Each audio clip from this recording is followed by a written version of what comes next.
Every Thursday, the scene is set in the realm of thoughts where minds are met. They're the thinkers with brains on the brink. Every Thursday, they're doing a thing with that dark kitty as the fearless lead. That fox through by her side, they plant the seed with Dorkus guiding through dungeons deep.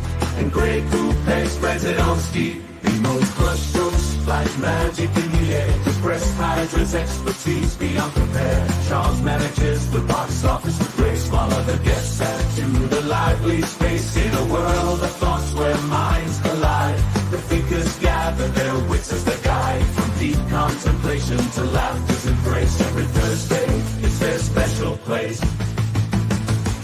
Is their special place.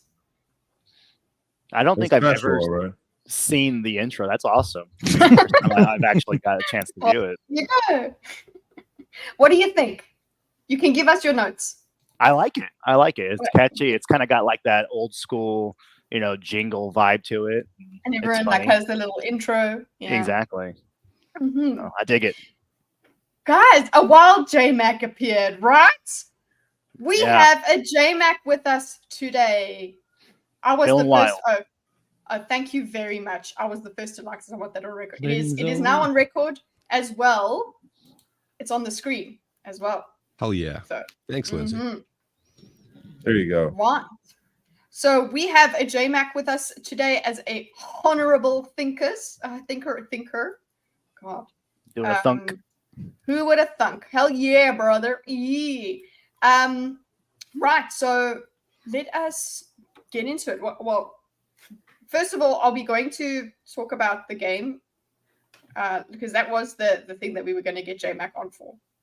We should have had this discussion. We were too busy talking about game per se. Everyone just lost the game. I was just thinking that the same. Oh, damn.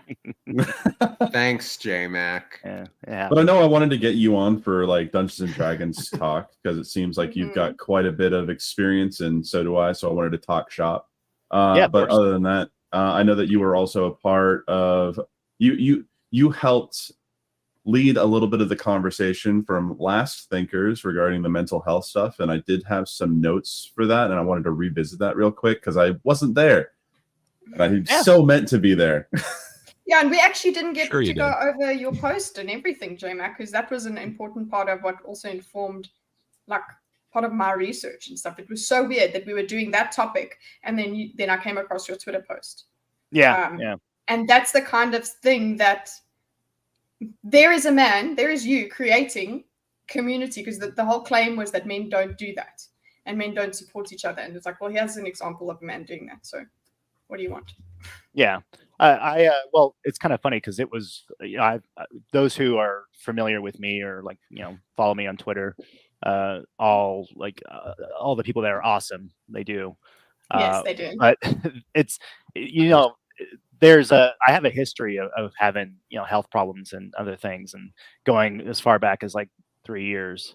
And where I'm at now in my life, a lot of that I've done to kind of help circumvent those issues has been heavily involved with mental health.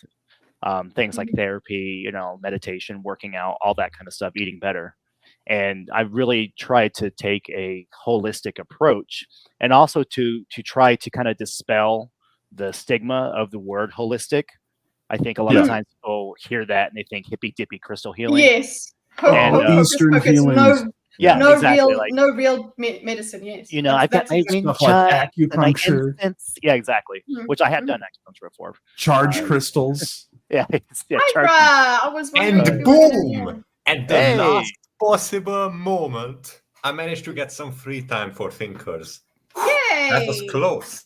Good.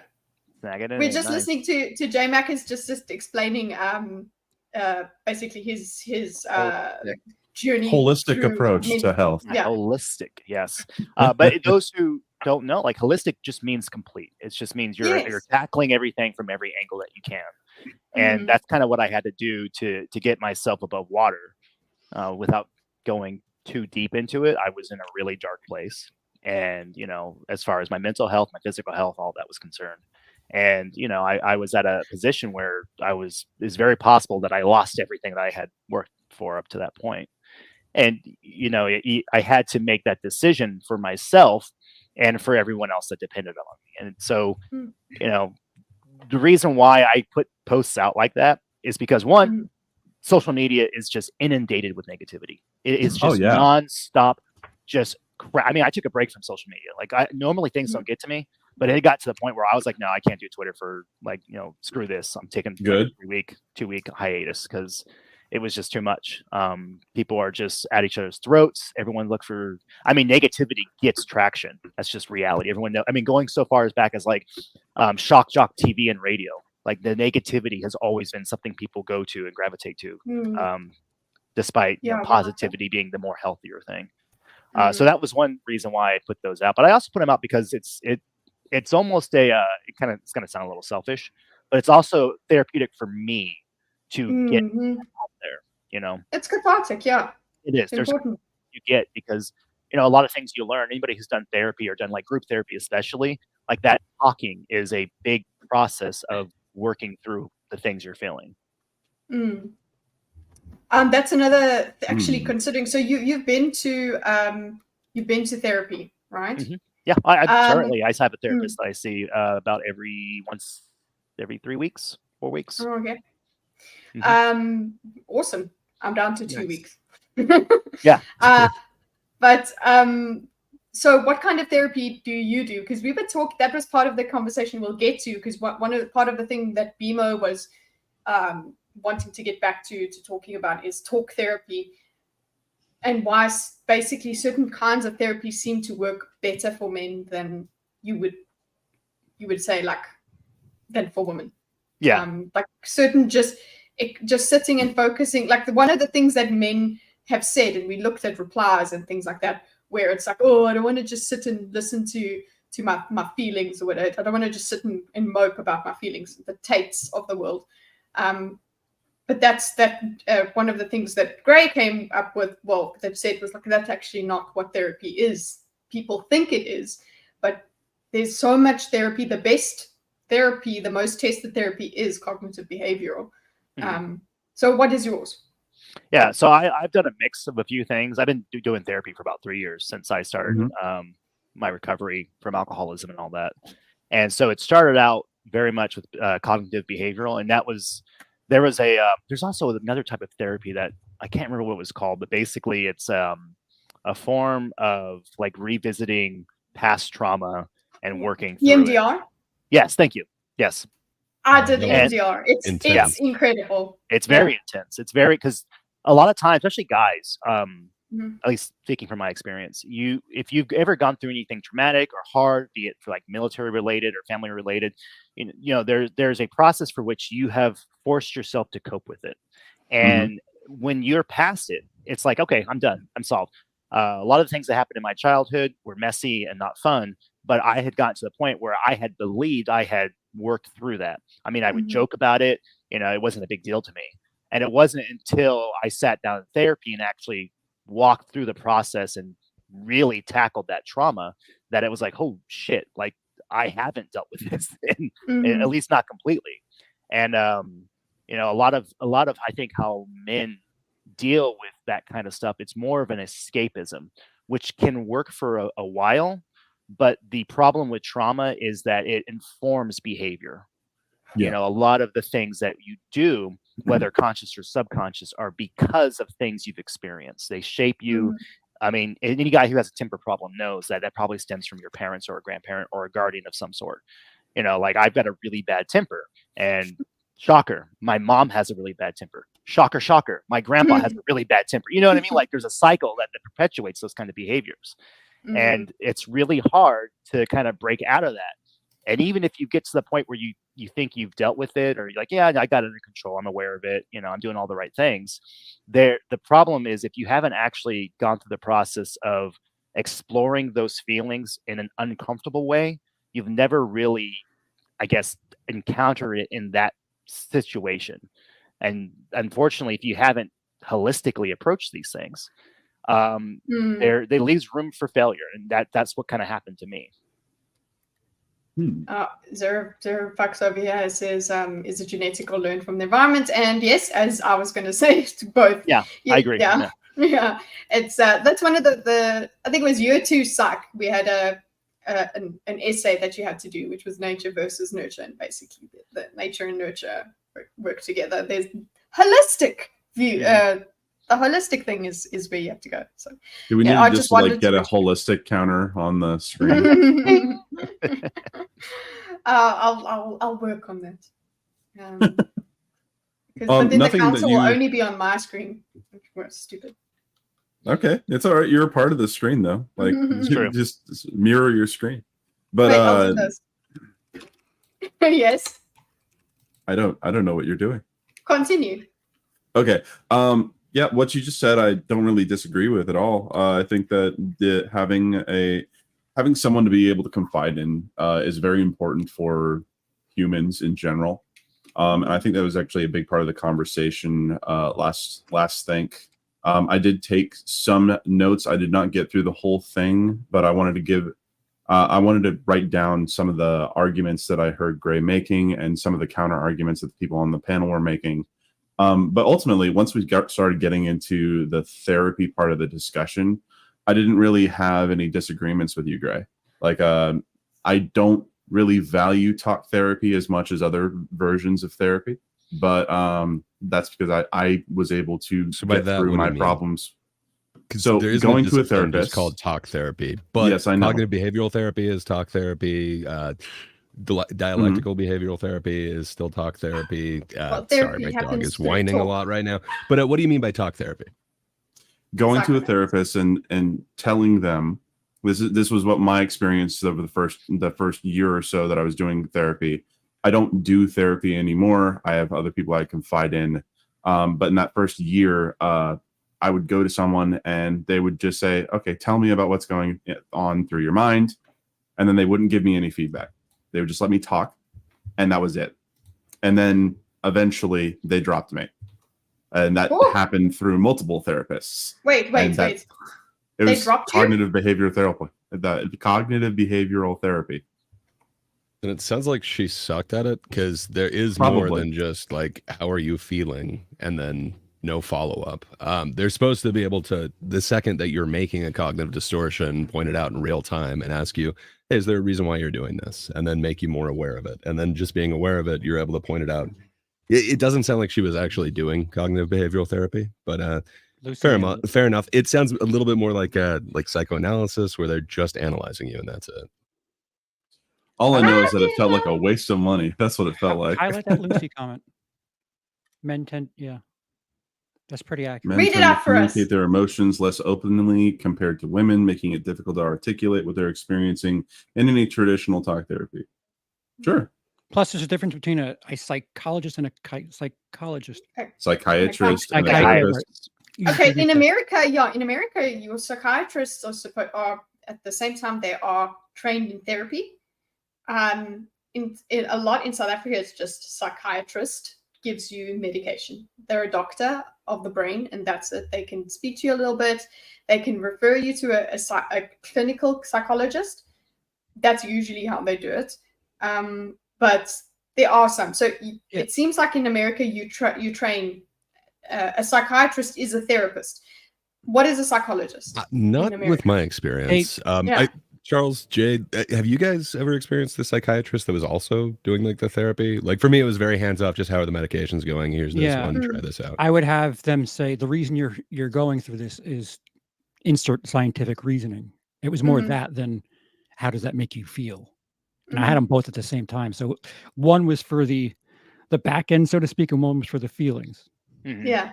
Well, I think it's important to remember. I mean, I always tell my wife this. It's like we are a ball of chemical reactions. Like every emotion that you're feeling is going to be stimuli from a certain chemical, whether it's serotonin or whatever, that you're being pushed into your brain, and you're going to be feeling those things. And so I think it's important because there is an anatomical aspect of this that is just a natural reaction within our brains, or unnatural, depending on the stimuli. But then how we consciously interpret that, I think that would be the side that you would kind of put it into the brackets of therapy, like actually talking through that and understanding it. I mean, if someone sat someone who's dealing with depression down and said, oh, well, if you see here, there's an imbalance because your dopamine receptors are, and it's like, okay, great, but what the hell does that do for me? How do I fix this? And being able to actually talk through those issues and describe them to the person that is dealing with them, and then finding out solutions apart from like, well, you've got a chemical imbalance, so let's just do medication, which I'm not 100% against. Obviously, sometimes there's extreme cases where if your brain is so out of whack, there is an anatomical reaction happening that's not supposed to be. I can see the argument for why you might have to kind of kickstart it, just like with any other part of your body in your system. That being said, I think that when it comes to the process of mental health, it's always preferable if you can kind of avoid getting to that point of dependency and having to, because the problem that you get yourself into, it's like, okay, well, insurance ran dry, I can't get my medication. Okay, now I'm out of whack. How do you cope with it at that point? Math. I know with my therapy, it's also it's still chemical sharp. Yeah, it's also important to find, because therapy is there is a soft science of like what works psychologically with people, but I think therapists, a lot of times there is an individual aspect to how they apply those learned methods. And for me, I know I had to do therapy when I was in the military, and it was shit. It was absolutely a waste of time. I literally just did it so that I didn't get paperwork. And it was like, I had to go and, and I just said all the right things. I knew what I needed to say to get the passing thing. So I didn't get my Article 15. And so that was useless. Now, the therapist I see now, he is a former Navy corpsman.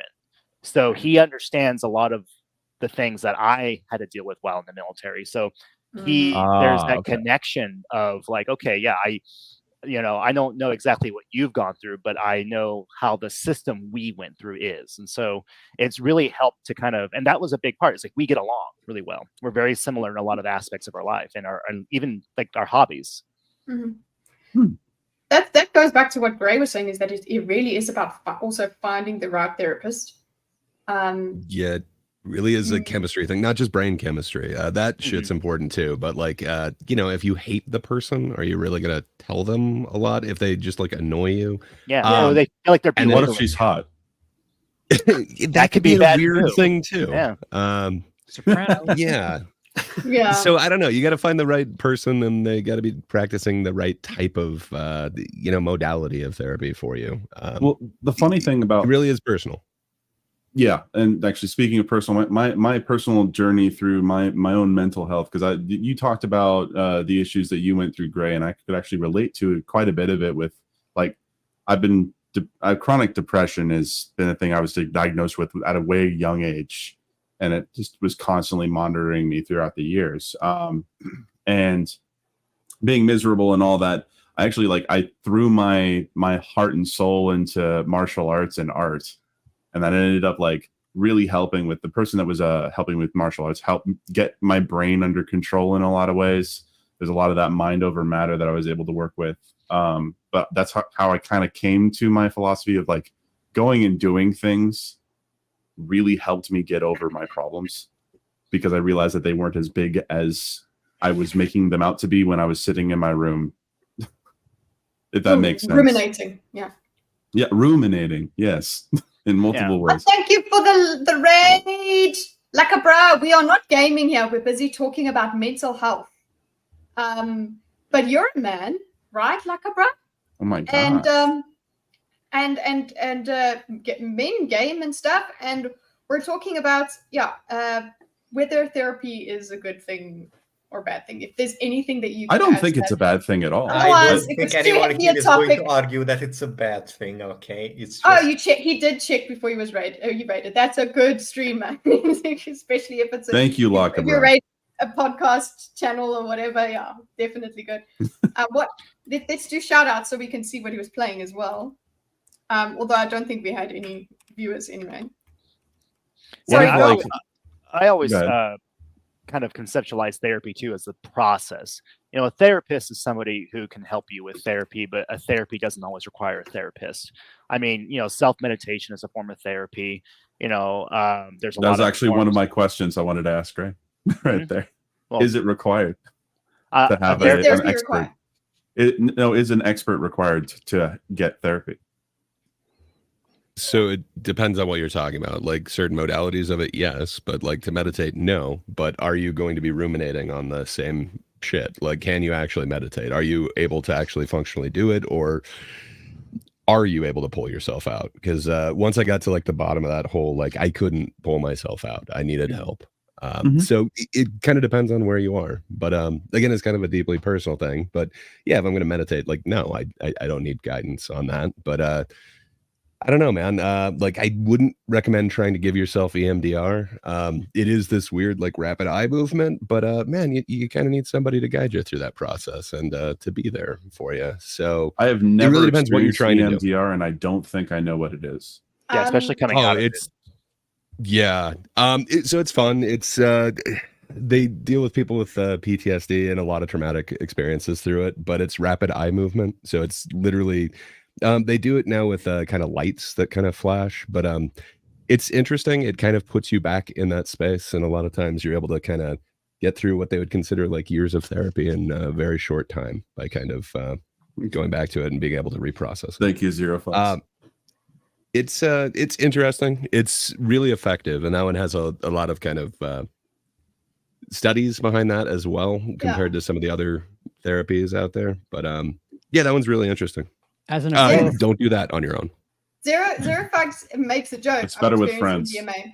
So, but I mean, the basis with EMDR is they make the rapid eye movement because that's what happens when you're in REM sleep. So they're trying to get your brain into a certain space, it's not exactly hypnosis, but just think of it in that sort of way, that you're putting your brain in a certain space, and then you're supposed to think about the traumatic event, go back to it. What do you see? What do you smell? What do you go and re-experience it and desensitize yourself to it, and strengthen yourself against it. And it can get very intense being in that moment again. But that is what some people talk about, using psychedelics in a therapeutic manner. What psychedelics do, not that I've done them before, but a lot of people say they go on certain trips that they're were therapeutic scary for them. And they can be scary, but it's their brain processing, because what EMDR as well does, it relies, it's one of the paradigms of it, or whatever, is that your brain seeks healing, your psyche seeks healing. So it will take you wherever you need to go. It will make connections that you didn't know were important, but you have to just follow your brain and just go through it. And it's really cool. I think for somebody who would put trust in psychedelics, maybe try EMDR. Sounds cool enough. One of my best friends growing up was a drug dealer, and I remember when he took mushrooms, and he was like, "I met God. Do you want to meet God?" Here you go. Yeah, got some God mushrooms up here. Yeah. So this one helps you meet God. This one will help you meet Satan. So exactly. So you guys are talking about brain. I thought you guys were saying EMDR. What's it? Psilocybin was doing brain damage, but no, you guys are talking about electroshock. See, but the thing is, it's all a spectrum too. Certain people have different versions of something. As an agoraphobic, me dealing with things myself is the worst possible situation. Yeah. For sure. Yeah, and a lot of the that's approach is also gonna be one of the things personal. that depression does to you. It makes it very internal, and like you kind of you retreat into like this hole. So I don't know if you could treat that yourself. Like would we have depression if you It's could? not. Yeah, that's exactly. We Sorry go for back to talking about you, Jay.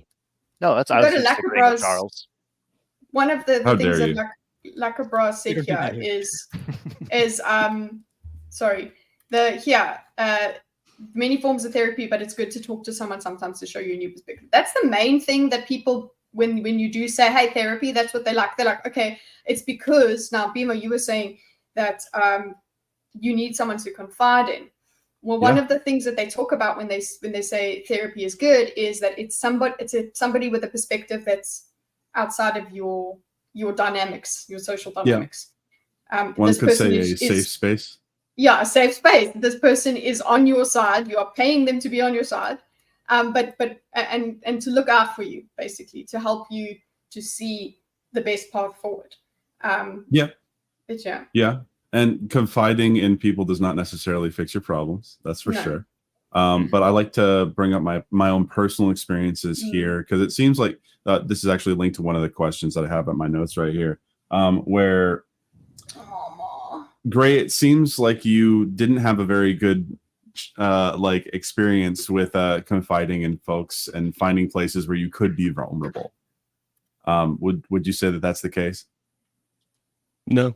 I was really vulnerable with people. I had no problem confiding in them, but nobody has the expertise. It's like, okay, so I'm just burdening somebody else with like the shit that I'm going through. It's like, I'm sorry to hear that, man. You know, like I got tons of people who were like confiding in me and being like, or that I could confide in, I should say. But I don't know. Even then, like I remember going to my parents and it's just, they didn't, I don't know. My dad believed in the whole weakness thing. So, you know, if you go to therapy, you're weak. That means you're less than, you know, you just need to, you know, walk it off or whatever. Yeah, I definitely tried that. I tried pushing it down, but I don't know, man. I burdened many people with what I was going through. In fact, I had a bandmate quit because he said like basically I was like a Debbie Downer. You know, it was not fun to be around me. And I thought, you know, we're friends. We've been through a whole lot. Like hell, you know, we're spending like 20 hours in a van together a day. It's like, yeah, I could probably tell this dude what I'm going through. You know, it's not for every person to know everything that you're going through. You know, sometimes you do need kind of a professional who can take on that burden and knows how to essentially let it go.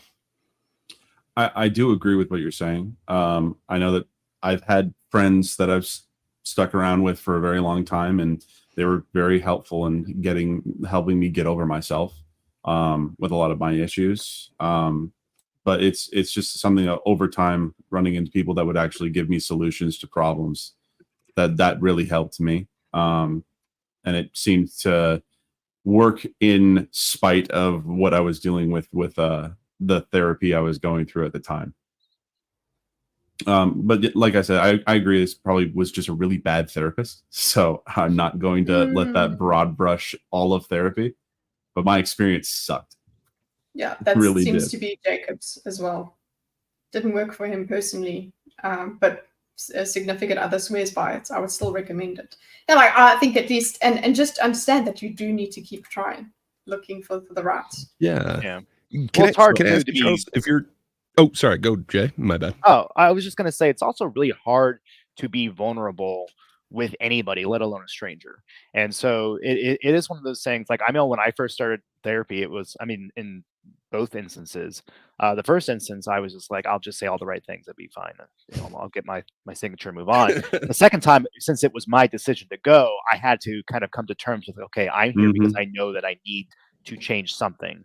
And those first few months were really hard because I was even though I had opted to do this myself, I was still incredibly closed off. I was still incredibly resistant to anything that my therapist was willing to kind of work through.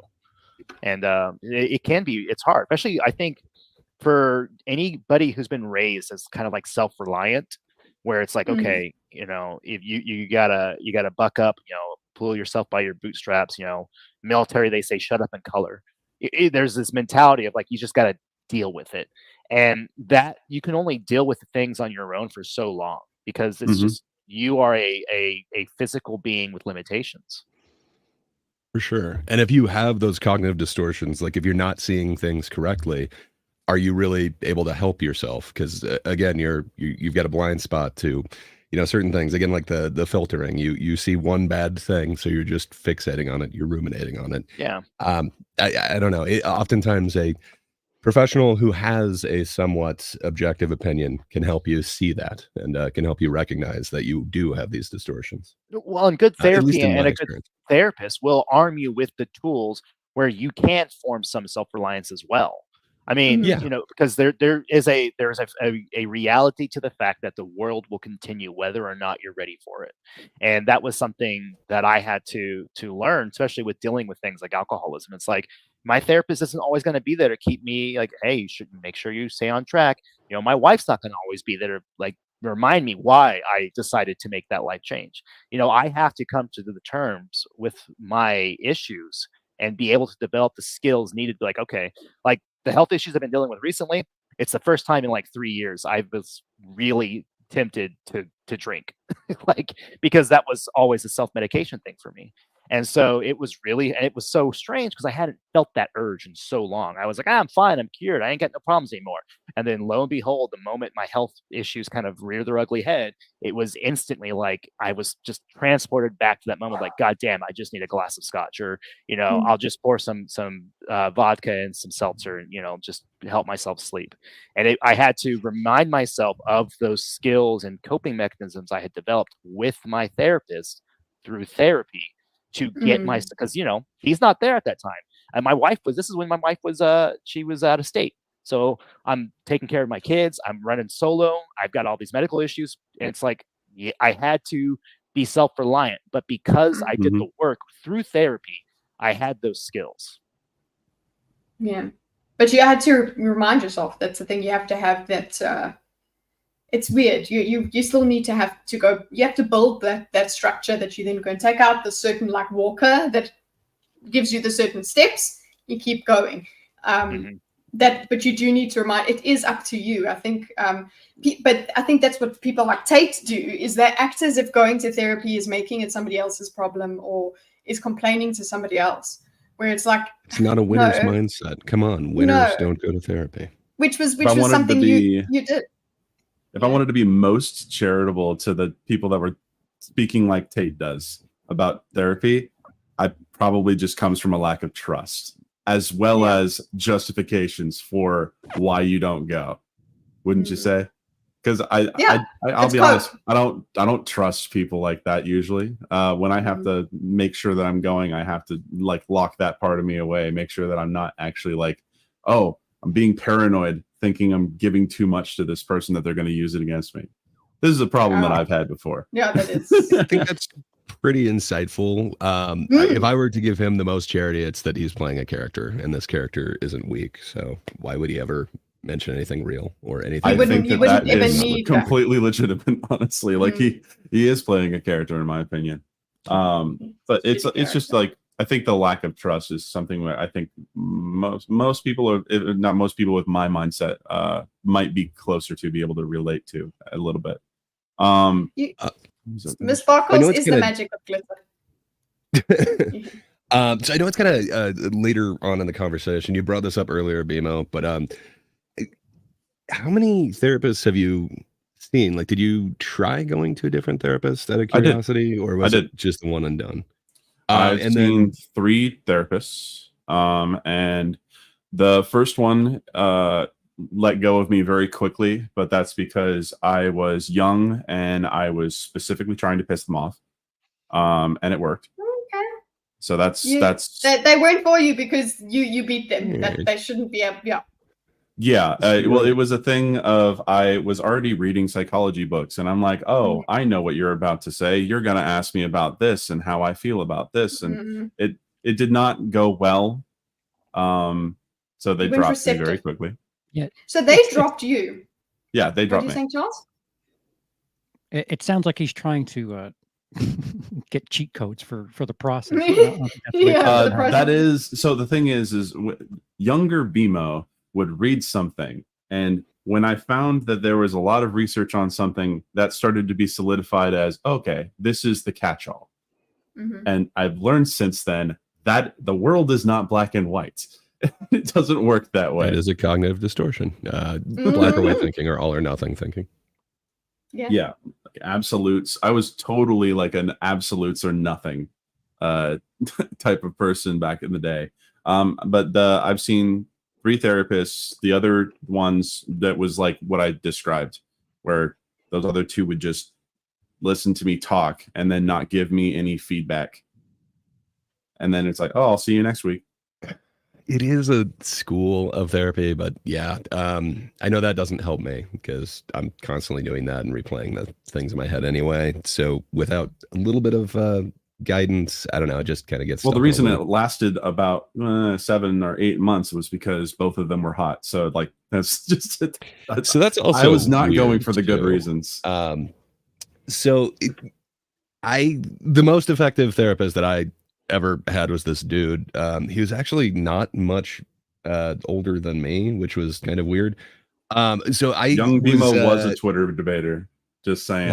Was? Well, not old BMO. Old BMO runs from debates and pretends he has a power outage. Well, but that's okay. Current BMO's good, according to Lucy. I mean, to Sparkle. Current Dre is passive aggressive. I'm not passive. I'm being straight up with you, man. You ditched it out. I said it on every show I'm on. It's aggressive. You listen. You should know. You were there behind the scenes. You should know this exact situation and how hard he tried. Okay, on behalf of people who, and yet he didn't show up. But yeah, and you didn't dox me. Yeah, you didn't make good on your threats.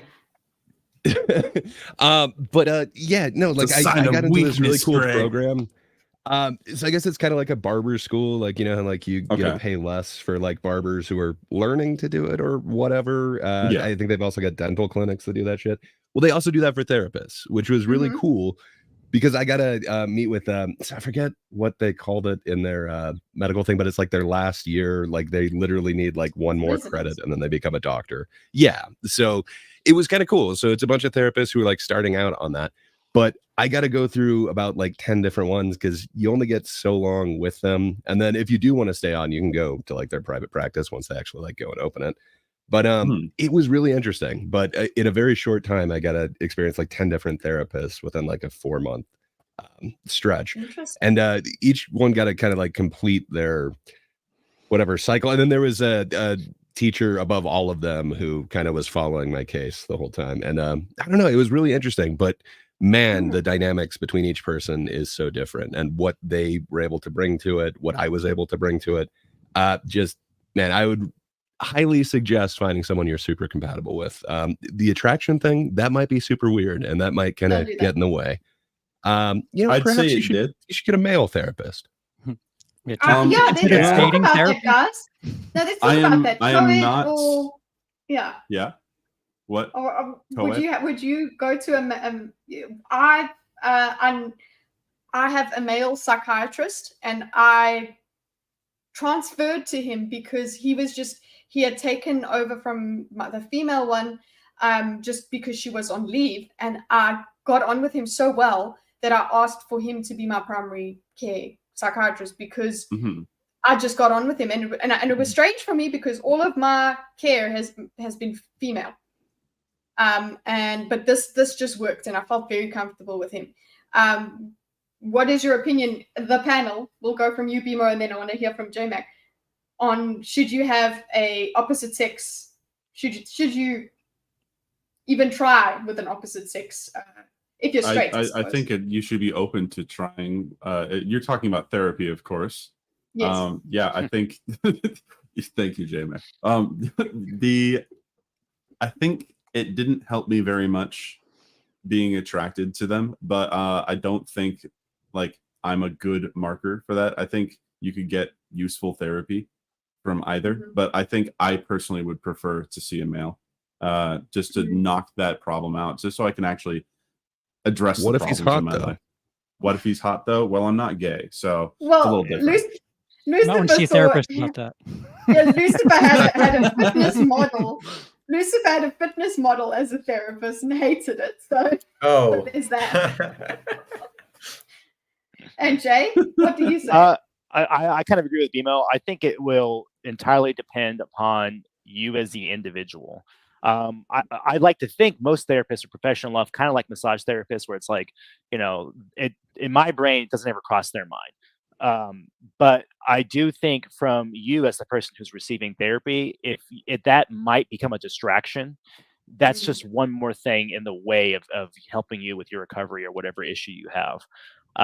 You can, as guys, I'm sure, I mean, I'm speaking for myself, but come on, guys, I think we can all agree. You're going to see, come on, guys.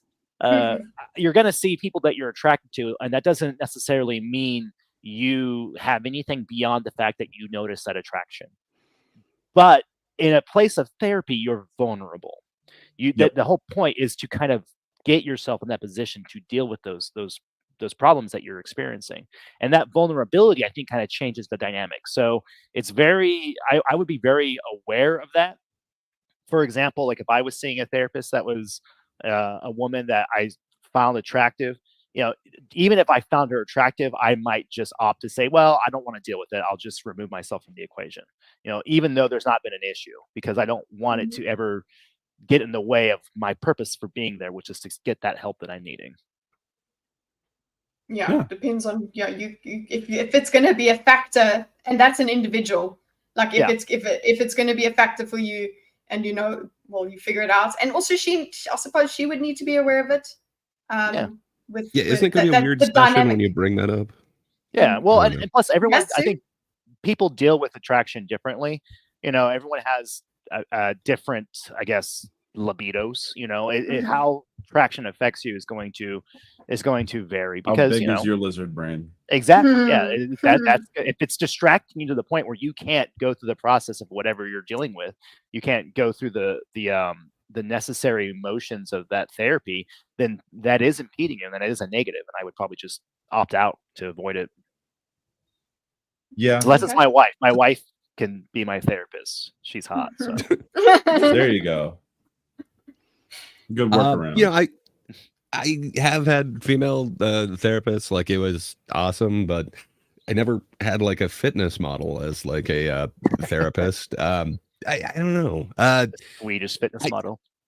Yeah, but I mean, like, I'm looking to like versions that I've seen in like pop culture, and it's like I wouldn't mind a Dr. Malfi, but yeah, it does seem like there is like this transference thing where a lot of people do kind of suddenly start to more than like idolize their therapists, especially if they are opposite sex.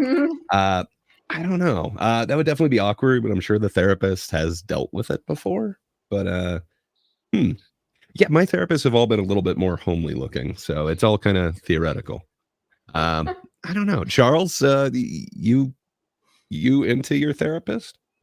No, since my surgery, I'm chemically neutered, so I actually lean into generalizations, and I prefer women doctors outright, dentists, surgeons, all that shit, because I feel like there's more sympathy involved with that. Okay. And okay, yeah, that makes sense. What about masseuses? I don't have those. I do. Okay. I do. And for a long time, when they ask, do you prefer man or woman? I'm like, I don't care.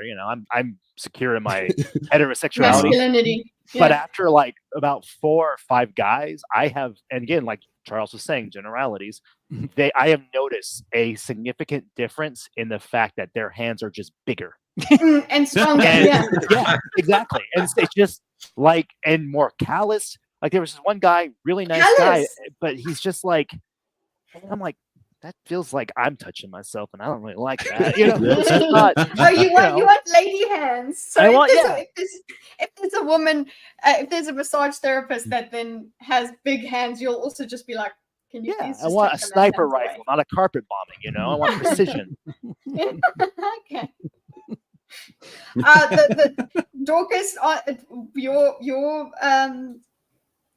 thing on the sex of your.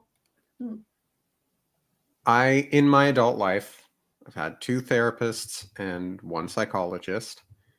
Did not like the psychologist. One of the therapists, one was female, and I'm very specific, perhaps too specific in what I like and don't like in women. Picky. Yeah. And I did not find her attractive, so it was a non-issue. The second therapist was male and not into that, respectfully, so non-issue. I don't get massages very much, but I've always picked women. Just I didn't particularly care. Just I didn't think too deeply about it. I would echo what JayMac said. If a person going to therapy feels that that will be an issue, you have the power to change that situation if it's a concern for you, and pick a different therapist. That is a story and a half, Corona Kid. Corona Kid. So Corona Kid just thinks that they But thank you for that, Dorkus. Sorry, it wasn't an interruption. It was once you were done. Unless there's I more. was kind of rambling. Were you done? Were you done? Probably. Yeah, no, you were done. Probably. Rambling. That was concise. That was Yeah. concise. Exactly what you were There saying. was no yapping there. All right. Yeah, there was no yapping. I will say because I am very well versed in massage therapy. I have been, because a lot of my issues have been related to my back. So I had a professional massage therapist who came to my house for like 4 years till she retired, which sucked because you get used to someone and they know you and they all the things you need. And so I started seeing another girl. And so it's kind of funny you're saying like, man or woman, but even between in those groups, you can still find it that like there's a lot of variety within those categories as well. Like there's been tons of when after my previous massage therapist retired, like I went through a bunch, and most of them were women, and it's like you suck, you're not hitting it, you're not receptive to what I need. And it wasn't until I finally found somebody who at the time I was actually kind of judgmental because she looked really young. I'm like, you look like you're 22. There's no way in hell you're going to be able to, provide what I need. But lo and behold, I've had her for like 3 years. And so, if therapy is a form of help, it's a form of recovery. It's something that there's a problem you've isolated and you're going to a third party to help assist in recovering from it, fixing it. And so if you find a female therapist and you're a male and you find her attractive, I always put the caveat, as long as it's not getting in the way of your help, then yeah, it's fine. The moment and that anything can get in the way of hope. Like if maybe you and your therapist become best buds and like you're not really doing any therapy, you're just talking about games or whatever, or you're not actually tackling the problems you're dealing with. Like that can just as well be an issue. So what if go ahead, Dorkus. What if the therapist is extremely attractive and the problem that you're trying to address is sex addiction? That's just not a good idea. That's just You no-brainer. are in between a rock and a hard place. Not advised. Not advised. A different kind of hard place. They do that, yeah, but they do actually have I don't even know what it's called, but it's like they have sex therapy in some places, which is basically just like, let's get it on to help you heal. So wow, okay. Yeah. It sounds a little bit like a brothel that's insurance provided. Yeah, kind of. We give you sex for healing. I'm a sexy chick on one of my friends from university. He was going to be a sex therapist. Anyway, Hydra, what is your take on the sex of your carer? Obviously, it depends on the person and on the situation and a lot of external factors. Specifically, in my opinion,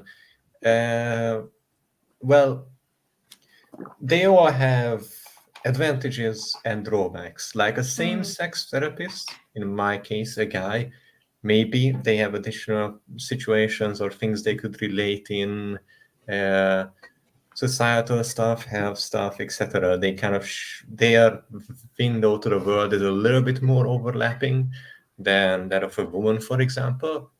But then it may be that specifically what you require is just someone who comes at it from a different perspective because of their nature or what they are, etc. Also, there is a pretty heavy bias towards women in just therapy and health in general, and for good reasons, for evolutionary reasons. And I don't want to go into that. I'm sure everyone is aware at least somewhat of why that is the case. But I really think that it's up to you, and only you can decide which one you prefer or need It's not a universal recommendation, a one-size-fits-all solution, yes. especially since we are talking about something so personal as therapy, which is like, that's the last thing that you could possibly standardize or mass produce. Because it's about as unique as human beings can be. So it's just trying to, it completely depends, just like everything else, about what type of therapy they need, what they even find therapeutic at all, which is completely different for everyone. Yes. I think it's entirely dependent on a person, their experiences, what they seek, what they went through, etc. So that's my answer, basically. Yeah, it's funny you said the human element, because a lot of jokes in like sci-fi dystopian shows or movies is like the robot therapist who is just pre-programmed with like all the canned responses of like, how are you feeling? Oh, that is very, and you know, it's like that's a joke, and kind of to show how dystopian those settings are, because it's like, yeah, you can't just program that into like an AI to just, you know, have a blanketed effect of helping people, because it is very personal. Although I do feel like there is like I have used like an AI, an app that has basically a chat, and it's got the programming to ask you the questions that it's programmed to just look for the good, you could see, or to help to identify cognitive distortions and things like that. And it's been pretty good for me, but that has been used in conjunction with a proper trained therapist.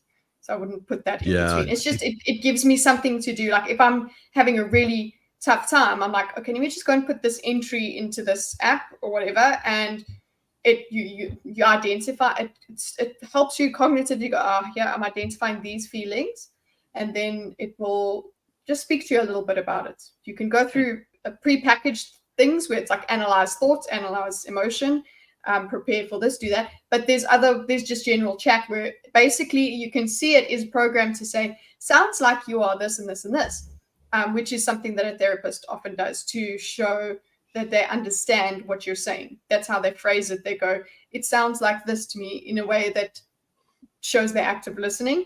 And that actually does help. And I know for a fact that some people are actually more comfortable with talking to a robot than a person. Wonder why. Hi, Polar Nights. Hey, so oddly enough, that weird program that I was in with the like almost doctors, they would have you fill out this like kind of robotic survey each time, so that they had kind of a record. It sounds like it's very similar to that, and it kind of would talk to you, but yeah, I didn't hate it, but yeah, there is something to having an actual conversation. Though I don't know if I would have been helped, but it would help them identify like, was I in an emergency state or something. Yeah, that they do need those kinds of tools. I was going to actually ask Bimo, you said you had a key question from the last topic. I wouldn't say it's a key question, because it was brought up in the last think, and then it was basically like glossed over, but I wanted to bring up the suicide rate. I thought that was an interesting thing that you brought up there, Gray, because you were drawing a parallel to safe spaces and men not talking about their problems and the suicide rate.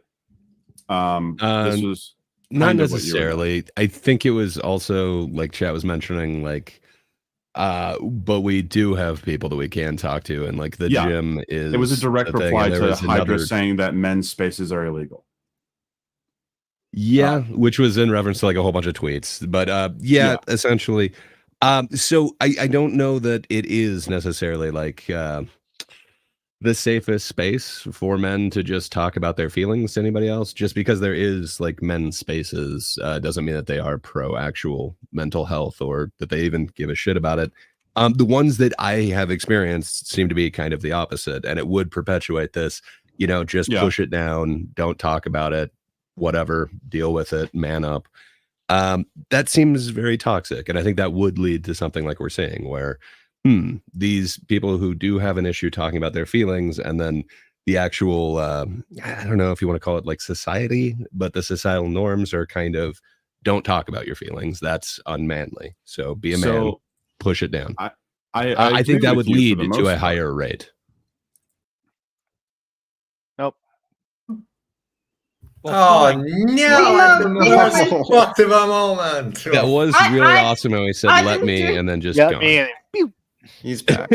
All right, Oh, there we go. That was a dramatic effect. My- Had a dramatic effect there. my bookmarks, and it did not open a new tab. Okay. Okay, where'd you lose me? You said, Let let me me- just. You said let me. Okay, Jesus. Okay, so I actually found the male and female suicide death rates per 100,000 in the resident populations from 1950 to 2021. Before that, we were going through Vietnam War. We were going through other wars, which did definitely raise the suicide rate of men. But I think it's very interesting. And this was what's linked to my question here. I'm going to share this here. All right, share screen. There it is. Do not remove me from StreamYard. There we go. So I'll just zoom in on this here. Can y'all see this? Mm-hmm.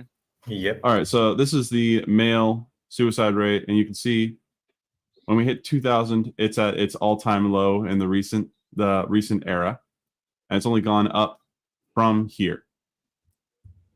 It seems like it Is there averages about 20. Yeah, about that. in that Yeah. time. Yeah, but can't. What's the trend? Is there? Hold on one second, Hydra. There is Okay. a reason I'm bringing this up. Okay, so was it more safe to talk about your problems in 2000 as opposed to now? Or is it more acceptable now to talk about your problems as a man compared to then? It depends. So on all where. of those examples that I grabbed are well after 2000. So you have the Andrew Tates of like the Red Pillar saying that. You have Ben Shapiro saying, you know, he's doing this beta guy soy boy action of Captain Mhm. America going to therapy. And then I just grabbed MSK because he seemed like an everyman who's like, yeah, Of you can go course. if you get shot, but if you're not shot, you know, do you need to go talk about your feelings? I don't think it is acceptable now, but I did get some feedback that people aren't experiencing that. So it could be geographical, but I don't know. I know around the year 2000, it did seem kind of acceptable. I wasn't hearing near as much, but it could be the spaces that I was in. I think it's People were very urging possible me there to was get a mental health cultural around that. shift. That's for sure. That we've had a cultural shift maybe towards things to go a little more Almost extreme. certainly. Well, Almost I do if find you it funny figure though. around like 2001, there was kind what of was a happening in national mass 1970 to tragedy. make this spike happen. That's Vietnam. what I'm interested in. So there was this national mass tragedy that happened around 2001, and there was kind This of is this in push to 1970, I if mean. you've been Vietnam. through a traumatic event, It was you know, Vietnam, yeah. get help. And then they had counselors that were coming in to talk about it. I know, at least at my school, they did back then. I so was I a don't wee know. child. I think I was 4 years old when that happened. No, 5. I feel like there was a 5. push back then, and I don't know. It's been a while since I've been in like a public school setting, but I'm not sure if there is like a push for that or if there's just in-school counselors. But I know they brought in like therapists specifically to deal with that. Okay. It was a weird time. They made us watch it on TV. It was interesting. Okay. Guys, with Because just look at the Yes. also look at the graphs that there is definitely a difference between male and female rates of suicide. Oh yes. Okay? Now Definitely. I wanted to find They the have the statistic. same sort of trend. There's a spike for them for the women. I wanted to cross-reference spike this is with a later on in similar men. one for suicide attempts because women overall, what I found was that women David. attempt suicide overall, but those Men are are more not successful. those are not counted in deaths by suicide. So hmm men Yeah, are because just more men- efficient at everything, is what I'm trying to say. Yeah. What this goddamn it. graph shows me is what I've always knew to be true, is that the best years have been 1990 to 2006. Like that's just the Preach. facts. Like those are the best times for games, best time for media, and everything after that was downhill from there. I agree. We had Star Wars Battlefront 2. Objectively. You can Look. see the numbers. Numbers don't lie. If I may interject quickly with Nico's comment here, I think male spaces can be therapeutic, maybe not for all men. Sure, some need a more personalized care, but for a significant chunk of us, normal male spaces function just fine. I think there's a difference, nuanced difference here between what is therapeutic versus what is therapy. Going to the gym or joining a D&D group or having a book club or what have you isn't, I think, intended to, I don't think anyone should be suggesting that that is therapy or a substitution for therapy. And the degree to which it helps isn't, it's not intended to be a cure. It is intended to add to your life a certain social well-being. It's not healthy behavior to be, as Gray might put it, burdening your friends with all of your emotional issues. But humans are social creatures, and if you have friends to burn off some of the aggression and just have these healthy male relationships, you are going to be happier in many ways. Obviously, there are deeper, almost pathological issues in one's life that do require specific attention and help. No one gets under your skin like family. But I think if you're looking to your friend groups, you're not necessarily or to solve those issues. There might need to be a realignment of expectations. And rant. Yeah, Dorkus, I think you hit the nail on the head, because there is an element that was lost as we transitioned into a more digitally connected society. I mean, I think we're all kind of in the same age group, you know, here on the panel. So, I mean, we all remember having our... Yeah, these two are little babas. Hydra and Bimo are little babas. Little babas, okay. Well, I mean, I'm 27, okay. Yeah, that's not, no, then you'd remember like having your clique of friends, right? Like your group of friends that you'd go, you'd have your LAN parties, you'd go hang out, you'd go mess around. Oh my God, the LAN parties! We would play Age of Empires. Gonna go play Halo 2 on 6 Xboxes. Oh, Exactly. You guys are so spoiled. I didn't know enough nerds. Yeah, exactly. And so it's like you said, that's not therapy, but there is a therapeutic element of just getting with your friends and shooting the shit, playing your favorite games, you know, whatever it is. And because I had a guys' night just a couple weekends ago, and one thing that everybody, and it was just like 5 of us, right? And it's just guys I knew in the military that, you know, some of them are still in, some of them are out now, but they're still in the area. And one of the things, like every single one was like, holy shit, it's been way too long since the last time we've done this. And I'm like, it has been. And there's something to be said to be in that interpersonal space, enjoying those kinds of things. You know, it gives you that reprieve from a lot of and you know, you're not sitting there like with your friends in a drum circle talking about your problems, you know, but there is that element of escapism that can kind of give you a reprieve. And sometimes when it comes to mental health, all you need is a second to breathe.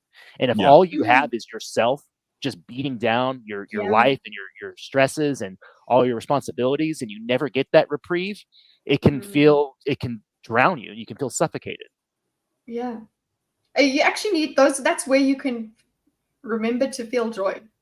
You can actually enjoy something with your friends. But then, of course, when it comes to depression, there's those things that you actually basically avoid. You take yourself away from those things. You isolate yourself, and you make sure that you just, you know, it becomes a problem if you are going to those things and not actually enjoying them. That's where you need help. But your friends are not going to bring you up.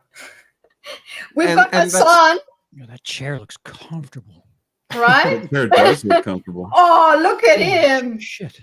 Oh, Protein is that a peanut shake. butter? Please tell me it's peanut butter flavored. This is called a tough girl. Tough girl. Oh, It is honey. from Bikini Bean. Nice. Yeah, yeah. Did you tip Nice. so you can get flash? Specific uniforms there? Lack of, actually. They just wear bikinis. Yeah. Let's go. I had a feeling that might be the case. It's funny too because it's actually a place my wife likes to go to. So. That is hilarious. Do they actually make good coffee? That's the real question. So the reason that I like them is because they're one of the very few places that do protein shakes that don't have like syrup or sugar, and that they have. Oh, nice. Like so, that's what brings you in, right? Like, 100%, like I don't care about the titties and ass. I give me the protein shake. Or are they going isolate or blend? It matters. This is a blend. Guys, but they have just both. do it holistic. It's holistic. Mm-hmm. We get A holistic approach to your coffee shop. You get the tits and ass and the protein. The complete package. Yeah, one could say. There's so they, you know how some places will tell. It's kind of funny because it is a coffee place, but like you can tell they tell the girls there to like be friendly. And there's this one girl who, like, whenever I go through the drive-through, she leans into my car like this and just starts yapping. And I'm like, hey, this is how you're in my space. Exactly. It's just like, look, honey, you're barking up the wrong tree, okay? Ooh, if I was your wife, I'd just sit in the back, just let her do that. Hey, what's up? Jump scare. My wife went to the drive-through once with our kids. I was like, why did you do that? She's like, I wasn't thinking about it. It's like, oh. And then it awakens something in your children. Well, my son is like right at that age. He's 11. So it's like, this will have lasting consequences. I've asked a few times, like, oh, you got any crushes? No, girls. I was like, okay, sure. Okay. Right, we'll give it 2 weeks. Then he discovers Mansers on Spike TV. Mansers! Oh my god, Mansers! I remember Spike TV. Remember the one about boobs, where boob growth contrasted yes, boob with growth meat with eating. beer. No, with beer. Let's go. If With you beer? drank enough beer, you're supposed. I was like, no, that's just gonna give you. You're not belly drinking fat. enough beer. Get this woman a beer. I know for guys, if you drink a lot of beer, you get man tits. You know, Oh yeah, Yeah, 100%. science is there. But after you put on weight everywhere else, like yeah. so it's just like. Oh yeah, it's going to be an even distribution. Yeah, man, we tend to store fat on the front, you know. I can always tell everybody about boobs. Thank you. Anyway. But really, that was pretty much all my questions that regarding the last think, because once we got into the actual therapy stuff and discussing not necessarily solutions, but all the different avenues that you can go with it, and then talking about your personal experience, which honestly spoke to me a lot, Gray. Yeah, I don't have any arguments, like not really against what you said. I think that you framed it quite well on that it's needed. Okay. Well, I did get a bunch of feedback. Ooh. So almost like unanimously, every person that I talked to said that I was being too charitable to the lady who made the post. Okay. That's And, because we were. Yeah. Fair enough. That is my intention. I want to err on the side of charity. If we're going to think about something, I want to engage with it the best possible way that I can. And that would be to try and steelman it, to come up with the strongest argument I can for it, instead of something I can easily knock over, which I appreciate that, that, but some people just do not deserve it. Be mindful. Don't be so No, I think the argument. I think in Gray's case, the argument deserved it. But you need to be willing. Then I understand and I respect the steel manning of even the most unhinged nonsense that could possibly exist on this planet, to be even charitable to that and find the good part of the argument. But be careful about that, because there are places, things, and people that never deserve such behavior. I'm sorry. Fair enough. And there's times that I will never get that in reciprocation. I would assume most of the time I'm not going to get that. You know, people are not going to come up with the strongest way that they could interpret my argument. And fair enough. I'm looking to try and do that and engage with it that way. And if I'm engaging with her tweet in the way that she's saying, you know, you hurt the women in your lives, as in the people trying to urge you to go get help. I think I didn't do a great job of explaining that, but we kind of got into it. But when I was in depression, I know that there was this like radiation of misery that was just like coming off of me and affected everybody else in my life. Like I was able to mask it for certain people, But you know, think of anybody that you know in your life or that you've seen that has mental health issues. Like, it doesn't just affect them, it radiates to everybody else around them. I think that's the strongest way that I can interpret what she's trying to say. And if that is the point, like, yeah, that sucks. I think men should also be included in that. I know I was definitely affected by the mental health of, you know, like both of my parents. So I don't know. It does seem weird that she is going like specifically gendered there, that men just hurt women. But if I can engage with that, it's like, yeah, that is true. And I think there is a stigma there that people aren't necessarily going out and getting help. And I think that stigma is, you know, again, like Shapiro Tate and just an example of an everyman that we used last week. But, you know, they're either calling it like weakness or like beta behavior. And man, that sucks. I think it should be looked as, you know, the same thing as like going to the gym. You're getting stronger. Just this is a mental way of doing it. You know, not everybody is a strong man to begin with, but you could work your way up there. You could do the same thing mentally. I just wish we had less stigma about it, was what I was trying to get at. And, you know, if you feel like you're having problems, go out there and try and get help. If the first person you talk to doesn't seem like the correct person for you, keep looking until you find that correct person, because it is a whole chemistry thing in many ways. Keep looking, But, yeah. You don't have all the answers too. Yeah, something I tell my I have son, all the answers. something I tell my son Gray is the manliest thing you can do is not give a shit what other people think of you. And so, and I say that because a lot of times, you know, especially younger kids will get told that, you know, something's stupid, something's dumb. And you know, I think when we were talking about therapy, it's important to remember, like, yeah, you're going to have people that might look down on you, but at the end of the day, like, you're taking care of yourself. They're not taking care of you. And so that's kind of how I think that this wasn't a wasted opportunity, because, you know, it spawned this panel, it spawned the conversation, and I think ultimately that's a net positive. Yeah. Sure. You've made me consider. You've made me reconsider going back and seeing what my options are over here. So that is something. It really, yeah. There was something else. There was one thing that was connected to that. I'm trying to. Oh yeah, I have one more bit of. Oh, sorry. Go ahead. So what? Just the other part of feedback that I got is that perhaps my experiences are not that of everybody's. That perhaps this is regional based, or the time that I went through all these things. That could be for everyone.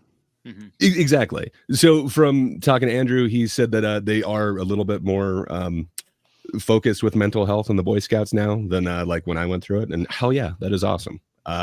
I know there were like certain scandals there, so they really wanted to stay out of your personal business. It was just, here are some life skills, and they were great. But yeah, they didn't get into like mental health or anything like that. So it was an organization where, you know, boys got together, like, hell yeah. But I'm loving all the puns. Hell yeah. Just remember, progressively overload your mind.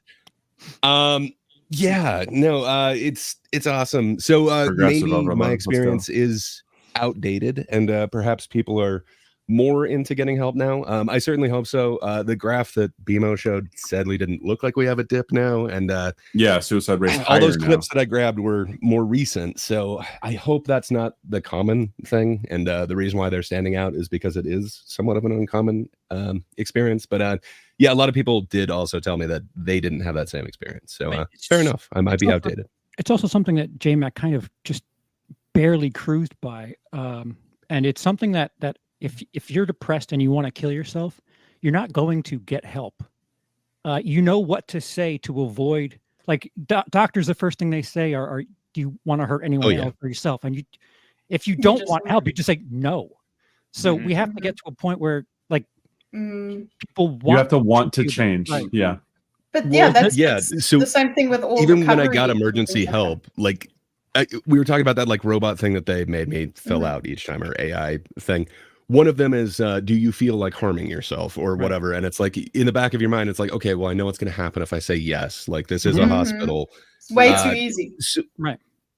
But I didn't feel like that. I didn't care if I no longer existed, but I had no impetus to make that happen. It was just, I don't know. And it was hard to explain that to the AI thing, but I did end up explaining that to the doctor, and they're like, okay, don't say that. Wait till you get into this session and then like, let's talk about it. But Yeah, it is kind of interesting because you're right. You know, everyone does kind of know exactly what to say, and they do have to go off of what you're telling them. Are you going to be honest? Are you going to make yourself that vulnerable? There are kind of consequences for it. So that is interesting. Quick question in relation to this. So you could kind of touched upon the, the core fundamentals of are you a threat to yourself, or are you willing to harm yourself or harm others, or etc. Kind of the what is normal, who is insane, kind of like what is neurotypical, etc., etc. These very basic fundamental lines of which we relatively kind of try to figure out where people are mentally in terms of health, very broad lines in terms of would you be okay in society, basically.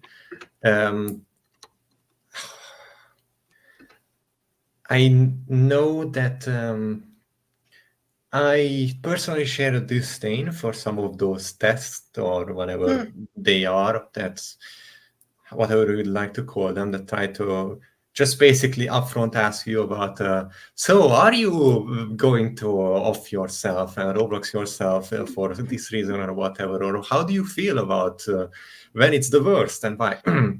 I don't particularly think it's effective. It's kind of like an immigration form asking you if you're a terrorist or if you studied bomb making in a shed in the Middle East.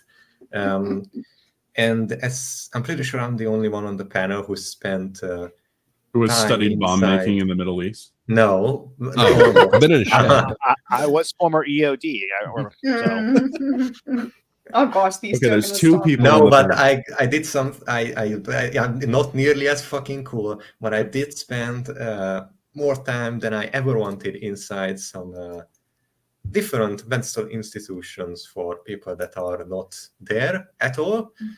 I've seen many things that haven't stuck with me, and I would rather not have seen.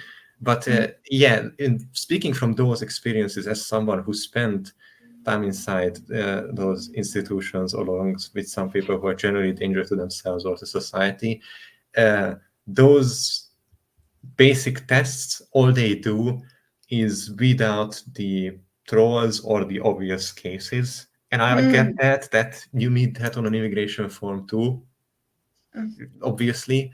I just don't like how's the main focus or the front and center, really, although it's necessary because obviously everyone has to go through first the biggest filter before we can get to like the smaller things and details. But I can see how that would create a stereotype in a lot of people's brains, or like, oh, it's just like that, or talk about it, or tell me your problem, or you're basically supposed to, etc., etc. Like it gives up vibes and feelings to people who form an image about the whole thing based on this first impression, which is not great, and I prefer it not be the case, but I don't know what could be done about it, really. They probably do it as well for legal reasons, just for liability, and just be like, oh, well, they didn't indicate that they were whatever. But I think it is pretty silly to take somebody at face value when they're already in that situation.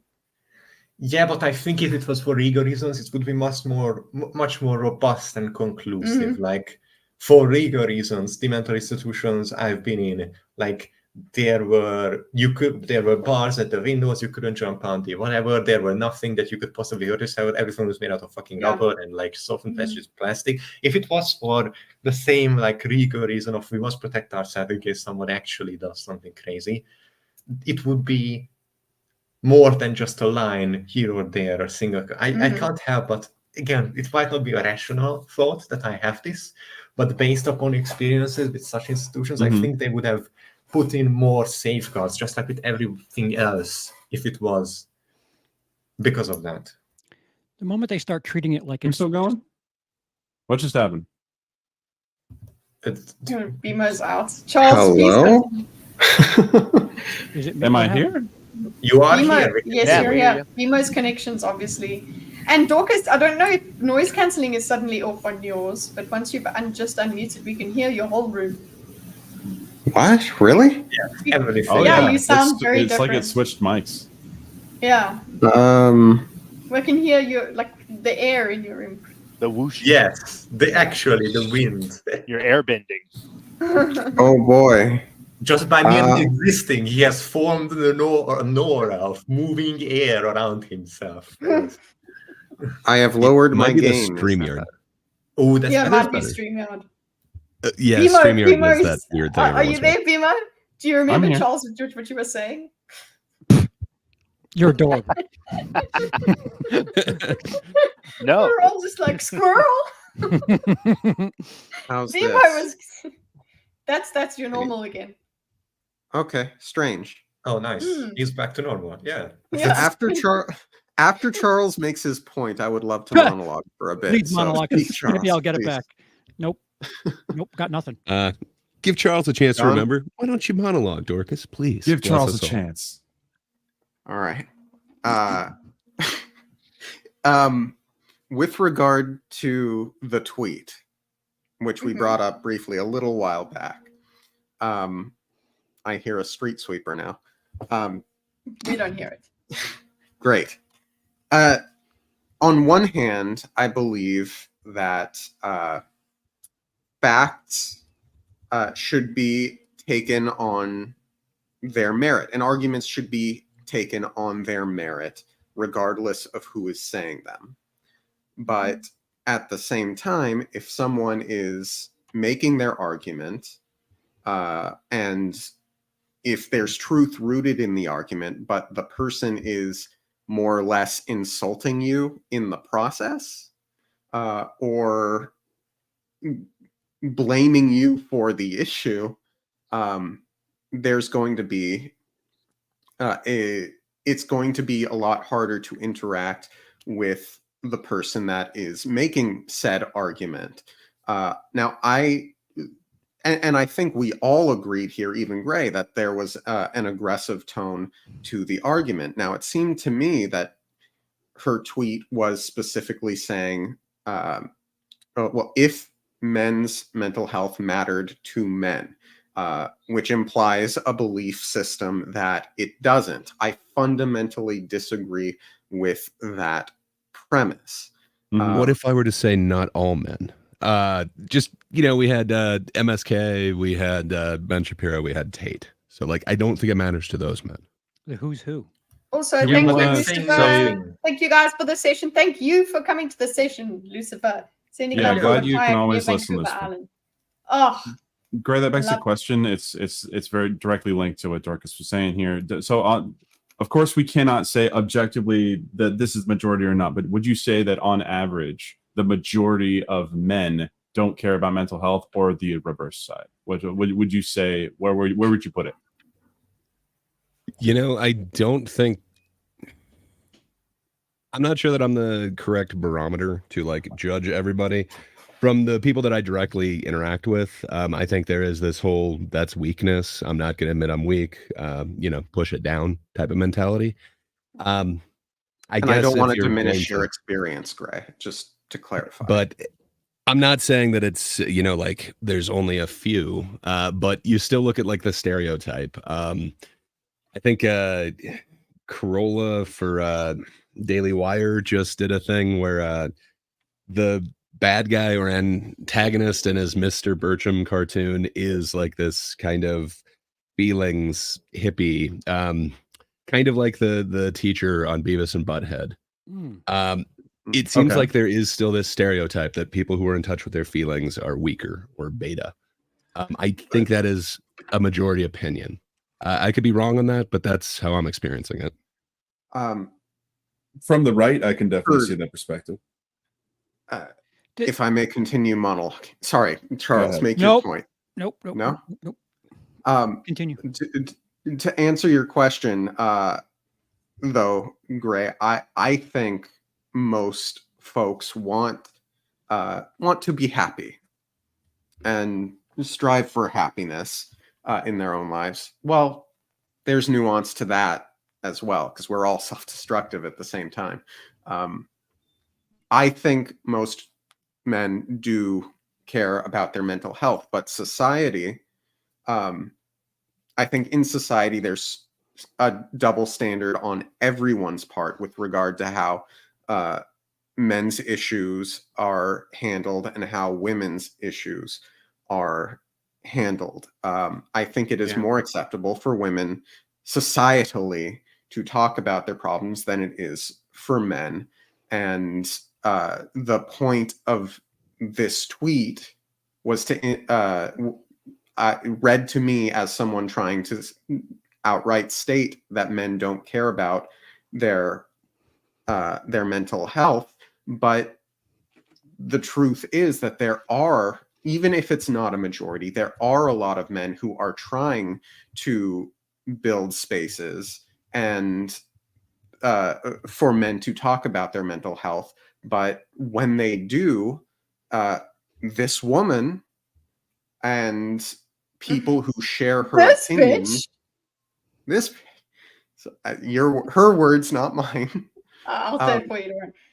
Thank you.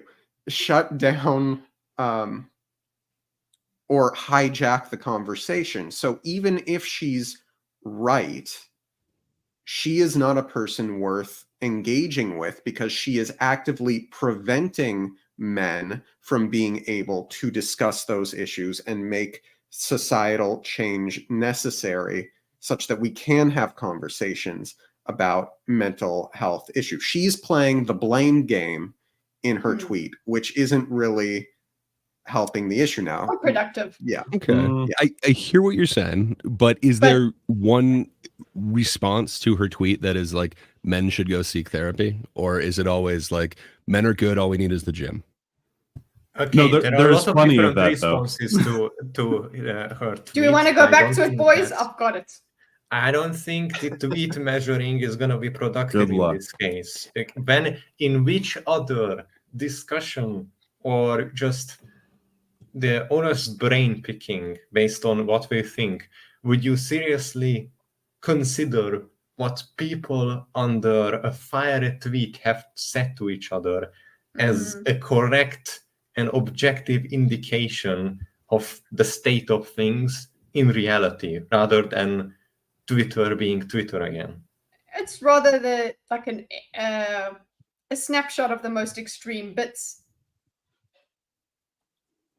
There is thing, yeah. I understand where Gray's coming from though, because and he was arguing from the notion that she was saying that men don't care enough about this, and because they don't care about this, they damage the women. If men cared about this, they would create a place that there basically isn't a stigma for it, where there does seem to be. And then she mentioned a safe space to talk about mental health, and everyone's just saying there are spaces for men. Hold on, Pimo said don't care enough, and the tweet, and you said just care at all.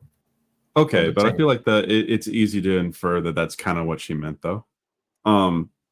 Because I don't see anything about that that's talking about like mental health for men, though. It's just like try to establish it. Cool. Whenever do they judge them? So the first one that I see, like actually talking to a therapist, but they're saying talking to a therapist is how girls deal with it. We're not the same. What works for men is to improve ourselves in real ways. Maybe I don't know. I'm seeing a whole bunch of like go out there and actually, seek some mental health. Find a safe space for you mentally. I want to agree with you. I want to maybe, I don't know, pushback's not the proper term. I want to kind of maybe contextualize maybe some of the more, I guess, anti-therapy or anti-therapist positions. Because as somebody who does therapy, obviously, I have a vested interest in said therapy and the positives for it. However, I also do think there is part of this conversation where there is a pendulum that swings when it comes to culture and what's deemed acceptable and not acceptable. You see it all the time with culture over the past 10, 20, 30, 40 years, where especially when we talk about gender dynamics and how things are acceptable 1 minute, and then you can fast forward 10, 20 years or not anymore. You can see a lot of like men's behavior in the workplace. That's a big part that, was very much the norm. You saw all the time in media and shows and pop culture. And then all of a sudden, nope, we can't do that anymore. You can't make those jokes. We saw this in the military actually during my time in there. So I think there is an area where you have a push going into the 90s and 2000s where I think culturally it was kind of acceptable for men to start experience, because you had a lot more intervention, especially at school age, where you could have these conversations with young boys about, you know, the things they're feeling and getting that help. And obviously there was still going to be mockery of it. I mean, everyone knows South Park, Mr. Mackey, like that kind of made fun of that, the school counselor who didn't really help at all. But I think what happens is you have a pendulum shift where the focus on the emotional side or that self-help side got to a point of absurdity in a lot of people's eyes, where like with my own child, I am very hesitant to find therapy for him because he deals with some issues. He has ADHD and other stuff.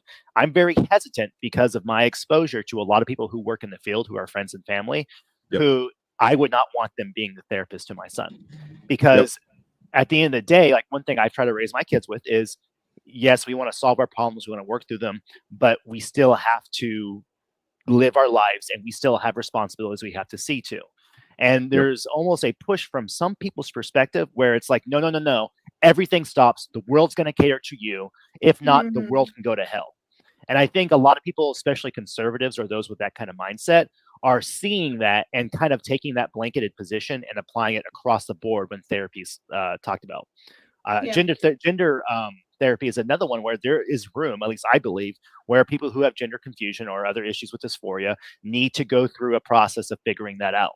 But because a lot of the area has been politicized so much, people are way more hesitant than they used to be, because they hear that and they immediately put whatever political lens or from whatever side they come from on it. Yeah.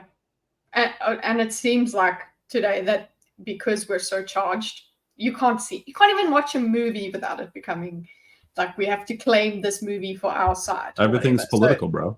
Yeah, everything is political. Well, and it's unfortunate because they're like, I agree with Gray on a lot of these issues. Like as someone who does therapy, I think there's a room for it to help process a lot of the problems that people, especially men, who in the past, and women have problems too, but I ain't no chick, so I can't speak to that. But as a guy, like there is a certain kind of expectation that we have. Especially if you're a father or if you have a leadership position in a job or whatever, and you kind of have that bearing down on you, and it is hard. Sometimes you can't just pull yourself up at the bootstraps. You have to find alternative means of solving that. You got to have boots. And that's not weakness. That's not weakness either. Yeah, exactly. And I think people like Tate. I can't stand Tate. Tate in my mind is he is the definition of grifter. I don't see what he does. Agreed. Someone like Shapiro. What? Don't you like the Muslim who continuously screams about haram and like the purity and youth and and then he made his career about like alcohol and drugs and selling sex. And, but it's their fault. It's their fault. Yeah, I know. No. It's okay when he does it, as always. But fuck you if you do the slightest infraction about he violates. It's the conundrum of women have to stay pure, but guys are only worth it if they can get 72 bitches. It's like, how do those both work? They don't. But virgins, yeah, exactly. Someone like Shapiro, who I've met, he's a nice guy. I think from a conservative, and it's kind of funny because my dad is very similar in this way. There's a mindset that the pull yourself up by the bootstraps is kind of that self-reliance that a lot of old guys or a lot of conservative mindset have. Yeah. And I think, and as this is why I'm an enlightened centrist, there's a lot of truth to both perspectives as far as being able to be self-reliant and have the willpower and develop the willpower, but also recognizing when that's not enough. And too many people are on one side or the other. They can't see the nuance of the worth from both of these perspectives. They reject, they label, and they reject. And to me, the tweet, if we're going to return back to it, that encapsulates the issue to me. Is she presents it in column A, and then all these other people are saying no, column B, and like I'm not even in the alphabet. I'm talking about colors, and I think that we are, especially social media, is so geared towards having that strong position without actually dissecting the conversation. And that's all you saw. Like you go through all the responses. And that's why it got so much engagement, and that's why it went viral, because it was like, A, people going and they go, yes, queen, and then the other one B. So and then people that are saying, hey, I'm also looking at colors, whatever. No, people are like, shut up. I did They look at the continue. mental health matters, the one posted by Rovo. Mhm. That's what that Denisha Carter's quote tweeted that I one. saw, yeah. The comments on that were disgusting. They were horrible ones where it was like incredible amounts of misandry and misogyny. Is that the one that says the men's mental health matters? Yeah, that one. The one that's just like screaming into the ether. Yeah, there were nasty replies on there. I mean, even worse than the Denisha Carter one. Yeah, that's the curse of Twitter. You scream into the ether, you turn yourself into a Christmas tree, and now all of the blood-sucking monsters from the dark emerge to annihilate you because you made yourself a target. Even people who have nuance have become probably part of the system. And it's like... Because they went to Twitter, and you can't have nuance over it's not allowed. That's the whole point. You become part of the symbiotic or parasitic relationship where it's like, oh, this person is psycho. Let me quote and highlight how psychotic they are and present a nuance. It's like we need each other. And like I actually got to the point, it's not good for analytics. I don't even care. If something's too like outside of Overton window, I mute them. I'm like, I don't care. Right, left, doesn't matter. You're muted. I don't you're too much now. Just calm yourself. Exactly. Because I think Twitter, there's a lot of worth to being able to like talk to you guys. I can, I can message Katie, I can message BMO, all you guys, and being the capability of communicating with people that normally I don't meet in my everyday. And there's a wealth of experiences and knowledge and lifestyles that allows us to integrate with. But that's not what's rewarded in the analytical space. It's all the rage. It's all the clickbait. And it's sad because I think things like social media, especially if you go back in the days of like MySpace, there is a lot of worth to be had to be able to see what your friends are up to, the things they post. And, it's grown to the reason it took off. Yeah. But who's your top 5 though? Like, always Tom. Always Tom. Tom's number 1. He never leaves. Top 5 songs. Top 5 songs. I mean, I would always have Skillet playing on my MySpace. I had Evanescence, I think. Linkin Park was mine, but I did all the HTML where I changed my page to have like go Super Mario World stuff. Yeah, so I had like little Yoshi icons and things.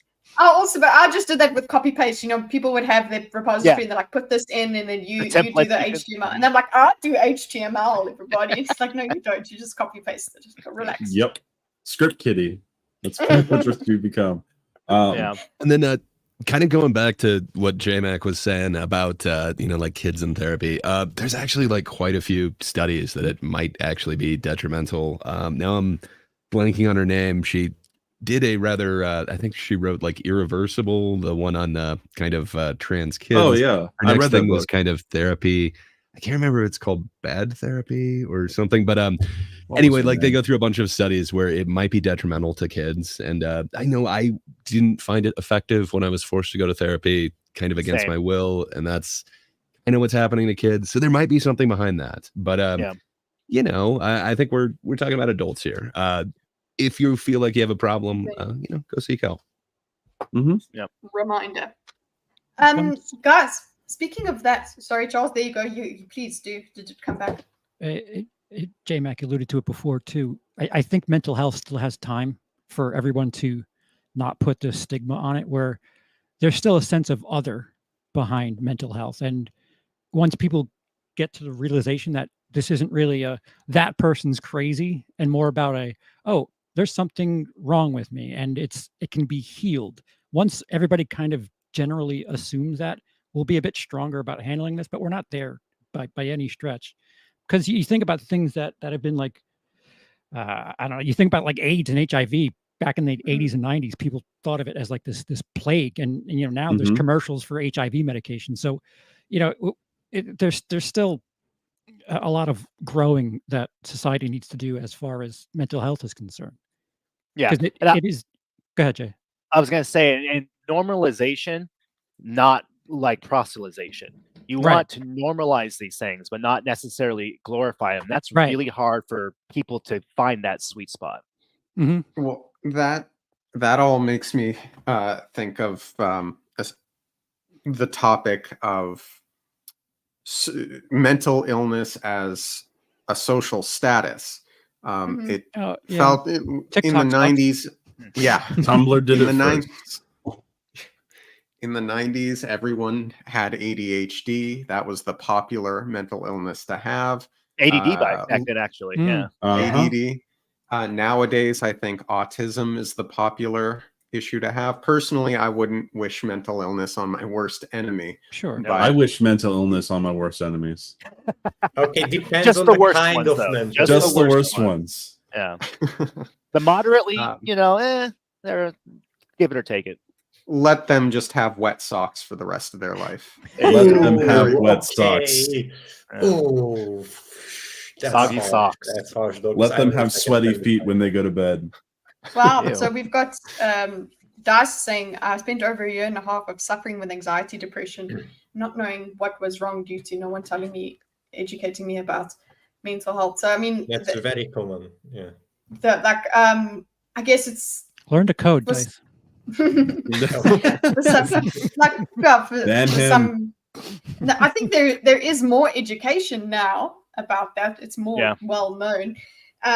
But actually, there's also what comes with it as well is then people telling you, making it seem like something unrealistic as well. They can glorify it, they can misdiagnose it, they can actually make it seem as if it's not that serious. And it's when you're normalizing. One of the things that Blair White says is she's like, I do have a mental illness. And so does Buck Angel. We all do, though. Like, Yeah. But the thing kind of a is, spectrum. she's like, and then she's like, yeah, there's a stigma on that, but don't pretend that I'm normal. Don't pretend that my brain was put together the way it was supposed to be put together. It's not a mental illness anymore. It was taken out of the DSM. And the DSM-6, right? It's It was taken out of DSM-5. Really? Okay. Because I haven't. Did they do like because I have a DSM? Gender dysphoria is not a mental illness anymore. But no, I know. is that But like in the DSM-5? physical, I mean, I don't know if they did digital updates, but I know in the physical one, my DSM-5 has it in there still. Maybe I'm thinking about something different here. And the addressing Spoon, like, it's sad, man, but I was lifting heavy shit, and the sad voices did not go away. They intensified. I just started going when nobody else was in the gym, but man, it was still really sad. have you tried masturbating? I don't think there should be a stigma against Guys, talking I want to to get somebody. there. I want to get to the masturbation discussion, guys. What? Because yes, I do. I'm an expert. I do. Okay, so listen, hold on. Dr. Patterson here. Just If we've gone over the stuff that we spoke about last week. Is everyone good with that? I'm okay if we aren't. I'm okay with moving on. I pretty much said whatever I needed to say. Yeah, I feel good. Hydra, are you good? From Can you hear me? Yes, we can hear you. Hydra, how does masturbation work for you? You've got multiple heads. Do you stroke them all? Whiskey works for Spoon over there. It worked for me too until it didn't. Weed worked for me until I lost everything. So unfortunately, that's I have to go because I don't want to waste all of my data. But I don't know if I'll manage to fix it. I'll take a look at the router. But just until then, it's nice to see you here, JayMac. We should come on. Yes, it's nice to be here. Are you in the or anything? In the Discord? I'm not sure. He's probably on a lot of Discords. You are not on our Discord. I double checked. Okay. No, I don't have you guys here. Okay. Yeah, so, you should we need to talk join the more Discord. because it's That's great for sure. having you. He's a busy man, but we can just guilt him. Guilt him. Everybody. How many are there here? Everybody. Shame. There are 6 of us and 1 of you. We will overwhelm you with guilt. The whole reason our Discord has Nitro is because of you. So you need to join. Shoot me a link and I'll hop on there. I'll accept it. We just got to be like that one lady in the dream from The Princess Bride. Boo, boo on you. All right, see you guys. Oh wow! Take care, Hydra. See you, Hydra. So masturbation. One of the things, look, we do. I do know BMO wants to talk to you about tabletop things and whatever. I definitely did not want to talk to you about masturbation. That's for sure. Well, I'm sorry that this just happened because of my curiosity. Well, actually, no, because of the Reels algorithm. Okay. First of all, First, why Can I is it- stop? I'm gonna stop you Just real hold- quick, Kitty. Is that okay? When I was in high school, when we had our anatomy, I actually did our project on masturbation and ejaculation. So nice. I am qualified. You're an I got expert. an A Proper. on that project. Where's your paper? Wow. Bring it to- Oh So- my god, that was like 30 years ago almost. Did you have a diorama? Like, was there a whole We did. presentation Well, involved? we had the poster board, and we had all of our stuff. We talked about nocturnal emissions. We talked about ejaculation. Aw. So you built yeah. a volcano too, except it wasn't a volcano. Exactly. Yeah, Was baking soda and vinegar involved? And that was a Christian school too. So like, Awesome. we had a yeah. A I Christian wrote a school. paper That's- on you know sea what? cucumbers. And now Same for the thing. demonstration. Same So thing. same, but different. So sorry, Kitty, continue. Masturbation. Okay, so one of the things that we did touch on last week was the difference between men and women, right? And that graph of the male and female suicide rates, it speaks for sex differences. We will have a think on gender dysphoria. Let's go at some point. Let's do that. But right now, what I'm talking about is there are the sexes usually. Mm-hmm. Oh, by the way, I looked it up. It's still in the DSM. Okay, so it's still in the DSM. There we go. If our sexes didn't exist, we wouldn't have gender dysphoria because our bodies would not be sex. Now, people are trying to get rid of sex as a concept completely. That's dumb. Let's not go there. But one of the biggest differences I've now been educated about, the biggest differences between men and women, is something called post-nut clarity. Yes. I am very interested in this, and I've seen a lot of reels about it and whatever. You're like, I've never had clarity in my life. Tell me about this. No, never, because if a real thing. there's anything for our brains working differently, I understand the guilt or the this and the that, but it seems like it's properly different for a man. Maybe. I mean, like, What have I so done? everyone's mileage may vary, but it's kind of more you're snapping back to That's reality exactly instead of it. being in this like animalistic berserker mode or whatever. But Yes, great. Well, yeah, it's a rush of dopamine in your brain, and Yep. that when you come down from that, there's a few things that might happen. One, Okay. you might feel very, very satisfied and relieved and calm, or two, you might feel insurmountable regret. Ooh. And a lot of that, the reason why clarity is used is because when you're the interactions with, now I'm no brain scientist, Mhm. right? Like I speaking on just experience alone, the way that your brain processes those chemicals, and especially in something as I guess impactful as Mhm. ejaculation for men, that rush from one point A to point B, it does put you in a cognitive state that's like completely removed from where you just were. Yeah. I tell my, Apparently. well, what's funny, it's I actually tell my, this is kind of going on the therapy conversation, the therapeutic.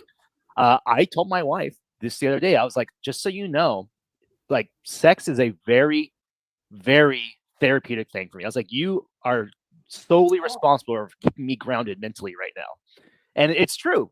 I don't know women get that. I don't. But I know for me personally and other guys I've talked to, there is an almost therapeutic process that happens when you do get to have sex. Mhm. You know? And there's obviously a process of evolution we could talk about why that is. You know, obviously there is a component of reproduction that's kind of put into our brains in, primally. But it's like I said, it's chemicals. It's your brain responding to a state of chemical influx and then that drop down. Now, if this is in the process of something that's like if you were feeling really depressed beforehand and then like you get a hooker and you're just trying to get away from your depression. So you have sex and now for that moment, you're feeling that high because you're getting laid. The moment that comes down and that dopamine leaves you. Shame. Yeah. Oh my God. I know from experience the feeling of utter shame and emptiness of like, I just had sex with 3 women that I have no idea who they are. Like it is just emptying feeling from a mental capacity. It's just, it does. I like the humble brag though. It's not humble. It's not humble at all. I know. Trust me, it's not humble at all. One of the things that was explained to me, also in my lovely marriage as well, we have these very open conversations, of course, is it's like okay, so we went and we looked at a Joe Rogan explanation where he said it's like you're in a bus, the best, and you're at the back of you're in the back of the bus, and your penis is, so this is the thing, is you're talking there, JayMac, about pursuing that pursuing sex as just something to get rid of whatever feelings you're having for something else, about therapy. But this was in the context, I think the reason this came up because we watched a certain reel that was like, I don't know, basically a guy was saying that no, if he has post-nut clarity and still likes you afterwards, that's true. He really likes you then. And that's where our discussion came from, where it was like, there is apparently that it's just this pursuit goes on, and then once you've come, everything just goes away. Is that coming a thing? and going. Is that ever? Yeah, the come and go. The old come and go. Is that a thing? Then again as well, I don't have these experiences. But it was very fascinating for me to get into this brain that works that way, because it doesn't work like that for any woman that I know. Mm-hmm.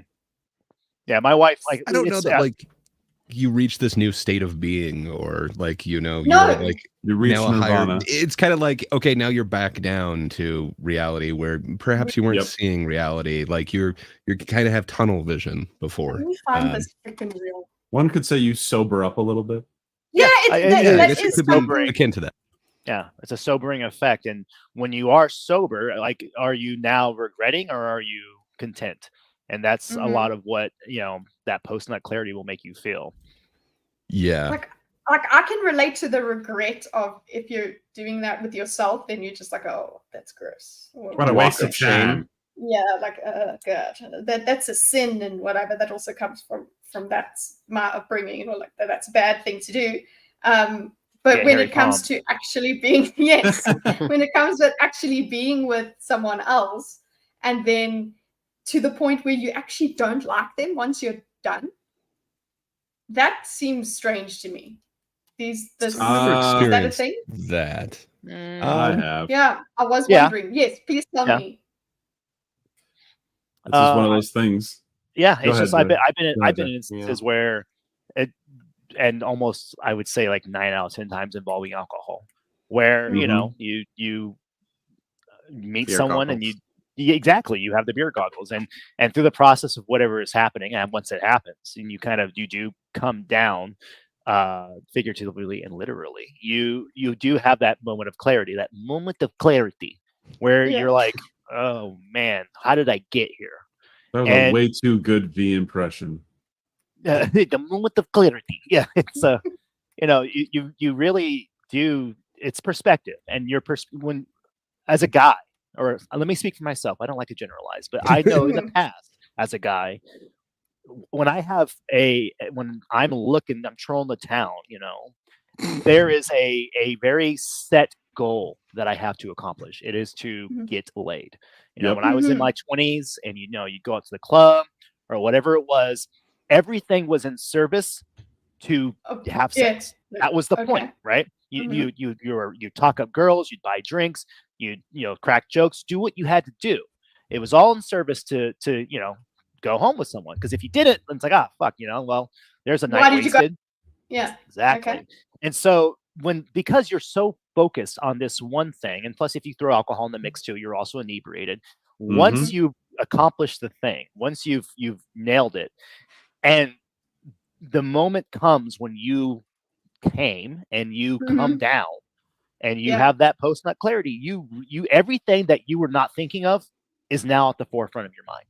Like, why was I doing this? What is this girl's name? Where the hell am I? Everything that was not important at the time, because your only focus was sex, is now, because sex is out. You've done.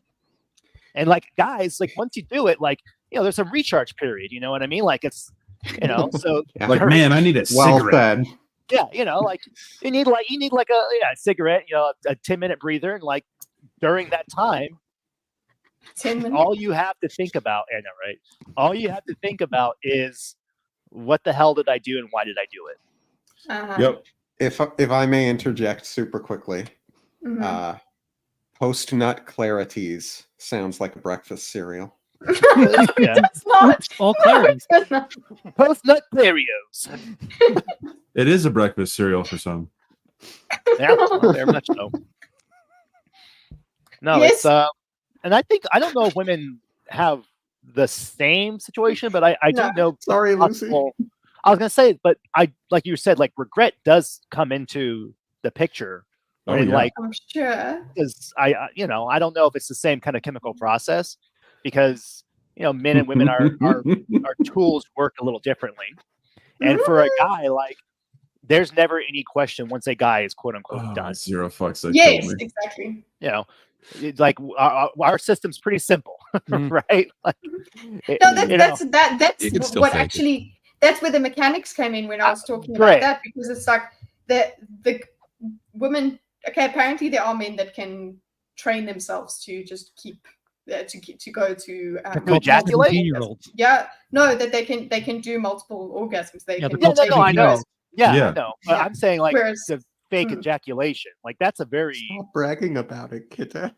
specific process. I'm sorry, it is one of my favorite things actually, because it's so fascinating because of how different it is for us. That yeah. So you guys have, I suppose it makes sense that you would have post nut clarity, right? Because it's what it ends. Okay, it ends. Well, Whereas with us, it's just like no.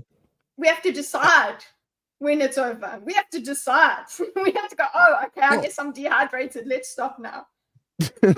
I've been with a lady, and I think you know, haven't. I think there's been again, humble brag. But you know, I think I've been there when that person kind of realized. I don't know, alcohol was definitely involved, but you know, I think I've seen like a bit of like, oh, this was not what I really wanted type of deal afterwards. Not like a straight afterwards. well, no, it was like the next morning, yeah. but it's You like see, women I like think that. you know, that whole walk of shame thing. Like I think women experience it, but in a different way. But you know, anytime you're able to like take a step back and evaluate, like, oh yeah, I was not making good decisions last night. I don't know, you've kind of experienced it.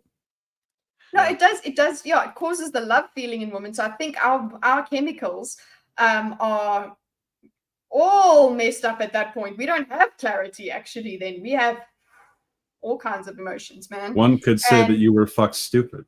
Yeah, we're great. We're You would say that You know? women are associate a love feeling to sex? Serotonin. I would say the opposite. Comfortable feeling. It's the oxytocin, supposedly, that comes up at the end there as well. I would That say there's- men more there's supposed to be- associate a love feeling with sex, and women more about, like, you know. I oh my God. 100% agree with you. that has been my problem. Sorry, what? Wait, I'm not understanding. Explain. Who? Both Which of one you. of us? Emo? The two that agreed. What are So you agreeing on? there is a joke about me growing up that the second I put my dick in, I fall in love. That has been a thing for a long time. That is just So you followed have me not throughout my never life. had that Is it a clarity. wreck when you that do where it? you've- No. Very much so. Very Emo much just so. Especially that never regret. reaches climax. So he Was it your doesn't really know. therapist? I'm edging all the time. 100% all the Constant time. on the edge. Living on the edge of my seat. We're maybe a specifically. little too personal question, but were you raised by a single mother? No. Okay, never mind then. Okay. So you're saying that for you, it's like It is very much something that, like, a lot of the time, especially earlier on in my life, where I was a lot more foolish about my decisions.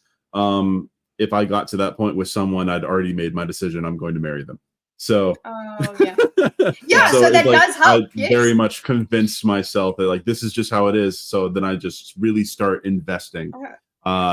Yeah, never ended up going the way I wanted it to. But yeah, that regret thing for like, oh, I don't even know who this person is very well. I also had those problems. Oh, you did? Oh yeah, like the clarity part, I very much have experienced. Like it's like, oh, why was I doing this? Okay, Why am I here? I understand, like, you're going to dirty places, you do dirty things, and then you're done doing the dirty thing, and You're a like, sinner, okay, I'm Bima. done. Yes, I am.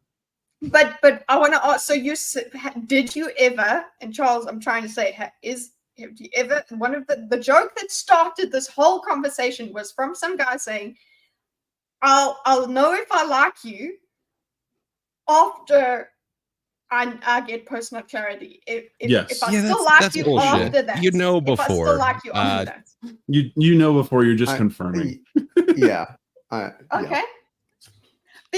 Because apparently that there are a lot of men that have this experience that they have thought they like a girl. That one of the jokes, the part of the joke, because it was a podcast clip or whatever, was like, oh, I was tricked. I was tricked into it. I thought I liked you. The whole time I believed that I liked you, and then this happened, and then now my brain is just, I don't like you. I think with and then guys, I feel sorry. I feel bad afterwards. So I don't.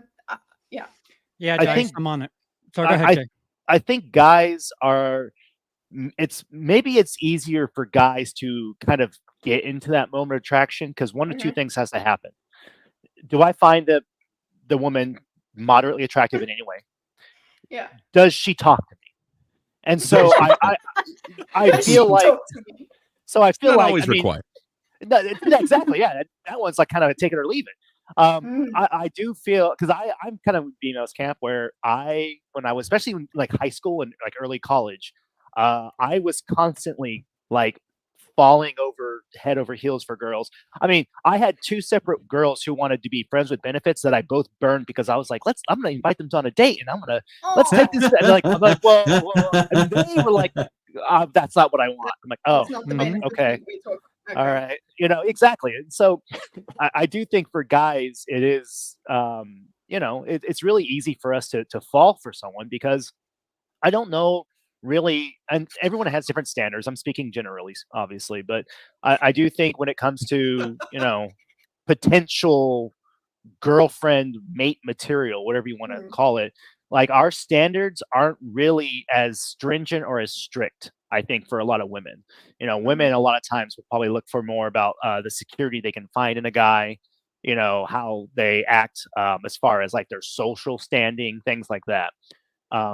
Whereas guys, it's like, man, this chick at McDonald's, I'm pretty sure she winked at me, so I'm gonna shoot my shot. I'm just gonna put it out there though. Don't ask out the cashier. Just don't do it. Wait till after she's off work at 10 o'clock at night, walking to her car. That's when I asked a girl out through the Taco Bell window one time, and that was a very fun experience.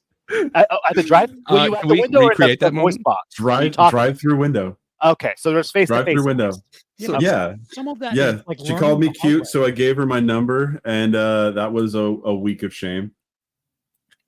Yeah. True story. Yes, Dorkus. Just last week, I was going through checkout and I complimented and you checked the cashiers. I checked her out. Yeah. I complimented her glasses. And nice. Yeah. And she started talking to me and I'm like, oh shit, I've never made it this far. What do I do now? So looking through your guidebook. Yeah. Unlocked. Exactly. I had no freaking clue what to do. I couldn't tell if she was just like that personality or if she was attempting to flirt as well or not. But we ended up just talking about the differences between black glasses and clear glasses for like 2 minutes. And then that's all you have to do. I went on my way. Jay said it. He's like, does she talk to me? Okay, you keep talking. Cool.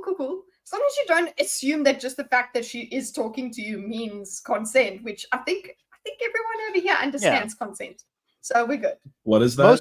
most girls will let you know at which point they're like, oh, whoa, I'm not actually interested in you. Of course. And as long as you reciprocate and say, okay, thank you for your time. Yeah. It's all good, you know? And girls, it's on you, because there's so many girls watching this. It's on you to it's on you to actually, if you don't like the guy, you say you don't like the guy. But if you do like the guy, don't now reject him and try and play games and shit like that. Oh no, there are these TikToks these days with the girls going, oh no, I said no, and then you didn't ask again. Yeah, no. That's a cultural thing that needs to stop. Yeah, don't do that. Agreed. And yes, that's true, Lucy. Don't confuse kindness for flirting. Exactly. That you get this thing with But when the nice girls are guy. flirting, they're kind to me. Because I don't understand the difference. They're not a bitch to me. That's the thing. You don't have to.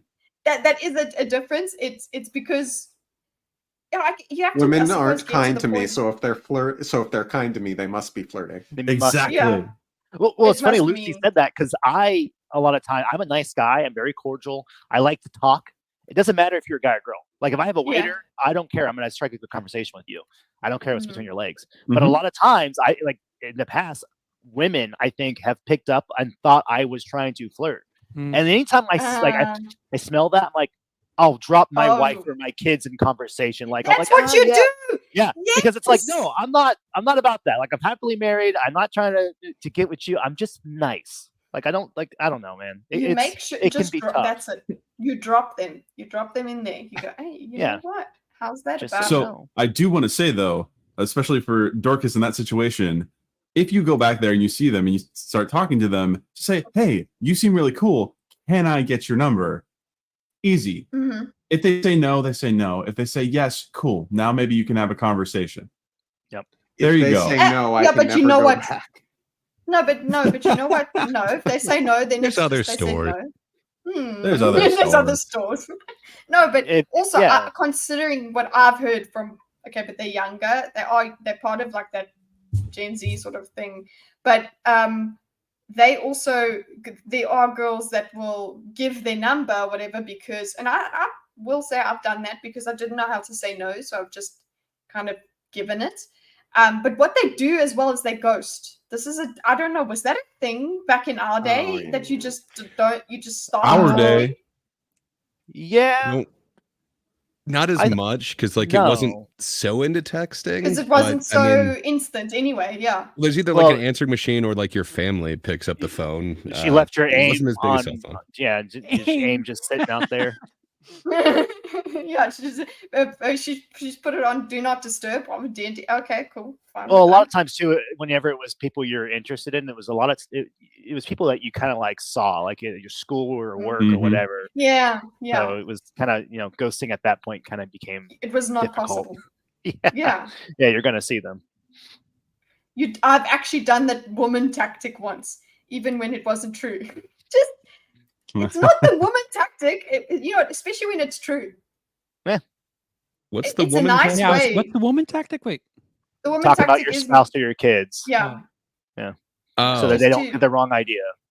Because one of the girls I was speaking to, she said she put her friend's ring on her finger and whatever, just for that night she was like pissed off and she would just go like I this. have lied about having a wife and kids in order to get someone to stop flirting with me, so it's like I understand. Okay. Make sure people have judgments for that, but we have a video shared by our darling. Let's see what this is. Our darling. Oh yes, I love Teleporta. Wait. So there's no sound. There's no sound. Oh, okay. He's an animator.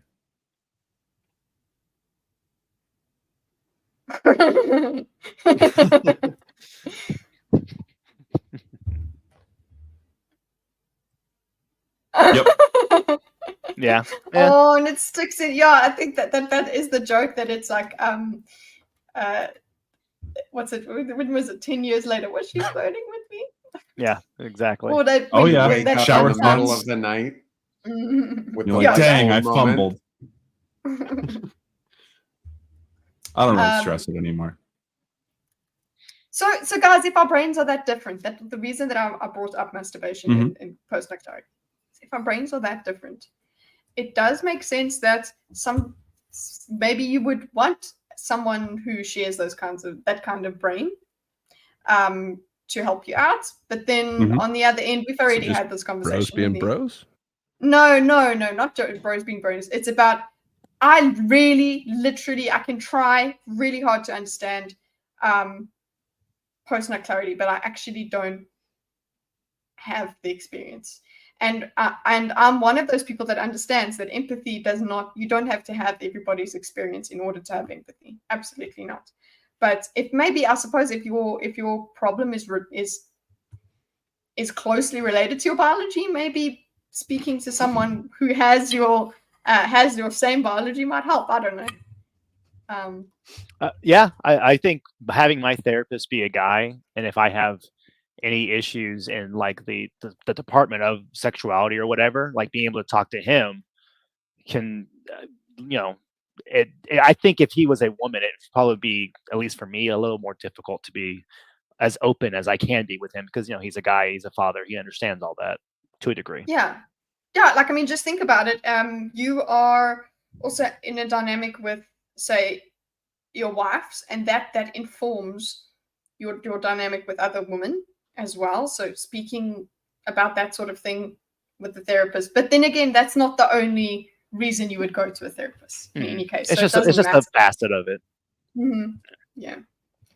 Okay, well, I'm done with that. Now you guys can talk D&D.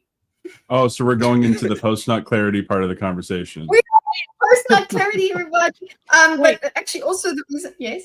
I want to know what Jay was going to tie to being raised by a single mother. Because I was raised by a single mother, and I very much am like BMO when it comes to having like that head first, like, oh, I must love them. Like, I was always very romantic, whereas a lot of I was just saying if there was a commonality there, just.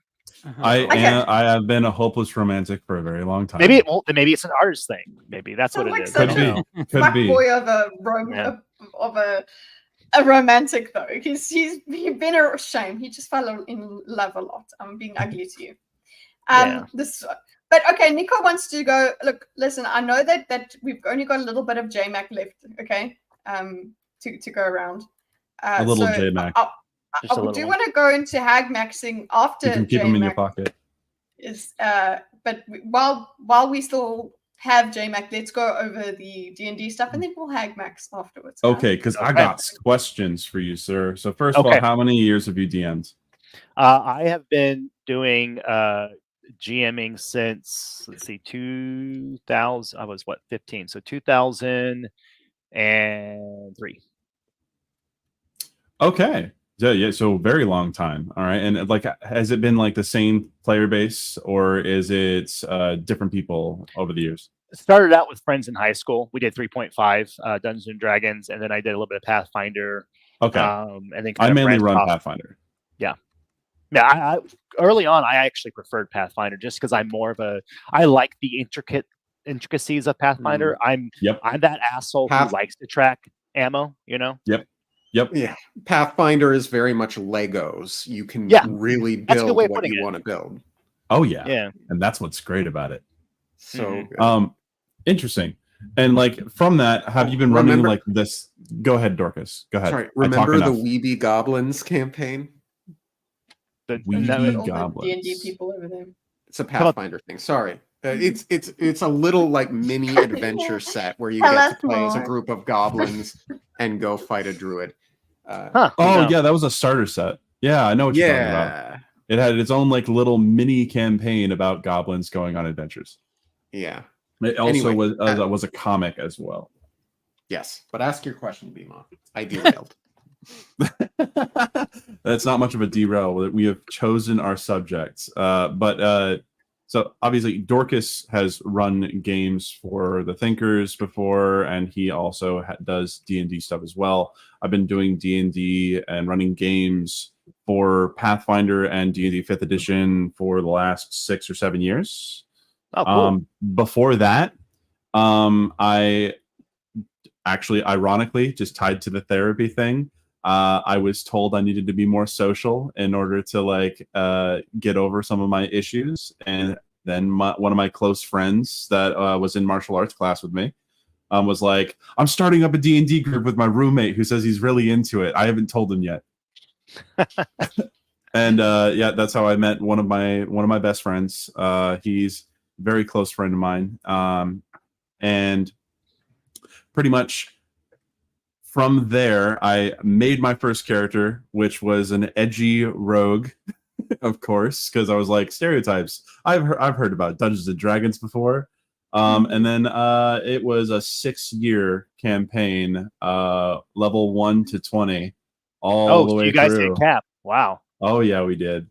I think I've only hit cap in one with one group before. What I have never gotten a character from 1 to 20, and it's my dream. I want it to happen so badly. Died twice, got brought back twice, and it's funny because one of those brought back was like in the same session. Okay, I was gonna ask, when you die, guys, can I ask them a new question then? So when you die, do you just sit with them until they can try and bring you back? No. Is that no? So what we did, because I've had several characters die, because I do GM, but I also played a few. Of course. I actually had a character, and I'm that asshole who writes like 7 pages for their backstory. So I like had this whole thing fleshed out with this character. Awesome tiefling warlock. With the old one was his patron and all this stuff. Really detailed. Second session died because I got consumed by an ooze. And when the newer player, and I don't meta game. I'm very, very strictly. I do not meta. So I was in the ooze, and our bard was going to cast Shatter to try to free me. And I'm sitting there biting my tongue because motherfucker's going to kill me because it's a shockwave. Wow. And I'm like just sitting in my ooze, just waiting for things to happen. And of course, he casts it, he rolls near to max damage and ends up killing me. So second session, I have to go. The thing is, killed you. If I'm never playing with JayMac, he got like max damage. And the thing is, with in D&D, if you go, I think it's like twice over your health threshold, you're just dead. Yep. Like you're KO, no coming back. I mean, you can still get res, obviously, but we're level 2 or level 1, so it's like so no one has a res. No, not at all. So I actually, what we did is I just drew up another character on the spot. So they were like, holy shit, what do we do? Craxus is dead. And while they're doing that, I'm over the corner like, okay, well, maybe I can play this and that. And I actually ended up drawing up a monk, and I did my funeral rites for my character. That's awesome. We always have a way of tying it back into it. Can't you do that if you do a homebrew? Can't you do that kind of thing? There's Gulag for a 1v1. Yeah. There's a fun D&D movie that I've been pressuring us all to watch called The Gamers, Dorkus Rising. Did you see it? Yeah. I know Dorkus Rising. Hide behind the pile of dead bards. There's this running gag throughout the movie that this one specific player who plays a bard keeps dying. And there's this battle. He's just dying every turn. So there's this pile of bodies that they end up using for cover. That's dead awesome. Bards. Well, it's funny because bards do tend to, the players who gravitate towards bards do tend to be the characters that do the dumbest things, in my experience. True. I seduce the priestess. Yeah, it's like the barmaid. That's another thing, Biba. I don't know how you guys do it, but I've always played in a way that like your skill checks are not magic. Like I don't care how high you roll on your persuasion. You're not convincing the king. Natural 20s do not apply to anything except for attack rolls. 1000%. Now, rolling that 20 saving might make the king like laugh it off and think, "Oh, look at this guy, he's great," opposed to beheading you. But like, it's not. Yeah, I had players before, especially newer players going into 5e, who are like, "I've got a 20." It's like, no, that's not how that works. It's not mind control. Isn't the rule in Pathfinder specific? Mm-hmm. Yeah. Isn't the rule in Pathfinder specifically that a nat 20 for skill checks adds a base of +5 to the roll, but otherwise is not? But that's a house rule. So at least in first edition, it's just you don't get any extra bonuses. It's just +20 to do your roll. At least that's how I play it. I've got the book sitting right here. In game mastering, there's a bunch of like side rules that you can add in that maybe we don't play with. But that doesn't sound like you get a +5 for a 20. So that would be nice, I guess. I wouldn't be opposed to it. Have you played Starfinder? I have not. Not yet, at least. Okay. I've got the That's Starfinder book. Yeah, that's the last big game that I played was Starfinder. Other than the game I'm Okay. making now, obviously, that's the primary focus that we've been playing. So That actually leads to one of the other questions that I had for you. So, do you run a like a contiguous world, or that you run all your games in, or is it new every time?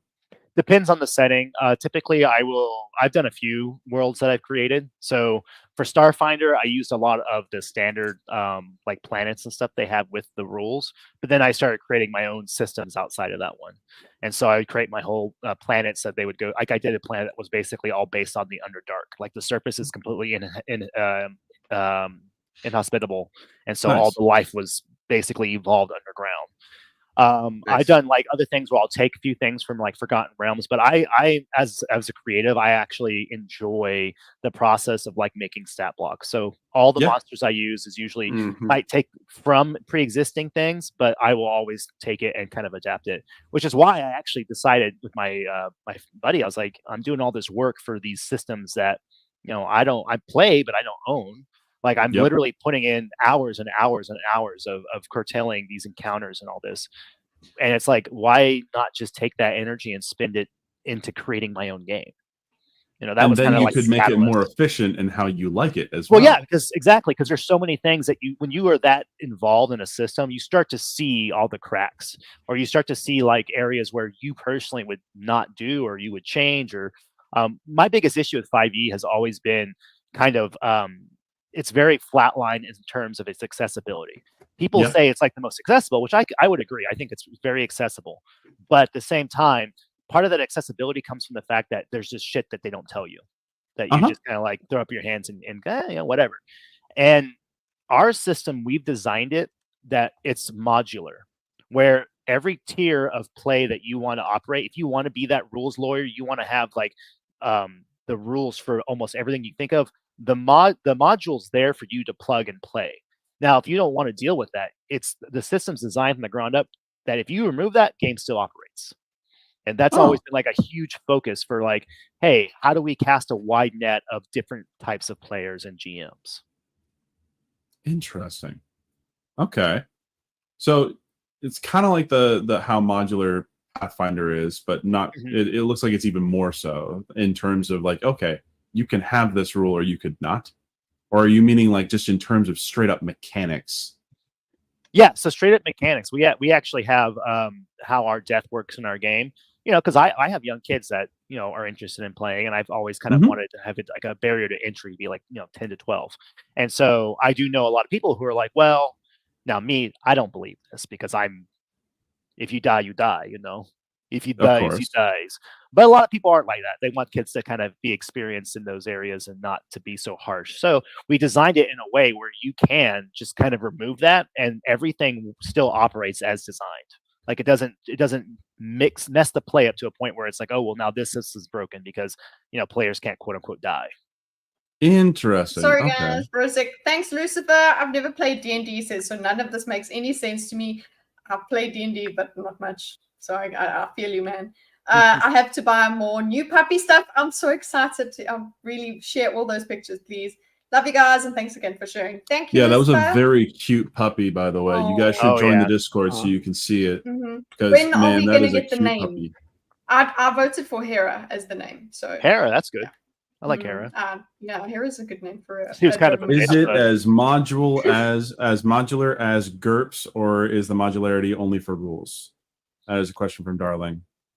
It's right now it's only the rules. So we basically framed it in a way where GMs can take the pieces they want, and all the modularity does is I would probably frame it as increasing the difficulty. Yeah. Sometimes it's hard for people to track like the weight of things. Sometimes it's hard for people to, how involved do you want to be in the systems? Basically, is how we frame it to the players and to the GMs. Okay.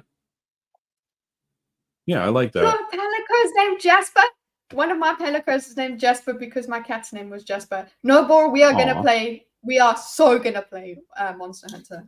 I'm excited for it. I actually only really played. I played a little bit of World, and I played Rise. I did a lot of Rise, but yeah, that I was loved my only. Rise.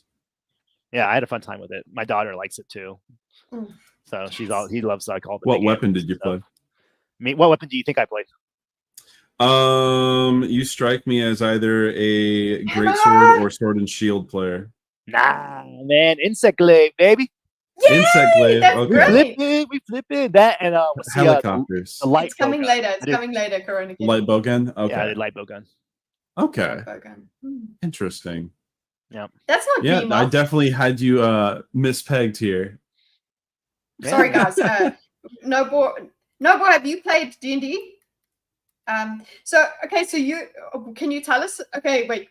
You need to finish more about your questions for JayMac, BMO, but I then want to. I've got a couple more questions. Yeah, go. So I run all of my games through one specific setting. A lot of the time I won't run games like through a sci-fi setting because I don't have one. I'll make one eventually, but it's like I just run it through my own personal world. I don't use Forgotten Realms stuff unless I'm trying to bring a parallel in. What would you say are some of the best tips you would have for efficient world building for people that want to make a world? Efficient world building is not being afraid to pull from the things you love. True. I am a huge fan of Warcraft. I have played since Orcs and Humans, Warcraft 2, Tides of Darkness, Warcraft 3, and World of Warcraft. Very invested in their lore. I do not think, especially if it's your own individual campaign for your players, I think there's no shame in borrowing motifs or plot points or even like pantheons from couldn't agree more pre-existing works of fantasy or sci-fi. If I may add on to that, I've heard essentially two differing opinions for world building. There's the top-down theory and the bottom-up theory. The top-down is you start on the cosmic level. The gods create the earth, and there are the kingdoms, and then within the kingdoms, and you gradually get smaller and smaller and more specific. Which has its benefits and can give you an idea of vast cultures along large spaces. But the bottom-up theory is you start with one town, one specific town, give it a handful of NPCs and a problem, and you just develop that one town. Yeah. But I made it a city. One city, few problems, and then expand out from there. And the great thing is there's so many resources out there now. Where like coming up with things or just like one of the hardest things for world builders and GMs is like naming stuff, like just coming up with the initial spark that gets you going. And there are so many tools, be it like URL, like name generators, or even like map generators they have where you can like put how big you want it. And it will like generate a basic block map of like a city or a village or whatever. Yep. And things like that are like, I use those because I like to play very open-ended. I do have like linear storytelling as far as like what's going on in the world, but I don't ever tell my players what to do. They can, whatever they decide, it's like I have a story hook that says, oh my gosh, something's going on in the West Bank, there's some shady, and they're like, fuck that. What's over there? Like boring. Let's go over the way. Exactly. Yep. Yeah. It seems like that is quite a meme, yeah. Yeah. Well, and the thing is, happen. I played with GMs before. I'm not kidding you. Nicest guy, worst GM. First game with him, because my buddy was like, hey, you want to join this game with us? I was like, yeah, I'll sure give it a shot. And he has us in like this bazaar, this desert village, and like he's explaining something going on. And the first thing he says is like, he goes, you feel a sense of dread. I'm like, whoa. How do you know I feel a sense of dread? You don't know I feel a sense of dread.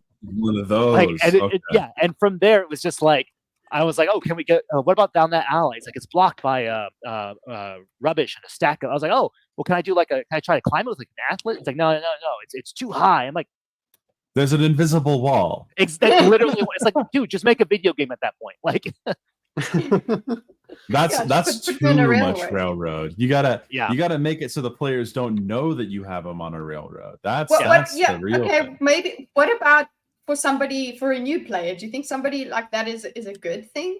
I think having it open-ended for a new player is what allows them to understand how the game works. Yeah. Okay. I would say the only time where I would be a little bit more forgiving of kind of like that more railroady is if it's someone's first time GMing.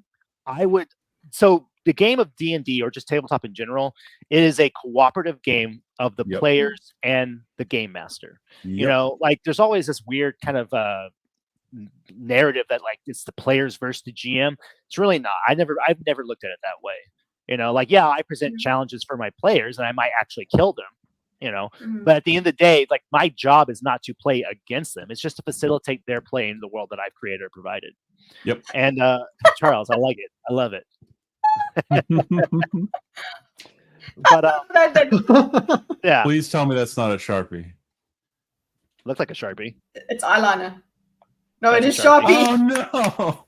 That's okay. Just use dry eraser. It'll come right off. Right? Yeah. But let them fight. Let them fight. Emo, you're in the, No. Now that you shuffled it around, I can't remember which one's which. Yeah. Now it's Evil Charles versus Evil Charles. So they would be on a team at that point. Yeah. See, I'm cloning. You know I'm the real Charles because I hate movies and stand-up comedy. I'm very serious businessman with my briefcase. It does sound like Charles. Very compelling. I'm that kind of player where I'm scared to make choices. I don't know what choices I have. That's another thing. Well, yeah, and that's a lot with a video game, I have different. I have my move set and all of that, and that's it. But there's a lot more to a game like D&D. Before it feels natural that you don't have to put so much thought into what you're going to do next. Well, it's hard for new players to conceptualize the idea of like, okay, one of the first things new players ask me is like, what can I do? It's like, well, I don't know. What do you want to do? Like, it's up to you. Like, I don't know. And I will immediately give them an inciting incident. Immediately. What are you doing? What I like to do is I like to employ the use of like hourglasses. It's like if they're just sitting around, they don't do. I'll just take an hourglass and turn it over, and when that gets down, something happens. Okay. Yep. And that gets players mad too. I love it. Oh yeah, gets them stressed. People in chat. Who has DM'd in chat? And I mean like Dungeon Master, Game Master. Yeah, not the kinky kind. Yeah. I have an interesting topic on the D&D topic to run by JayMac. I would love his opinion on. When the thinkers were doing Descent to Avernus, I knew I had a bunch of new players in the group, and I tried to be as insistent as I could that we play with pen and paper. Essentially, I was planning on using Roll20 for the map solely, but I did not want them to use D&D Beyond to make their characters, and I did not want them to use Roll20 to do so because I thought it was imperative that they know how their characters work and why the numbers add up the way they do. And I think that a lot of the newer systems prevent new players from learning those things. Do you agree with that? What do you think of that topic? Yeah, I can definitely see that. I mean, there's something to be said about like the accessibility of things like D&D Beyond and there's a lot of resources out for like digital playing. Like Roll20 basically can do everything for. I don't, as old school as I am, that kind of stuff usually I don't like doing it because I enjoy writing the things down on my character sheet. I enjoy tracking that stuff or changing it. So I do think I would always make sure that my players know, like you said, know why those values are what they are. Why is your ability score bonus what it is? You know, why did it increase? Your to hit bonus, why did that increase? I do think it's important because I think a lot of times, especially newer players that aren't as integrated into these systems, they usually just kind of have things done for them, and then they don't really ever apply that knowledge. And then like you're 5 sessions in, and then it's like, why does this do that? It's like, what? session Yeah, one. that's like, why I no one appreciated can do that. the amounts. That's why I Yeah. appreciated the amounts of effort that Dorkus put in to, like, when we leveled up our characters. He makes so we were using Roll20, but it was manual, and you had to go through it, the reasoning of why. So you could eventually at some point figure out. Like I got to the point where I was like, this is what's going to happen, and then the only thing I needed Dorkus to do was to confirm that I've done that right. That's all. I'm so Now, proud of you. It's actually funny because in that entire 6-year campaign, there was one person that he's a very close friend of mine. He's actually the person that got the group started in the first place.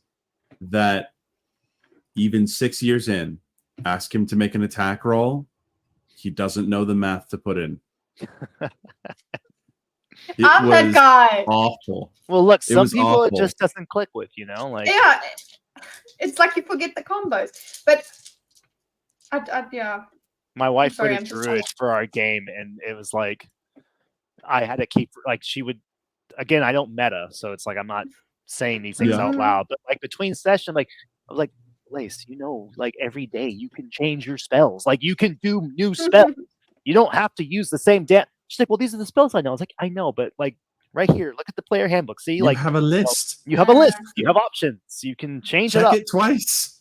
But yeah, it's kind of hard for players. Games do all that for you. Like you get your talent tree and you select your things, and it just kind of plugs it all in. I like that visually. I like that. You can see that. That's what I like to have. Is I need to see it. I can't have it. Like what I need a diagram. Yeah, well, what Dorkus was saying about like actually knowing what your stuff does is a lot of times like with like MMOs you can do level boosts and stuff and just like dump you in at like max level or whatever. And so when you do that, then all of a sudden you have all these new abilities that you don't know what the hell they do. You're just clicking stuff and it's like, I don't know, if it works, it works, but you don't actually know what the mechanics are that you're doing because you never actually played through them and you learned never them. figure it out. Yeah, chat, we're still talking about post-nut clarity. Yes, post-nut clarity.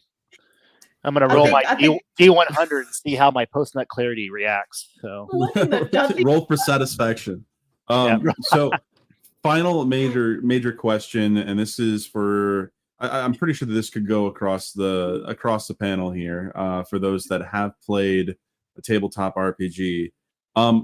What is the most memorable moment that has happened in one of the games that you've played in? No matter how small it is, I want as many people participating in this as possible. And I want to start with you, Jay.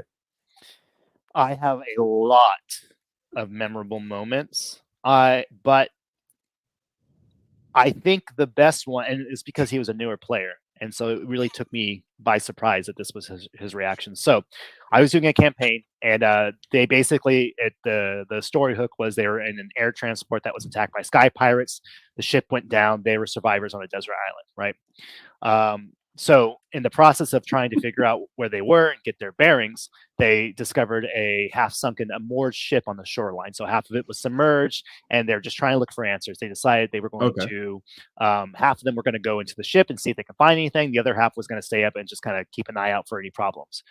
In the process of this happening, there was a giant shark that attacked the players that were underwater. And so there's this weird dynamic where half the players are on the ship and the other half's in the water. Well, if I'm using my brain, I'm like, I have bow and arrow and spells and I'm on the ship, like, I can kill this shark and not even have to worry about it, right? The bard decided he was going to jump into the ocean and use one of his, I actually believe it was Shatter as well, or Thunder, was it Thunderclap? It was one of the sound-based ones. He was going to jump in the ocean and attack this shark. Now, I always make my encounters that they're not impossible, but usually there's a solution that should be intuitive. And part of the solution to this particular one was not getting in the damn water. Yeah.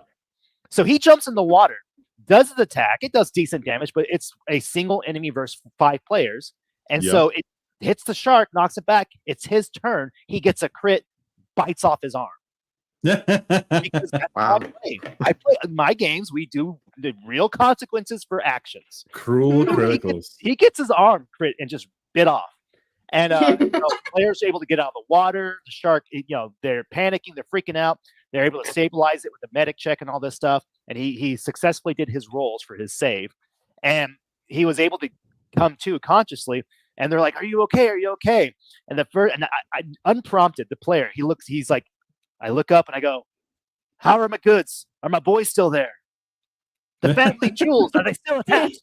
And I'm like, "Yeah, your nuts have not." He's like, "All right, I'm good to go." So, That's awesome. So I never forget that, because it just shows to me what players are. The choices a player makes will always surprise you.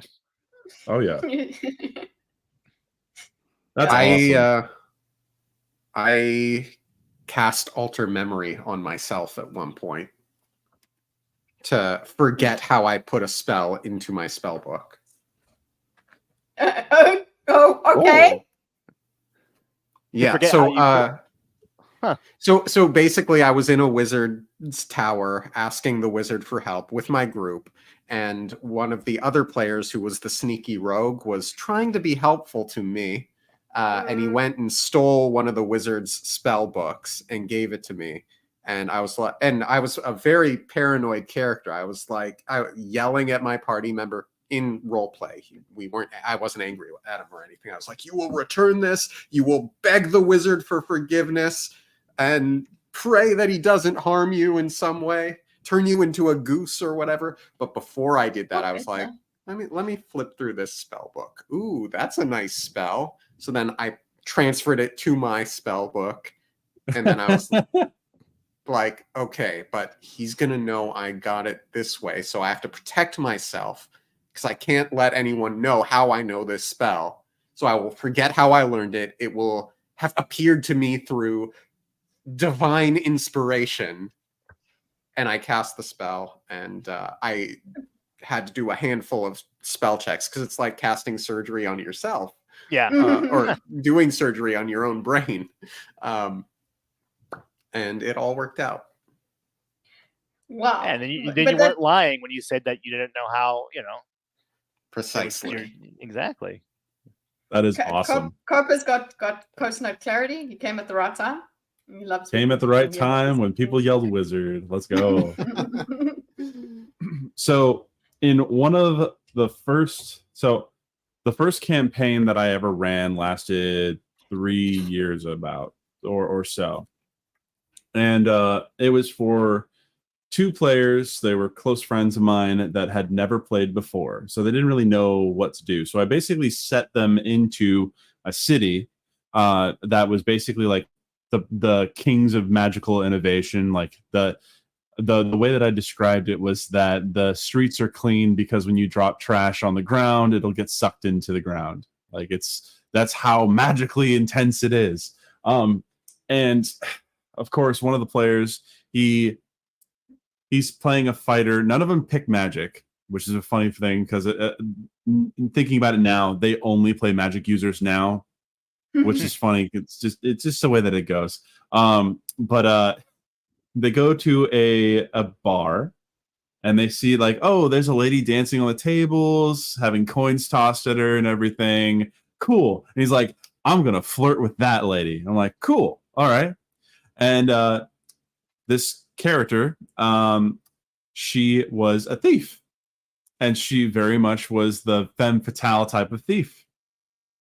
And basically, she was reciprocating everything that my player wanted, pretty much, until it got up to the point where it was like, "Yeah, come up to the room with me." And then he gets out and everything's stolen from him. And then we spend the next month of playing specifically trying to find that bitch.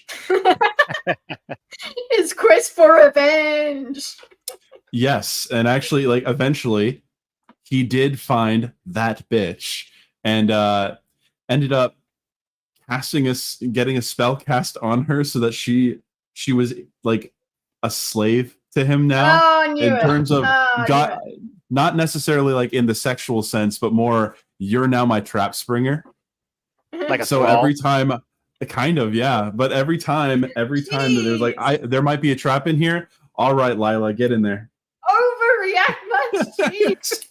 Oh yeah, that is one of the most memorable things for me. I've got many more, but that's like that one was like, oh, I made my player hate someone with such a real vigor. Yeah, this goes back to JayMac just saying you never know what players are going to do. So this one just decided this is the quest that they're on. That is so true, darling. Advice on how to make players do anything is to steal something from them. Yeah, that's an instant hook. Okay. I've got a good story. I was playing a one-shot, and the DM gave us randomly generated characters. And I was playing a kobold who was chaotic evil. And players, as you do, players so rarely get the opportunity to really play chaotic evil. It was essentially a Suicide Squad type story. We were all prisoners. They put a glyph on us, and if we disobeyed our directive, the glyph would activate and kill us. And we were tasked with protecting a prisoner who was part of this dragon cult. And obviously there's a lot of lore with kobolds and dragons. And through the bulk of the one shot, we protected her, and we were bringing her to the prisoner to her execution. And at the last minute, and she had been like needling me to help her escape using that dragon kobold relationship. And at the end of the game, one of the other players, as we were delivering her, managed to get the glyphs removed from us. And there was a moment where I was able to cut her free, and she started wreaking havoc on the players and the whole town. Lots of death and destruction, and I just bolted. And I was the only one that survived the thing. Let's go. Because I ran. Coward! You're supposed to stand and die. Yeah, PvP can be fun if it's done right. Like if I know, like a lot of GMs are like really, they don't like the conflict with their players, but I think if it's done right or with the right group, it can be rewarding. Yeah, it's even better when you incentivize it. When you're poking and prodding. Oh yeah, suddenly an arena appears. Right. Show me what you got. I did that in the Starfinder game because it's sci-fi, so you can do a lot of stuff. So it was kind of like a down session where they were just trying to get some information. Not a lot was going on. So one of the people they were getting information was a club owner, and it was in that game. There's like a race of this alien, this humanoid alien that like pair bond with this dragonoid like alien, and so like they were a pair bonded couple, and they owned this club, and they were only going to relinquish the information if they played this popular virtual reality game with them. So I actually had drawn up and made my own stat blocks for these mechs that were all max level in Starfinder, and every mech was designed to do like one was like dual wielding like laser swords, one was like a giant tank, like an immobile tank. You know, one had like rockets, and so you know it was cool because the players were only like level 6.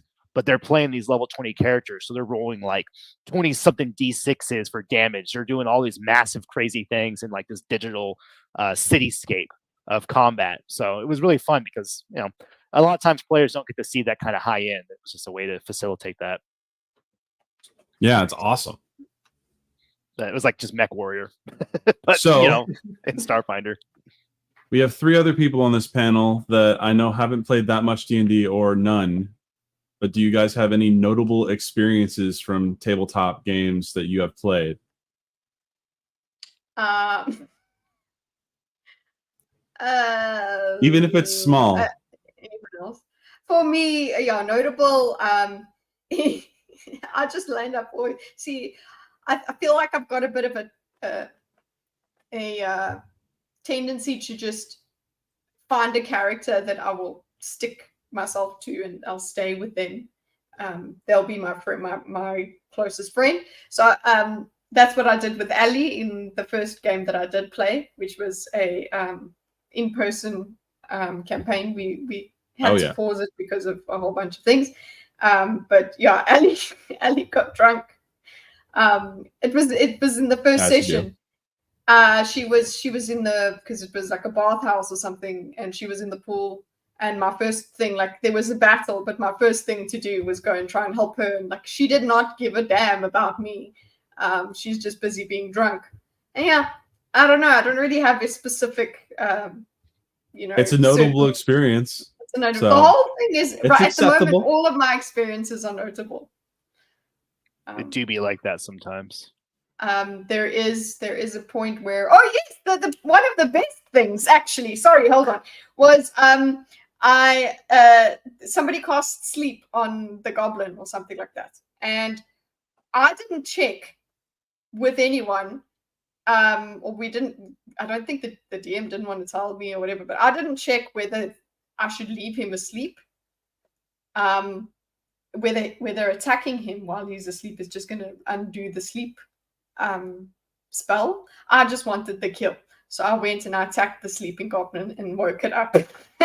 And everybody had to carry on fighting. Somebody else had to kill it because my turn obviously woke it up, and everybody else had to go and save. So it's you'll find if you play any game with me, I'm just a liability. So just understand that, and then Liability. Yeah, I'm just a liability. Yeah, in a co-op game as well. It's just like I watched some of my Monster Hunter gameplay. I'm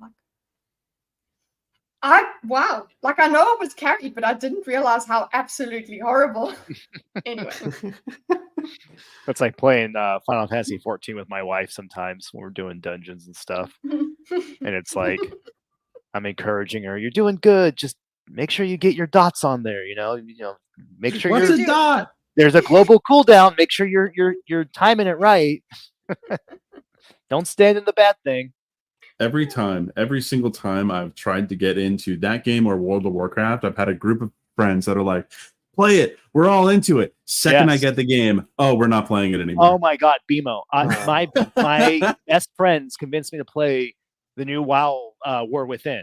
And I'm like, I did not want to because I don't like Blizzard and I haven't really liked retail WoW. I play classic, but it's like I don't like all the new shit. But they're like, oh no, it's gonna be awesome. We're gonna do this. It's gonna blah blah. Like I played the past like 6 times I played completely solo. I'm like, yep, that's how it goes. Why am I doing this? I'm just sitting there last night running these stupid things called delves, and it's like the 6th time doing them. And we joined together to do it together, and I'm just like sitting there like, why? This is exactly what I didn't want to happen. It's happening. Yeah, it's everything that happens that way. It just goes that way. It's just the way it is. Yeah. But Gray, do you have any notable experiences from tabletop or like an RPG? Yeah, well, tabletop for sure. I did a lot more of that. Just all the RPGs. Sadly, they just kind of like petered out, and that's kind of the main memory of those. Is like people just kind of ditching out, and then it's like, okay, none of these are ever resolved. But tabletop, yeah, I remember like the most intense game like I've ever had. It was just going on forever, and I just kept noticing that like this dude couldn't miss, and he was just like hitting me every fucking time. And I finally like realized like an hour and a half into the game that like the dude was using like loaded dice or like fake dice. And just, fuck you. Get the fuck out. So I don't know. That's kind of the most memorable one, and I think that's one of the last ones I ever played. Sorry, so. Why would you cheat in a tabletop game? That's so dumb. What's the point? I don't know. There's a psychological thing whenever you beat something or do better, and it's just like it just feeds into your ego. Like it feels good to hit a crit, but part of why it feels good is because you don't plan on it. You know what I mean? Yep. Like that's why rolling the dice is fun. Exactly. Yeah. I was talking to someone just the other day about dice, and they were like, dice are not necessary in the game. I think it's an inefficient way of running attacks. And I'm like, but I like to roll dice though. And he's like, well, you're retarded. Yeah. I almost TPK'd my one of my groups before because I've got a set of dice. They're pink. They're pink tabletop dice. And I don't know what it is, but that D20 rolls high. It's hot. I don't know why. But it just is. So it is a good dice. And keep it that way. I rolled 3 20s in a row. Like back to back to back. Wow. And like knocked out 2 players like almost instantly. And I'm telling you, go for the lottery next. I'm like, I put my GM screen down, like, look. And I told him, I was like, okay, from now on, I will roll on the table so you guys can see. because they were like, "That's bullshit. There's no way you got 320s." I'm like, "Look." Two of them are down and unconscious. One guy is like drowning. It's like, I look, man, I calls it as I sees it. Yeah, I feel that. But just What do you mean dice isn't necessary? Oh, he wants like just a random number generator. the guy I was JayMac, arguing with just thinks that the mechanics of the This dice one right rolling here. are inefficient. That's barely even pink. That's almost really fuchsia. It's super pink. Yes. Oh I my can't god, even- great. Let's see what I get. Hold on. I'm gonna call Wait. myself colorblind. Okay, I just got an 8, so we're good. Wait, let's see. If mine's better than yours.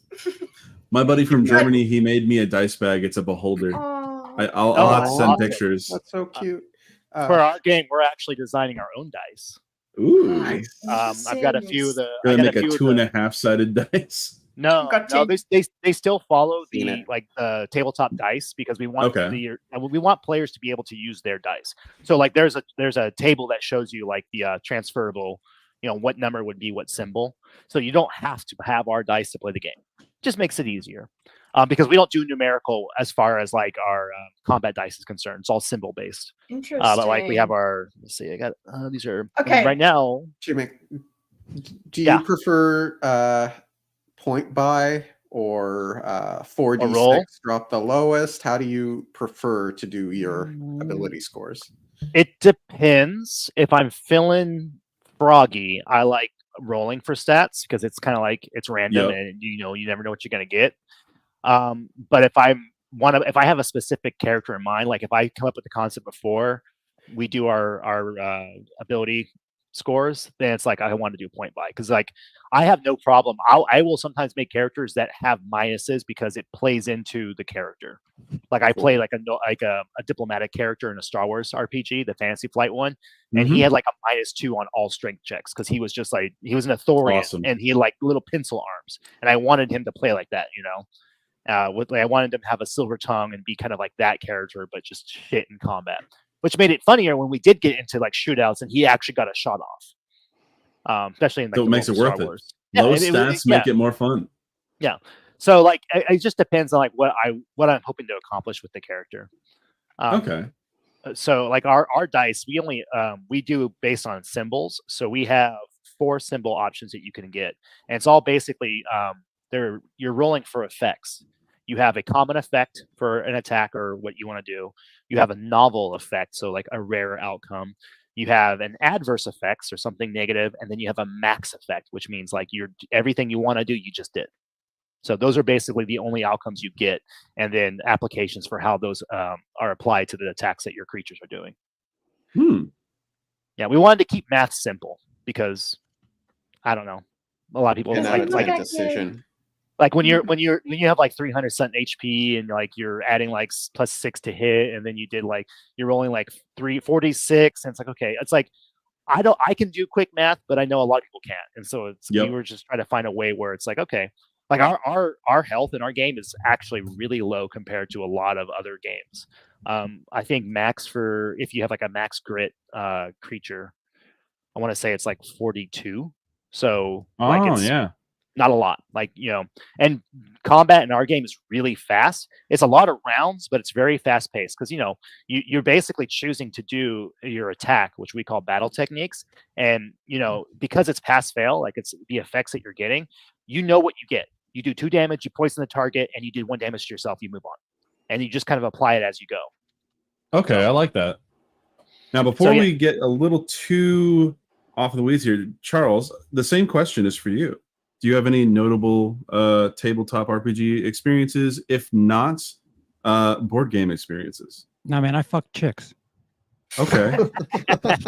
I'm too busy for that nerd shit. Come on. What was a notable what was your clarity moment? Yeah, post Yes. clarity. No, We're waiting. have We a all little- pause. We wait. I'm a big risk kid if you're going to stick with a board game. But I nothing that I can think of is noteworthy. We got to change that. We got to get you playing some tabletop RPGs. Yeah. I once had to draw a cannon for I need to be taught Pictionary. though. Nice. Have you ever played Risk?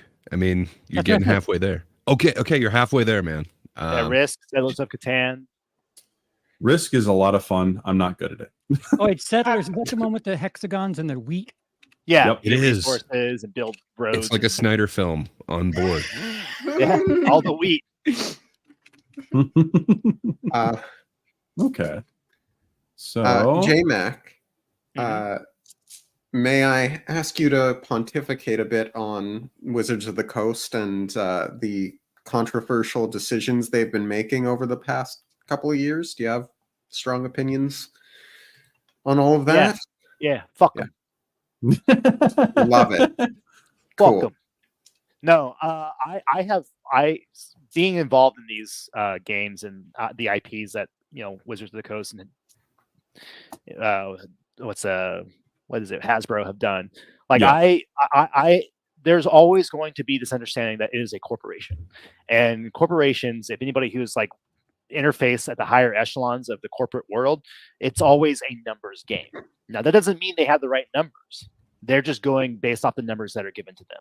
And so most decisions that a lot of us, I think, hate are primarily done because they think it will be better for their bottom line. Like that's just what it is. Now you can get lower into kind of the fields of management, and yeah, you will have some ideological reasonings why certain people want to do certain things. But at the end of the day, it's money. One of my biggest issues, like I used to play Magic the Gathering a lot. Like I had a collection of boxes upon boxes of boxes dating back to Mirage, which is so lot of cards. And I actually not too long, like a year and a half ago, got rid of all of them. I donated them to my LGS local game store, and it was the straw that broke the camel's back with that was my favorite artist, Rebecca Guay, got basically not fired because they commission their artists they're not on payroll, right? Like they don't have the artists are they're freelancers. Exactly. Yeah, they're freelance artists that might partner with them for a set or whatever. So they're not. So it wasn't like she was fired, but they made a public statement, basically saying we're not going to be using her anymore, and that's because of her political views, right? Yeah, she had I guess someone on Twitter, the cesspool of our common psyche, had basically found out that she had liked some post by some conservative pundit. I don't know, it was like Shapiro or something. Ironically, I heard about this from The Quartering. Yeah. And it had blown up to a point where they were like, why is Wizards, affiliating themselves with someone who supports the spouting of hate speech and blah, blah, blah, and everything, all the bullshit, the rigmarole. And which is ironic because Rebecca Guay, anybody who knows anything about her, she's actually pretty, she's a lesbian married to a woman who lives in Portland. Like she's not, the bastion of conservative principles, right? Like, who knows maybe why in the she next 30 years. Yeah, maybe now, who knows? But that the reason that was the camel that broke the straw that broke the camel that broke the straw. The camel that broke the straw's back. Yeah, was because there was already so many things that I didn't like. Biggest issue, the card stock, which is the quality, the material they use when they make the Magic the Gathering cards. Over the years, they have they used to have the cards, I want to say it was made in Germany. They started outsourcing to Taiwan and China or something. And based on those manufacturing places, the card stock is it's lower quality. And so now you'll have I've got cards from like Alpha that don't have any bin to them. And then I've got brand new cards from like the past few sets that already are doing the horseshoe, that have not been sitting out in the sun. They've been in the box. You know what I mean? And it's like the fact that that's not an ideological change for the quality. That's a business change, right? And at the end of the day, as a consumer, you have to decide, okay, am I going to pay for a product because it's my money, because I like the product, or am I going to stop paying for said product? And everybody at some point has to decide where that line is for them, whether or not they support a business. It transcends culture war bullshit. It's just, is it worth paying for the product anymore? And at a certain point, like with Wizards of the Coast, they've shown time and time again, whether it's for ideological reasons, whether it's for business practices, whether it's for quality of product, they've shown to me as a business that I don't really like their product. And like, I have no interest in buying their new Dungeons and Dragons book. I just don't. I wasn't big on 5e. 5e wasn't really, didn't sell it to me in the first place. And then the more like more material they put out for it, and then the more stuff they put out for like 6e, I just became less interested in it. You know, it's one of the reasons I'm making my own system. It's because I just don't enjoy that product, and so I'm not going to support it financially. There you go. Don't give money Love to it. people who hate you. No, the only power you have in capitalism is your wallet. Like that's your superpower, is what you spend your money on. And if you don't like something, don't spend your money on it. And yeah, I understand, like sometimes that's harder. It's easier said than done, right? Like if you want to take your family, on a trip, like Disney is, if you don't like Disney, well, tough titties, like Disneyland, Disney World. Like, okay, you can go to Universal, but at the end of the day, like, are they really all that different? It's like, well, not really. So, you know, it does get kind of hard when so many of these media companies are so homogenized. It's monopolized. I mean, Disney owns everything. So, like, you don't want to support Disney? Okay, well, then 9 out of 10 things you're not going to be buying because they own all that. It's just, you know, but it gets to the point where, you know, I don't think it's wrong to make decisions. Even if you start cutting things out slow, that will show when enough people do it. You know, like, sure, you support other areas of Disney, but you know, I don't want to have Disney Plus, right? Okay. Well, now Disney Plus numbers have dropped exponentially. There are people who look at that. There are people that pay millions of dollars just to look and analyze that data and be like, why? You know, and that's, as in capitalism, that's what you got to learn to do. Signal clarity. Yeah, exactly. That is their virtue signaling, one could say. My Little Pony. Well, then we'll go into another thing about the fact is you build your own thing. One of the things that happens in the culture war is they're like, build your own platform if you don't like us, blah blah blah. Is that kind of part of what happened with your game, or was it just, I mean, you just love your game is not a thing in the culture war, it's actually just creating something you love? That's what I would assume. I would say it is, as a business decision, me and my team, we have decided that we are not going to participate at all in the culture war. Like I have made it very, very clear that whether it's from a right or left perspective, I don't want to get, like, whenever our game launches, I'm not going to attach it to my official, like, Twitter, like JayMac slacking. I don't want, as like one of the creators, I don't want to have my persona or my ideas bleed into people's thoughts when they want to play the game. You know, I think because we're so connected, I think that has been a huge issue where so much of the people that create or participate in our products, the things we love, have become part of them. And most people don't care. Most people don't give a shit what you know, the guys at Blizzard believe, or you know, what actors in what movie care. Like, we don't care about that. Yeah, exactly. And I think it's part of the escapism, not having to worry about the fact that, you know, so-and-so voted for Trump or so-and-so loves Kamala. Like, not having to think about that means I can escape this bullshit that much more. But now people make it. They take that. So somebody sees that this is doing well or something, and then, I don't know, they dislike the person that enjoys it, and they bring it into the culture war.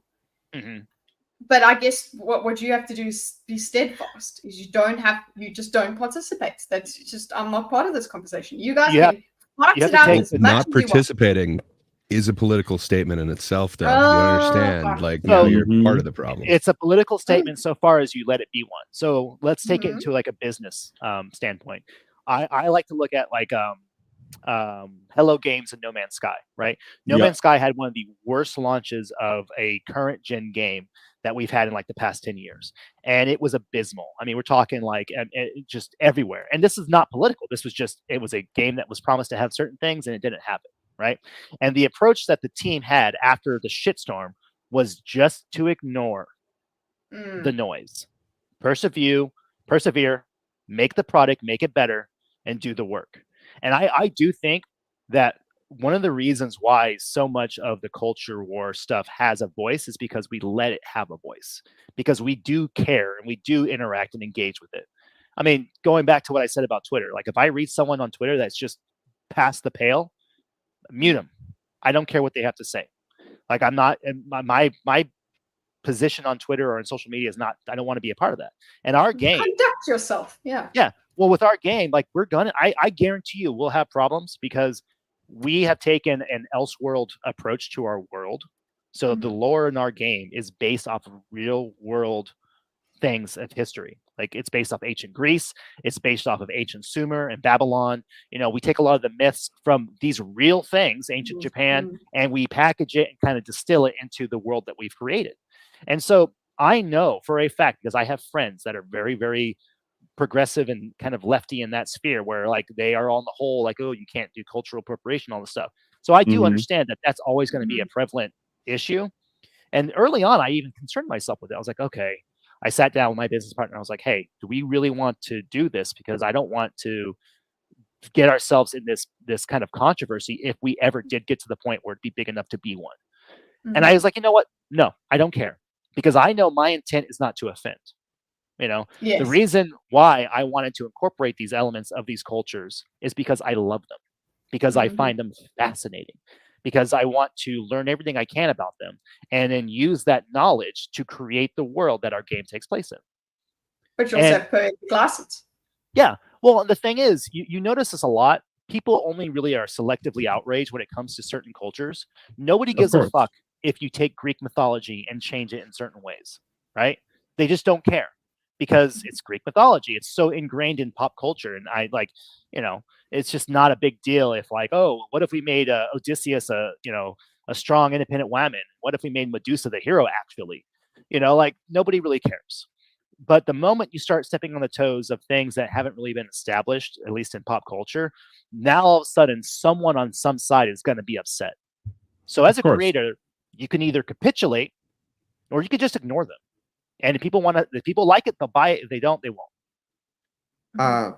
Quick question, or for clarification, JayMac. So you are building a game, correct? Yes. And like, is this a company that you've made under which you're making the game? Yeah. So I own a company with my business partner. We're not like big at all. We do very, very small scale 3D printing and stuff like that. It's called Black Mac Minis. And from that, we are producing the game. So it basically is Chronicles of Myth produced by a publication by Black Mac Minis. And so that would be the facilitation of the actual IP.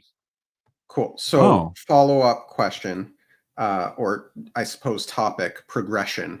A lot of what we've just been discussing, you can sort of see shades of the topics in the recent Godot engine drama. And I think I don't know anything about that. No, that's fun. Yeah, fun thing. I'll let JayMac explain that if he wants to.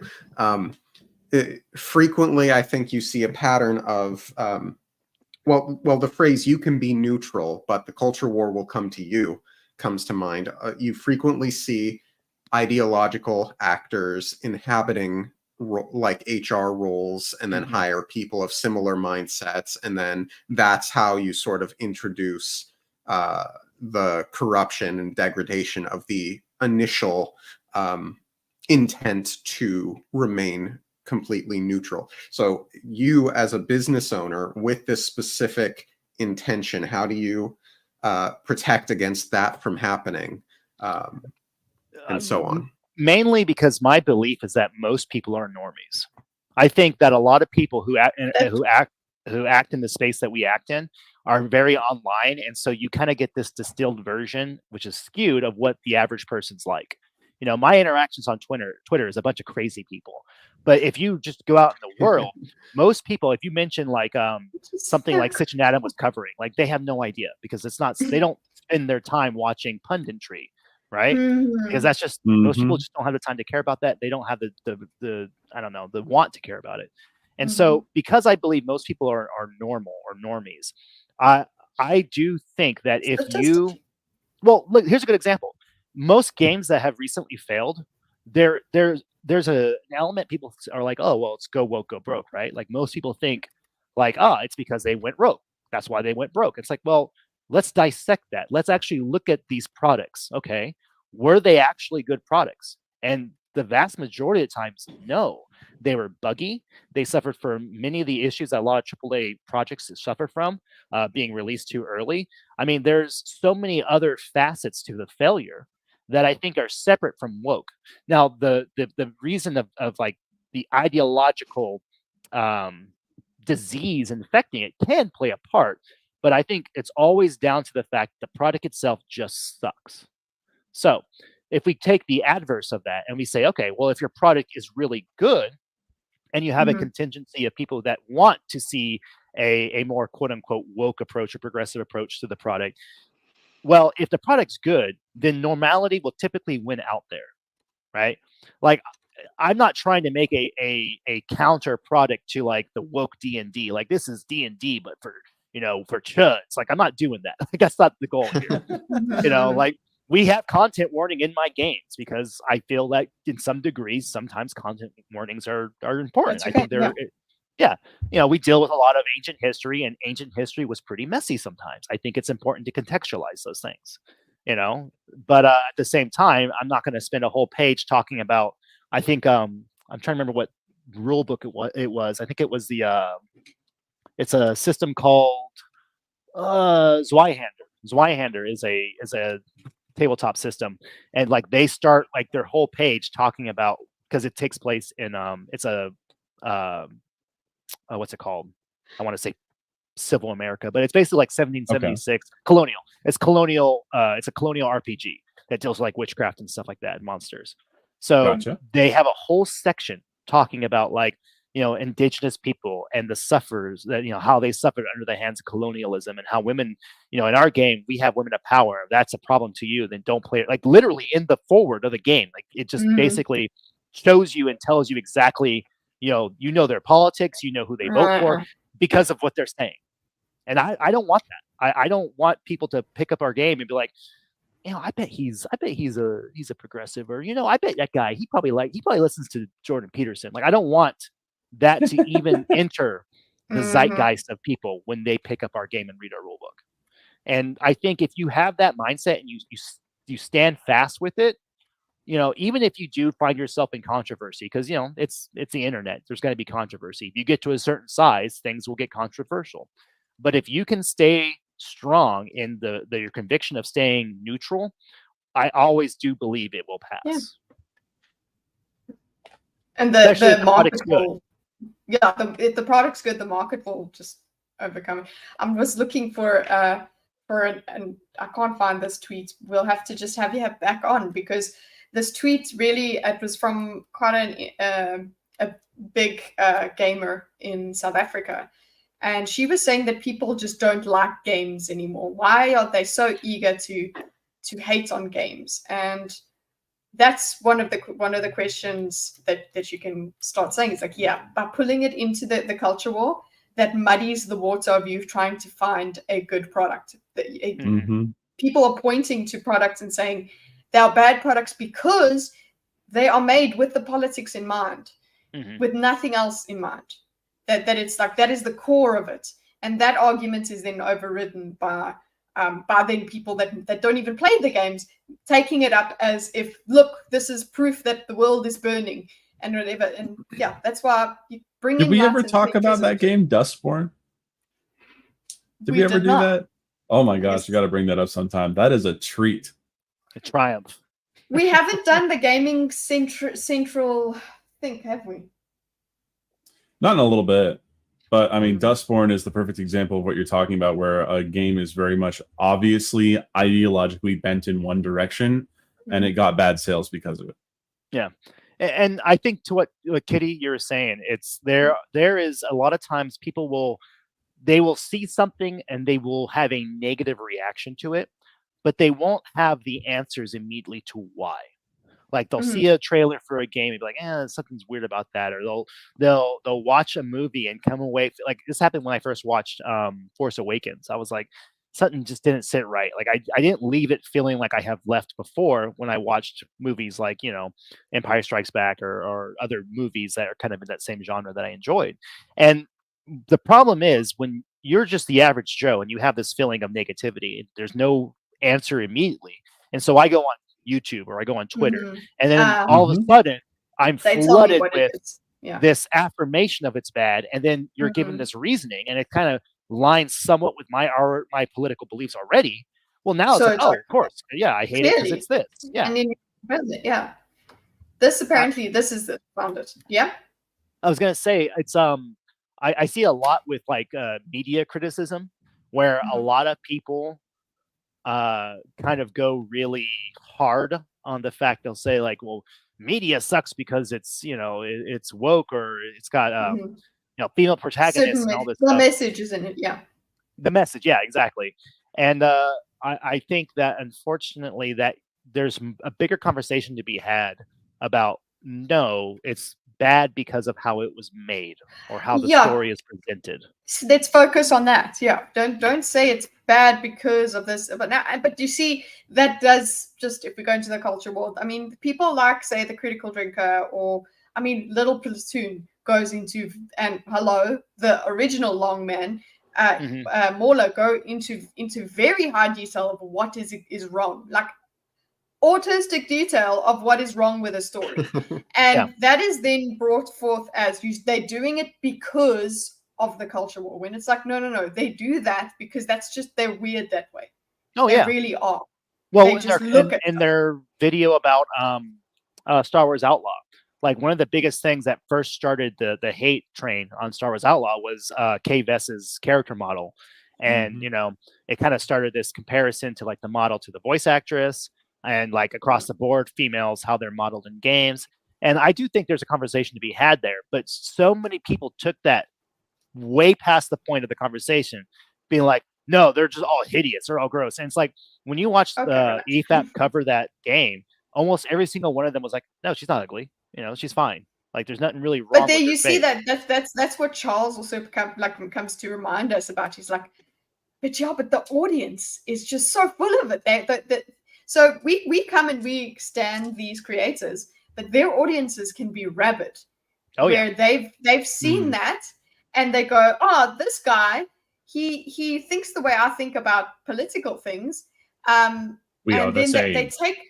Yeah, exactly. And they take that and they also throw it into the culture war, which is like, can we just be nerds and talk about stuff though? Well, yeah, that's what I'm interested in. Like, I have no problem talking about some of the more like cultural implications of things. Like, I do think one of the reasons why we see somewhat of a degradation in quality is because there's too much of a focus of someone's politics. But see, the issue with that is that goes both ways. You see this in like the Daily Wire. A lot of the stuff they've made is because they want to present the opposite. They want a conservative bent on whatever it is. And whoa, newsflash, it also sucks, right? If you put whatever your ideology is in place of creativity, 9 out of 10 times it's gonna suck because you're not focused on creating something. You're focused on preaching something. That's my soapbox. I'm sorry, I'm getting off my soapbox. Go on, Kite. No, I was going to say, this is the tweet. What, in your opinion, is the cause of so many gamers seeming to hate games? From reviewers to fan bases, it seems like we don't want games to succeed anymore, which I disagree with that. But it seems like that's a feeling she's got. Is it an industry problem, a community one, or even a societal shift? This got confused. I think community-wide, get off Twitter. And then ask people about games.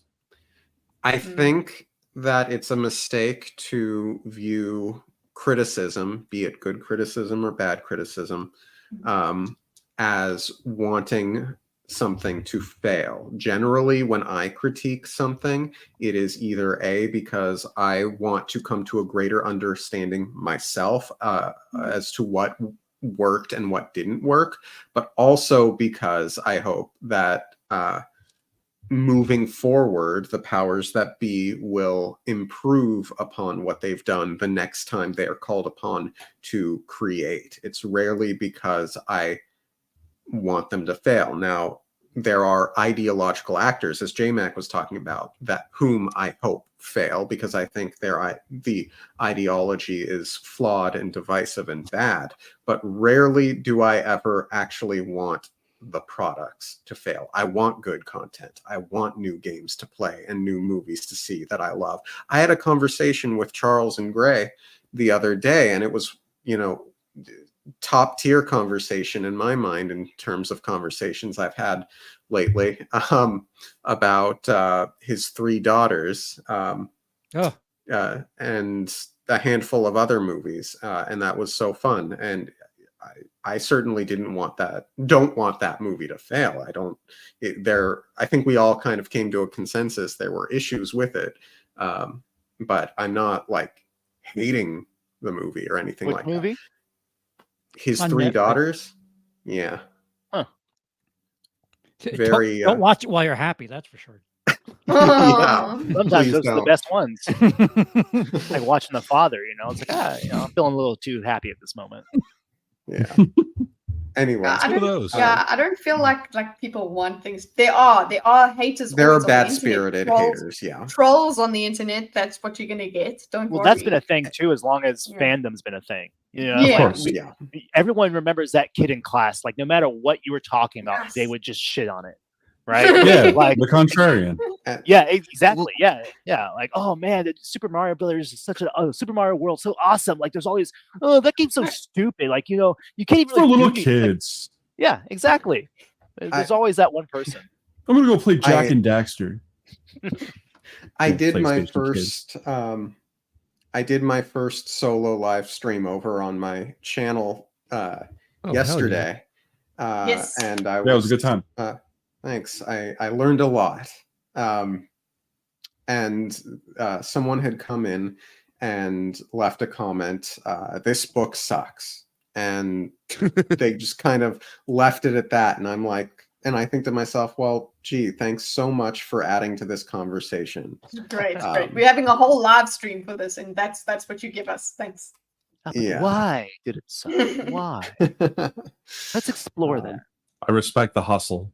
Always hating. Praise don't get clicks. Exactly. That's true. Very true. This is think why I there is, don't like, a take Twitter built-in too audience seriously.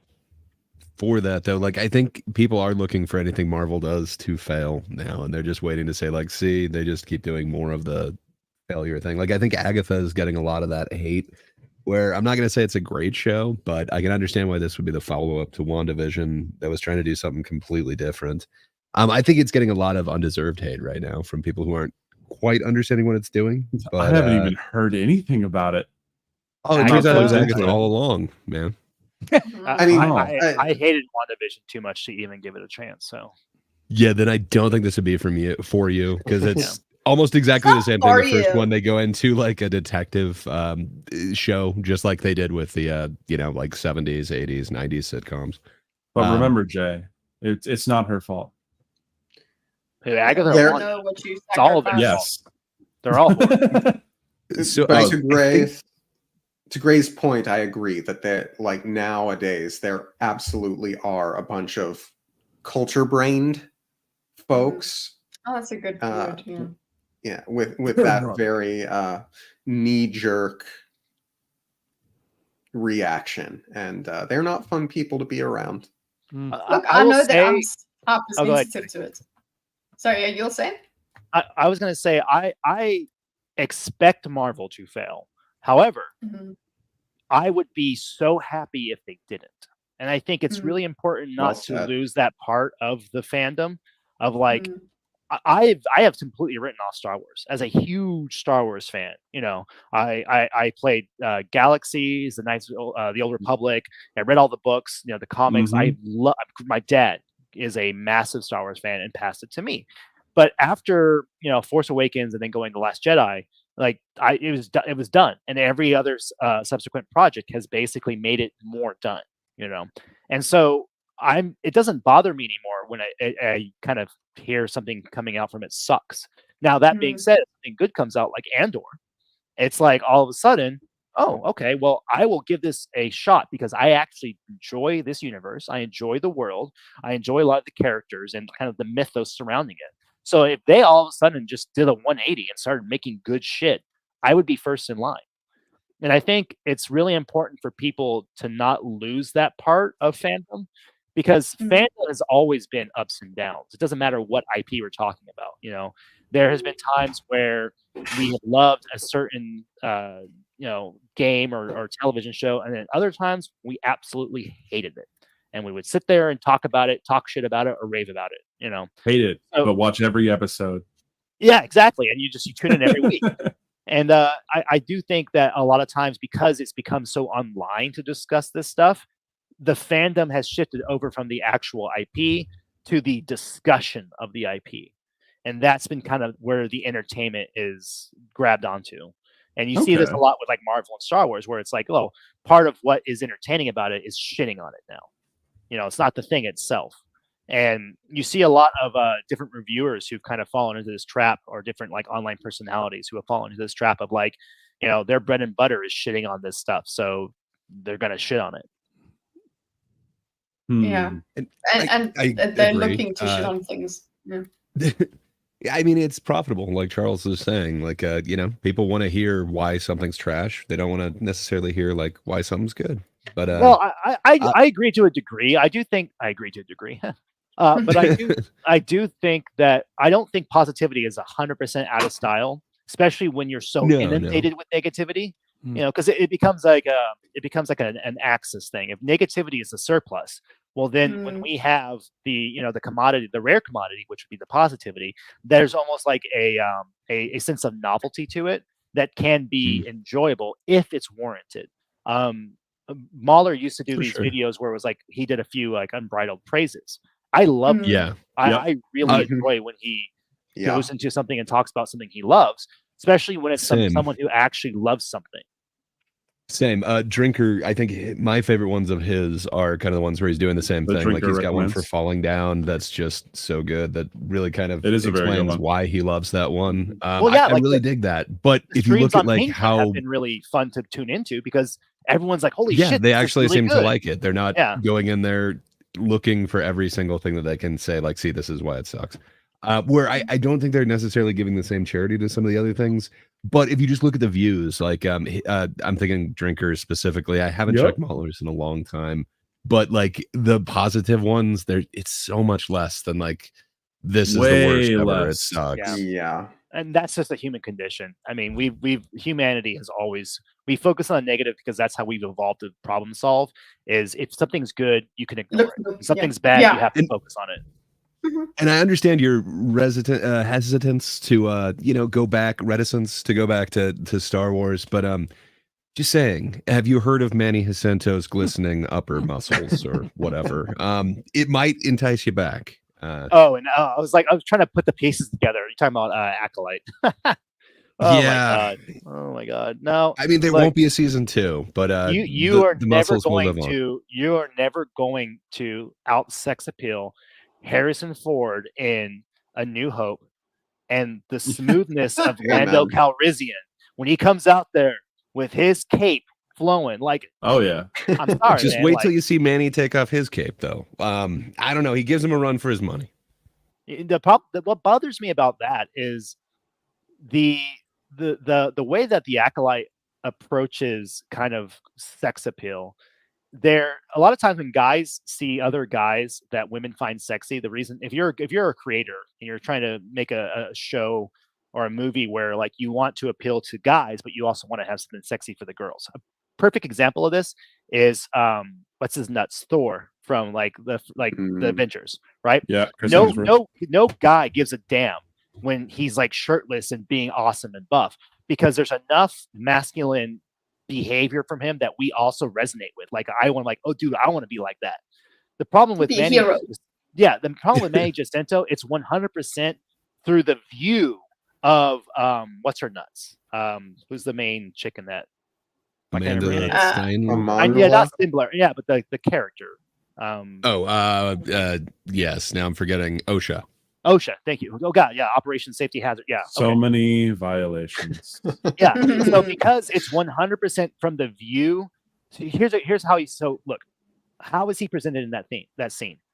He's vulnerable, right? He's not. He's not. He's of course he wants to be. He's trying to entice her, and they even say it's supposed to be seduction, like seduction to the dark side. From how Hedlund viewed it, can be like he always thought of it as a sexual kind of seduction. Which you can do. I think there's an interesting story at play there. But when you have it that Manny Jacinto is in the position, the stranger is in the position of weakness and nakedness, and you've got OSHA, pointing her shooting lightsaber and like staring at his cock. It's just, I I don't want to be Manny in that scene. I don't want to be the stranger. Nothing about his character, as somebody who has like resonated with like characters like Revan, who has Darth Bane. Oh who's yeah, really cool. Revan. You know, there's so many other dark side users that have resonated either from a cool factor or like an understanding factor, and I don't get anything from them at all. But they brought Plagueis into canon now. Woot. Yeah, done. What were you gonna say, Charles? I don't know. This show isn't worth this much discussion. It's not, but Manny Jacinto is. I'm glad that we now I'm know his autistic. I name. could talk about anything, okay, Charles? I just love the sound of my own voice. You put it out there, I'll talk about it. JayMac, I'm not kicking you off, but I think you said you have to go soon. Yes, 12:30 Oh. my time. I got to get going. I got a huge play test this weekend. Really? Oh, hell yeah. We are actually showcasing our random tables. So Awesome. So something that I, as a game designer, a lot of the way we play Dungeons and Dragons or other tabletops have been somewhat linear. But I've recently had discussions on other streams with other indie creators, and a lot like people have been using a lot more kind of like random generated content. Yeah. And which is a really great way of like if you're not quick on your feet or you're just not as creatively minded, it's nice to have tools and resources that the system provides you. So I don't want people to have to like jump on Google and search like, random encounters in, Chronicles of Myth, blah, blah, blah. Like I want it to be built in. Yes, exactly. Because we have the ability to do that because we're making the damn game. So we're this next session that we're doing is going to be basically, there's a little bit of story beats in the beginning, and then like the players are just gonna, there you go, have fun, and we'll see what happens. Alrighty. That being said, I am still creating those tables, so I got a lot of work I got to do. I got to create the stat blocks for the creatures and figure them out. But I really want to hear about the development of this as it goes on. Yeah. Like you've hooked me. Agreed. I want to give this a try now. Like, yeah, Yeah. I'll We do need is beta next time- testers. Well, we're hoping to start alpha testing soon. And when we start alpha testing, we're going to send the because that means the rules will be done, and we'll send it off to the patent office. But at that point, we'll actually send the PDF out to players and people who want to, even if they just want to like read through it or actually test the system themselves. So heck yeah, we're definitely going to facilitate Nice. that when we get to that point. We're hoping alpha testing by the beginning of next year. So we're just kind of finishing up a few of the designs. I would love to showcase some of the creatures because I drew them all myself. Like I That is personally awesome. have designed every Very single cool. creature we have. We're going to So launch cool. the game with about I think there's 76 creatures total, and then each creature has 3 forms. So it's a lot of different designs. That's awesome. Ooh, I'm they really excited about evolve. them. No, they don't evolve, kidda. That's Pokemon. They ascend. Okay. Do you catch them in a ball? they Totally digivolve. No, you don't capture them. You bond Get with it them. Come on, right, guys. damn it. It's different. It's It totally is a different. table. It is a Yeah. tabletop. It Frank. is pen and paper, and hopefully with Mhm. app integration, tentative. Is there post bonding clarity though? There's a moment of post bonding clarity. Yeah, it usually hits hard and comes fast. Let's go. Thanks so much for staying so Now- long, Jay. No, it's been Yeah. fun, guys. I really appreciate you having me on it. If there's any creature, I would want you to try it. I just want to know if you've made something like this. Okay, there is a creature in Monster Hunter called Valstrax. Okay, if you look up Crimson Glow Valstrax, you'll notice it is a slightly bird-like-esque dragon with jet-powered wings. Okay, I see him. Yep, Oh, pretty. that's pretty badass. I know, right? So I've I'll never tell you. fought him. I'll tell you this, Bimo. All of our creatures are based off of myths. So basically, mythological creatures, heroes, gods, or stories. The Okay. creatures themselves. Just real quick, an example. Do you guys know the story of Hermes and his brother Apollo and the turtle Yes. ear? Yeah. So he tricked his brother, and using the turtle ear, the turtle said, "Oh, you can kill me and turn me into an instrument." So one of our creatures is a musical turtle I that love it. basically, as it ascends into its form, because the way that works is like when you find the Neat. creatures, they have not ascended to their final form. They've fractured. They've This is lost not the even like- magic. Yeah. Yeah, they've lost the That magic. sounds like evolution. No, it's ascension. So they've lost some of the magic and have to basically accrue that as players travel and adventure with them.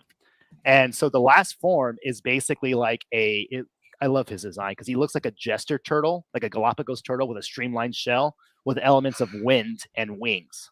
So he got like this cool frill thing that comes out. He's like a trickster style. I love him. So we're really excited about the designs and the story. Yeah, I'm looking we forward wanna- to seeing this now. Yeah, we want to see it. All right, but anyways, I will let you guys get to it. Thank you so much for having me on. I really do No appreciate problem. it. Jay. It's good to have you on. Your super chats on Sitchin Adam are the best. My favorite. Come on again. The super chats everywhere are the best. I'm trying, especially the They're smaller legendary. creators. I'm trying to, Thank get you. more Yeah, eyes on you people. So really appreciate that. Yeah, No we problem. should have you on again at some point. I would love it. Let me know. Alrighty, yeah. I'll see. Okay, I'll keep in contact. All right, take care, guys. Okay. You have a good one, Jay. JayMac.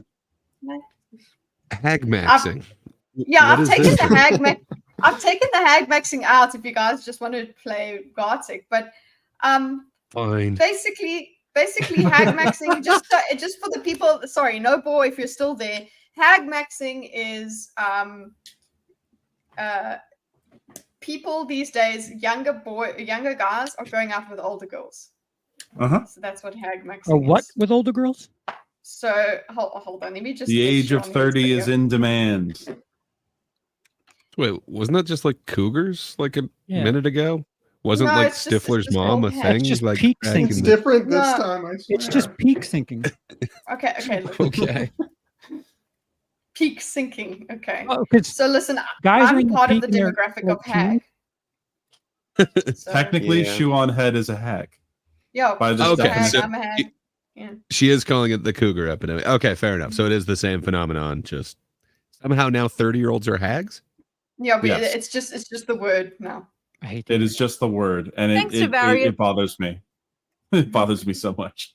social and economic factors and the rich, evil pedophile clowns that run our gay, retarded government, the American dream of owning a house and having a wife and 2 kids is dying. And the Oh Zoomer my queer God, if this fantasy of a man- rich older girlfriend taking charge and making you chicken nuggies while you play video games in your pajamas all day is thriving. Back in my day, we called this cougar hunting, or mommy issues. But the kids today are calling it something different. Mommy issues. Hag maxing. In my last video, I jokingly referenced the term hag maxing. You've been on a date with a 40-year-old. Okay, that's different. How is that different? He's right, it's JayMac! different. You're robbing the cradle. He's hag maxing. Educate yourself. Which So thank you, JayMac, for the heart emoji. Wow, completely unnecessary, sir. But that is awesome. Absolutely. She literally looks like a Zoomer. Well, she's got a baby. She does She's not look like a Zoomer. No, no, 32. no. Shut up. I swear to God, if this man. Okay, is what does she fucking look KFC like to you? Does she look like a hag, Bimo? She does not look like a hag to me. What does she look She like? looks like someone in her 30s that's wearing a lot of makeup. Okay, what is really intrigued okay? a lot of you. Fair So I enough. decided, I you think know what? I'm going to make an No. entire video I was going to make a dedicated joke. to It's not covering worth this it. phenomenon. Gen Z men going out of It's their way worth to it. date older women. What is this? Why is Tell us. What was the No. joke? You're on the No. spot. Okay. this happening? And if it's happening, is it a good thing or is it a symptom of broader societal issues? Why are all these young whippersnappers scooping up these older timepieces? Oh, speaking of timepieces, let's quickly get into today's store-wide. Congratulations, my knees hurt when I get up off the floor. Now this is how it means women above 30. Fuck you guys. I'm so tired of comments that are like, I used to watch you when I was in 3rd grade and now I'm graduating college. Good for you. Awesome. Congratulations. My knees hurt when I get up off the floor. Now, this term hag maxing went viral a few months ago with this screenshot. Meet the hag maxers, Gen Z's new social trend of dating. older women. 37. A very strange phenomenon is making its rounds on social media. Gen Yep. Z men are ditching casual sex with their women to pursue long-term relationships with financially stable and experienced millennial ladies. Now, even though this article doesn't actually exist, it was a meme created on Having the social media. opportunity Social media did to spark a work massive with very young men, I've heard this term so much. It drives me crazy. Really? Yes, Oh my God. So it's for real. it is for real. It is a for I've got real a thing. friend who hag maxed. Oh my God. Okay, sorry guys. I have who's at the door. One of my coworkers is currently dating a 44-year-old lady, and he is 19. And he is very They're happy about hag Perfectly maxing. normal, perfecly healthy. I'm sure they're very well-adjusted people. Very. Yeah, I don't know. It is interesting, but like, so what? I guess I just the term hag. It's like we already had a term for this. Yep. Why hag? I don't know why actually.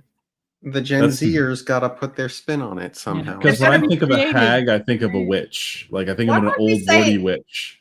Why can't we say cougar maxings? Just put maxing on the stuff. That's what you do, right? Yeah.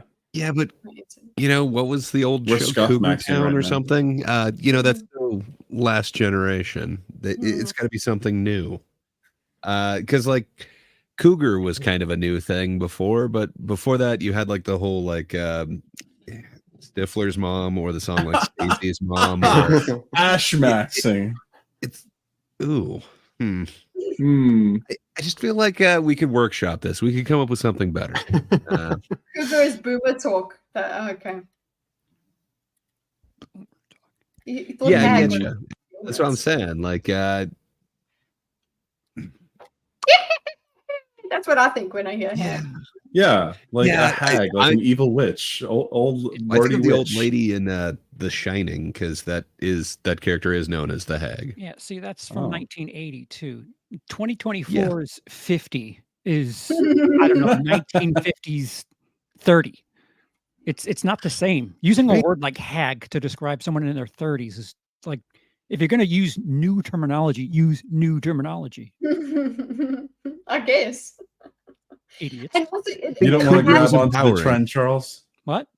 You don't want to grab onto the trend? I hate trends. I hate all he of does them. want to grab onto the trend. No, Well it's said. just the new. It's the new meta that hag is a horrible, nasty woman.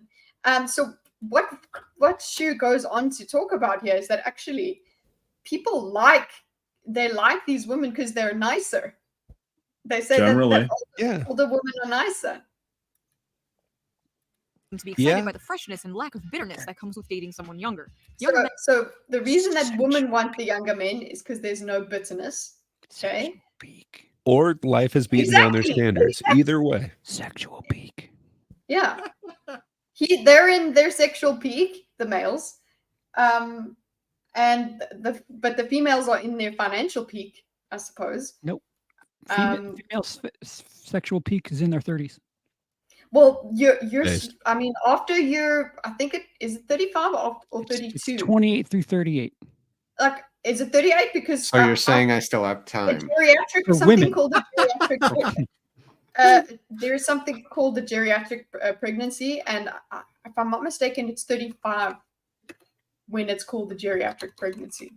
Well, it's getting all that. Well, that sounds a little Sink judgmental. tank. A little bit. Advanced maternal age, but I'm sure it's changed by now. Yeah, a Grand geriatric. Yeah, a Age geriatric maxing. pregnancy is a term for people who are 35 or older when pregnant. It is outdated. It's horrible. Can't say that. Anyway, Meanwhile, men, it's I think 17 This to is true. 25. the Yeah, younger that's women. it. All downhill Right. from there.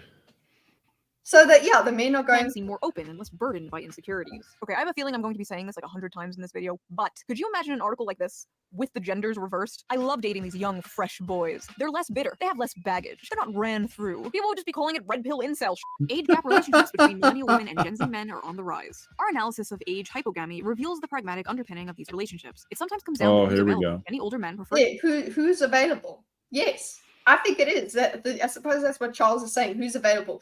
The older men are going for the younger woman, and then the average younger guy can't compete, so he goes for the older woman. date younger women. The same is true for a lot of older women, with millennial and Gen Z She's men got a emerging great- as appealing dating options. For their part, many Gen Z men might have few opportunities to date women their own age, or prefer to date She's older got women a great what's the name metaphor for this. for various reasons. Enter millennial women. And I'm proud to be a millennial with my side part and skinny jeans. If you're an older millennial woman, I you thought might she be said attracted to younger STD men for a their energy, second. That does sound like sex STDs when and you gender, and superior care and literacy about their partner's emotional well-being. In many ways, Gen Z men see millennial women as an opportunity to level up emotionally and socially. With their evolved attitudes about everything from non-monogamy and gender fluidity to the The teacher Oh. fantasy. Yeah. The te- turn powerfully entrenched stereotypes. Mm-hmm. The teacher fantasy isn't uncommon, I Mhm. think. I Hey, hot for teacher has been was a around for thing a in the long 80s. time. Yeah. He's not like those podcast bros. I swear modern feminism is like the greatest trick men have played on women. Like just a bunch of dudes got in a room one day and were like, hear me out. We convinced them that getting naked and sleeping around is empowering. Genius! Even Hollywood seems to be hopping on the hag-maxing train. Why are so many older women dating younger men in recent rom-coms? I'm old enough to be your mother, sighs Anne Hathaway, as she passionately entwines with Amazon's new heartthrob, Nicholas Anne Gallagher. Hathaway, guys. Oh, Anne Hathaway? I'm sorry, who wouldn't hag-max with Anne Hathaway? What Preach. a forward young man you are.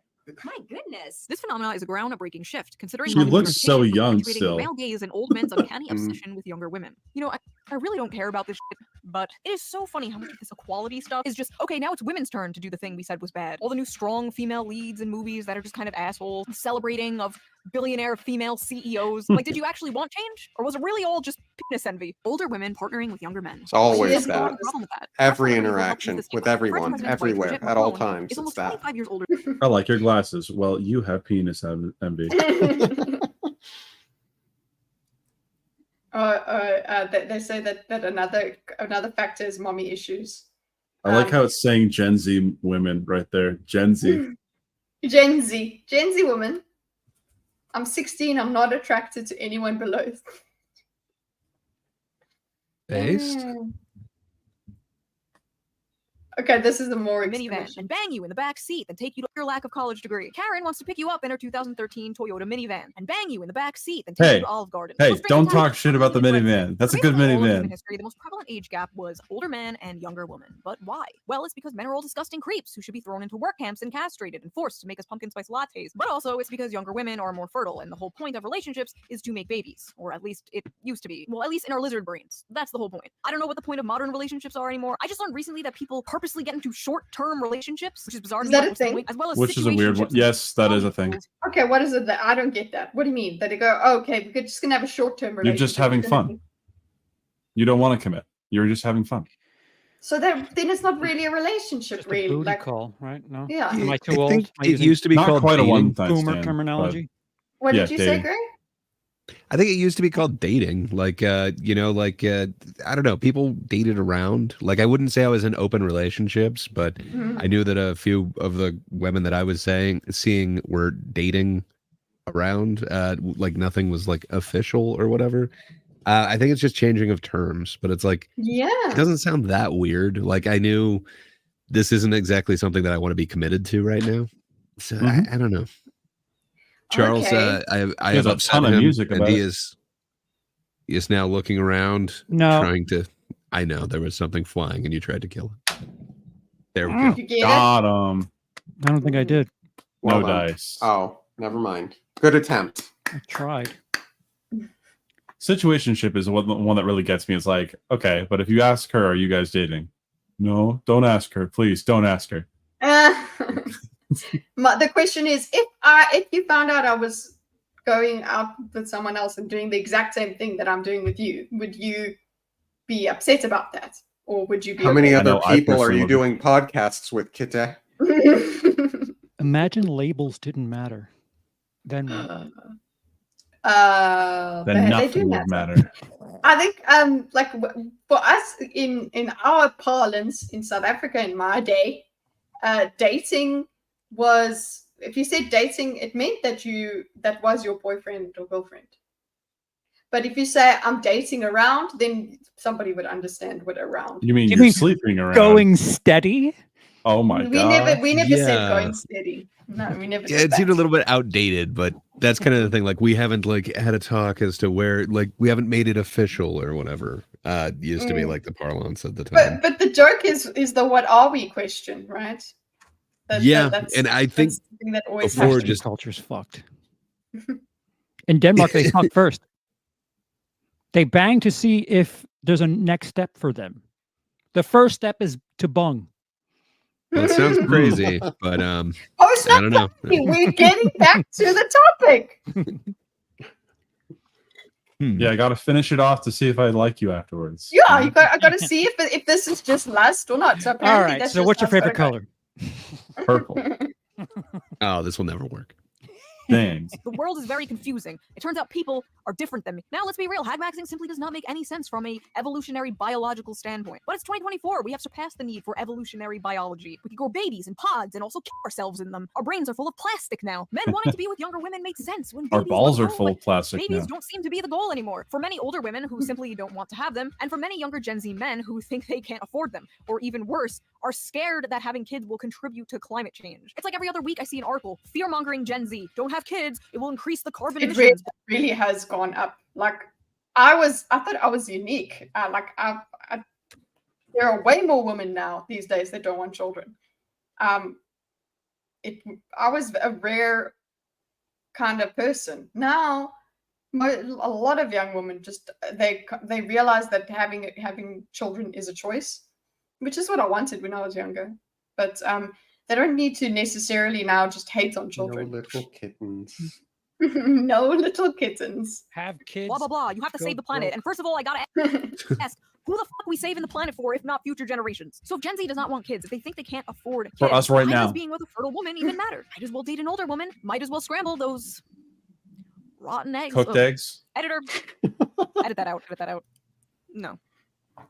But believe it or not, hagmaxing is not really a new thing. It's been around for a really long time. Hundreds of years even. In fact, there was a very famous hagmaxer in American history who wrote an entire Oh my letter God, I love advising this. You couples guys to need sleep to with hear an older this. woman. And that hagmaxer's name? Benjamin Franklin. No, I'm not kidding. Yep. Benjamin Franklin literally wrote about the benefits of hagmaxing. And what's funny is a lot of the reasons Benjamin Franklin gives are the Wrote same about a lot reasons of a lot of the things. Zoomers who hagmax give today. Because as they have more knowledge of the world, and their minds are better stored with observations, their conversation is more improving and more lastingly agreeable. Because when women cease to be handsome, they study to be good. So basically, she can't rely on her looks anymore and has to develop a personality. Because there is no hazard of children, which irregularly produced may be attended with much inconvenience. Because through more experience, they are more prudent and discreet in conducting an intrigue to prevent suspicion. They're easier to cheat on your wife with.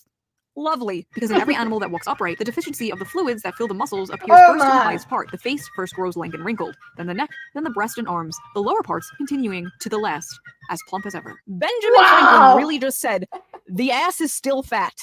Incredible stuff from our founding fathers. I will literally never be able to look Thanks, at a picture of this America. man the same again. This is no longer the guy who discovered electricity. No, this is the great American hagmaxer. So basically, some Gen Z guys have found a Was that a hack in the male loneliness confession, epidemic. or was it like a prescription for young men, or was it like a confession of like, hey, here's my experience? That was his podcast episode of the week. It was his podcast, yeah.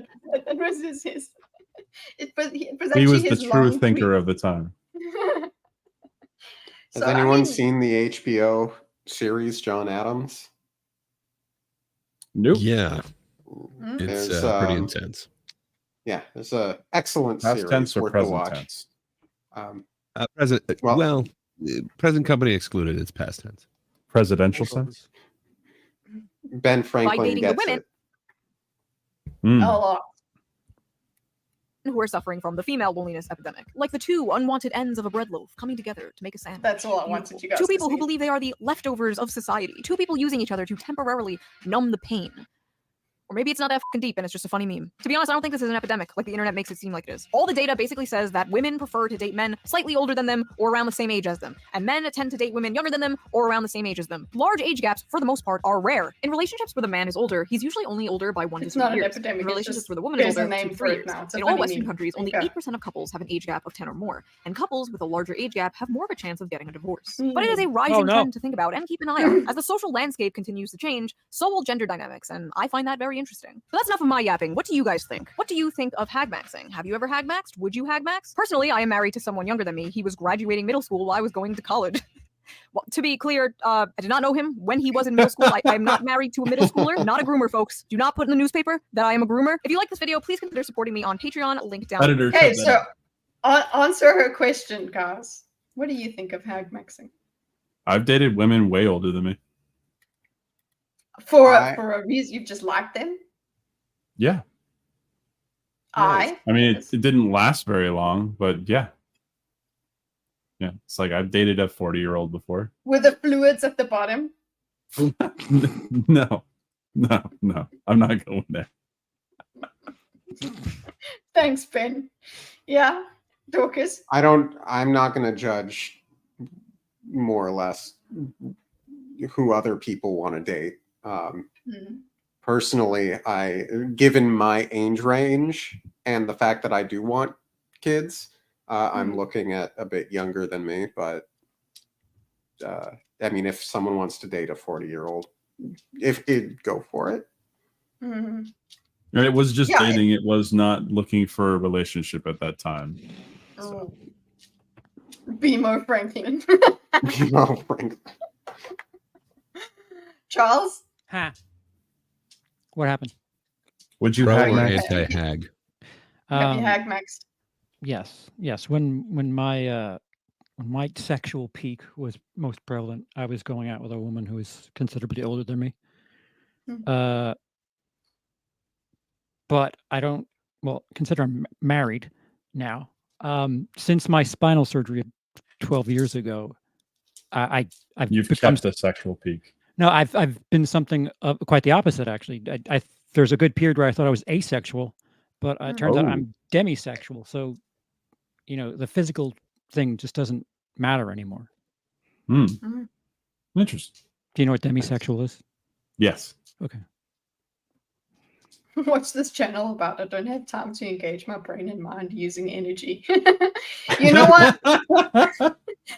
I need to make a channel trailer that helps you understand. This channel is about stuff and things. There you go. We talk about topical things and rarely come to conclusions. We just kind of discuss it. And then Kitsa does diagrams on Tuesdays about topical things and stuff. Exactly. Would you Mad Max? I think everyone here has Mad Max. Winner. Every chance I get. That is the winner quote. Gray, would you hag Max? Oh hell yeah. So the concept has been there. It's been in pop culture forever, like the hot for teacher thing going into everything we've talked about in the 90s. I think it was a joke on Friends. One of them was dating like younger models or something. Going into Sex and the City, like the Samantha character was notorious for dating much younger men or whatever. You get into like Stacy's mom and Stifler's mom thing was all a phenomenon. So I don't know. It's just a thing that's been going on for a time. And then, you get into like the whole cougar phenomenon to where there was even a sitcom like Cougar Town. It's a thing. Like, I don't see an issue with it, but man, I hate the term hag maxing. If we're going to do this, then there has to be something for like men who date younger, like, I don't know. Do we bring back like Letcher or something for them? Like there has to be something to make them seem as creepy. Like if we're calling 30-year-old women who date like 20-year-olds hags, there's got to be something equal. There's already a term for it. Man whore. I don't know of anyone calling like fuckboys the young some guy. 40-year-old dude a man whore because he has a 20-year-old on his arm. Like it's usually more like yes, man sir. whore, yeah. Plus, fuck, I hate this. Age, it changes. Like a 25-year-old dating a 17-year-old is quite vast, but a 40-year-old dating a 28-year-old isn't nearly as bad. It depends on how much. She's not a hag yet, though. What? I was agreeing with you, but doing the I don't negative disagree. And then version of it. Gray said, blah, blah, blah, blah. Oh, guys, she's not quite a hag yet, so it works. Right. The more you live, like I say this to a lot of people, once you turn 25, that's really it for the big events in your life. 30 probably the last time, and then from there it's just life. How much life you've lived. Yeah. The end game now, 30-year-olds. Yeah. No, some of the people that she referred to in the video, one person had met their boyfriend when they were 16, as in the boyfriend was 16 and she was 28. That was she babysitting him? Yeah, like So yeah, that the grooming thing sort of comes in there, but you know what? We don't need to get into that, especially with we're 2 minutes over our full time. What's happening on your channel, Charles? When I was 16, I would have fucked a brick wall. So I think that needs to be thought about too. Speaking of fucking brick walls, Saturday we're talking about PG-13. Can gore exist in horror that is for PG-13 audiences? And I've got that's a a good couple question. of celebrities. Cody will be joining us, Ooh. Room for Scream, who's quite big on TikTok. Dice, who I don't know if is still here, will be a part of that, and Sweet Dice and rolling. Spooky. And yes, we're trying to figure out what the hell day we're going to do it, but it seems like Mondays, perhaps maybe a Sunday or two, and we might have a Rose Ales relatively soon. Rose Rose Ales? ales. Rose ales. Yay. There it is. A rose ale. ales. Rose ale. And Awesome. yeah, that's Did I sense someone mention demisexual or demigods? Either way. and a Dice Well, too. there's you, Dice. All of Yeah, all of Dice the will be above. And Dice will be there Saturday as well. Nice. Sweet. I guess Gray is going to be there too. Or Yeah. Gray Well, is not on the Saturday be thing. on I will the be in the show audience. business. It'll be great. If you want But to yeah, hey, jump along. sometime Monday-ish, you should check out Show Business because you know, you want to know what happened in the box office over the weekend and additional movie news. Plus, you want to get some of Charles's insight on the reviews. So go over to his The channel, box office guy. YouTube at Willis Greedia, and you know, just ring that bell, and then you'll know what day it is because you know it's usually Mondays. Sometimes it's other days. But if you still can't get enough of Charles, perhaps myself, perhaps Kitty, you might want to go over to you know, Rosales' channel, or Rosales, if you will, at Rosales Comics every Sunday for the Super Sunday wrap up, where, you know, from 7 a.m. Pacific time or 10 a.m. Eastern time, he goes over the happenings of, you know, anything important. The happening. We have talked a bit of Wahlberg in the past. Run the wind. It is one of the better Shyamalan's. Yeah, but go over to YouTube at Rosales Comics every Sunday for the Super Sunday wrap up. You'll enjoy yourself. That's all I got going on my side of the internet. What do you have going on, Mr. BMO? So I know I'm going to be recording some stuff with Gray here soon. I've also got a couple videos, a third of the way produced for my channel. And also, you in the chat, I'm going to reprimand you.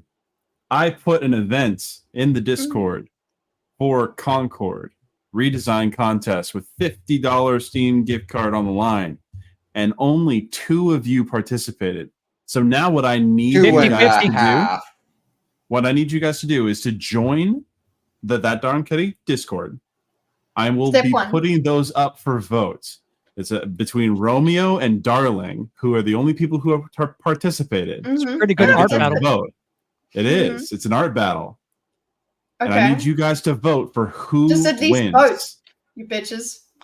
Because I need you to vote, because this weekend is when I'll close that off, and who wins, wins.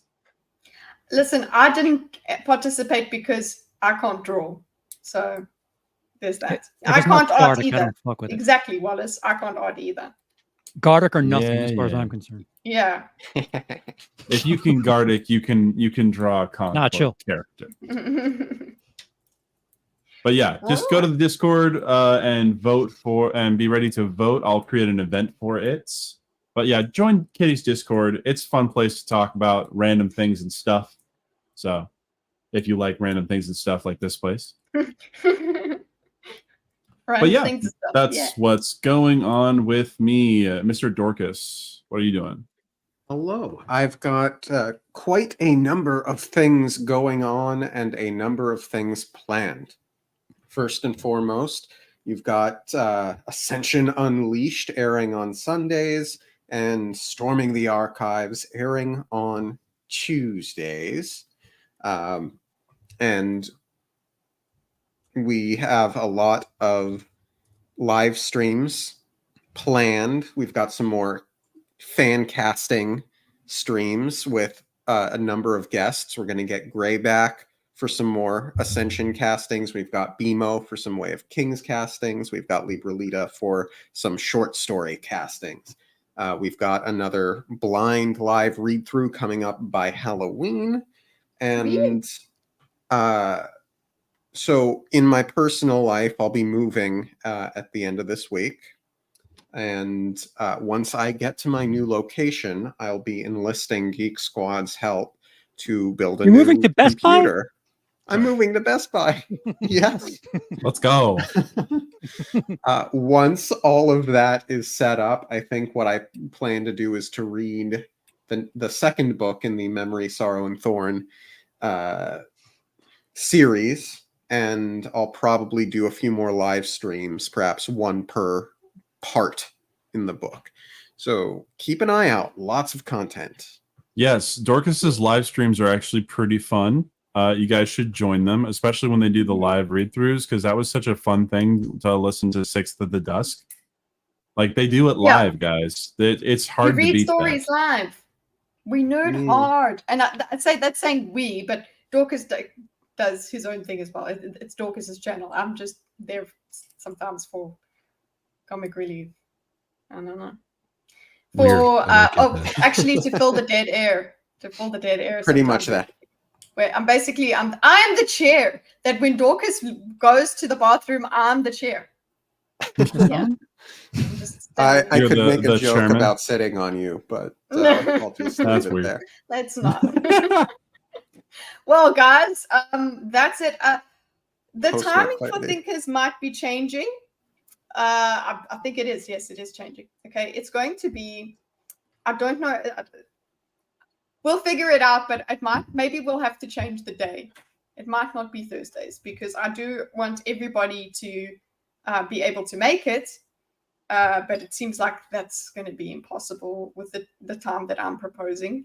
But yeah, my streams all need to start happening during the day. And I've been streaming at night most of the time. So my whole timetable is changed, but that also means that I can do more on the channel. So get used to me being around during the nighttime for you, I suppose.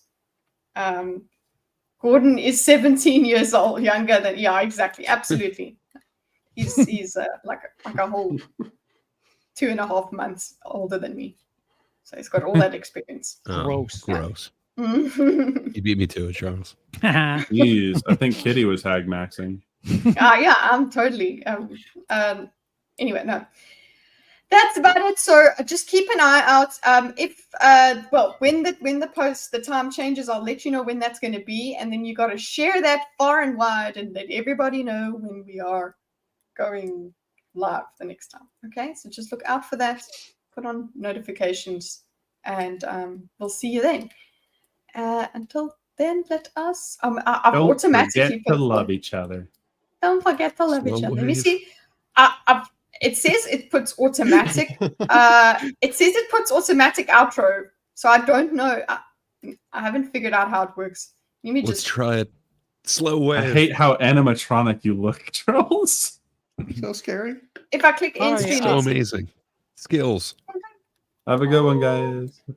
Stay in the studio playing the outpost and not in properly. Okay. Fucking hell.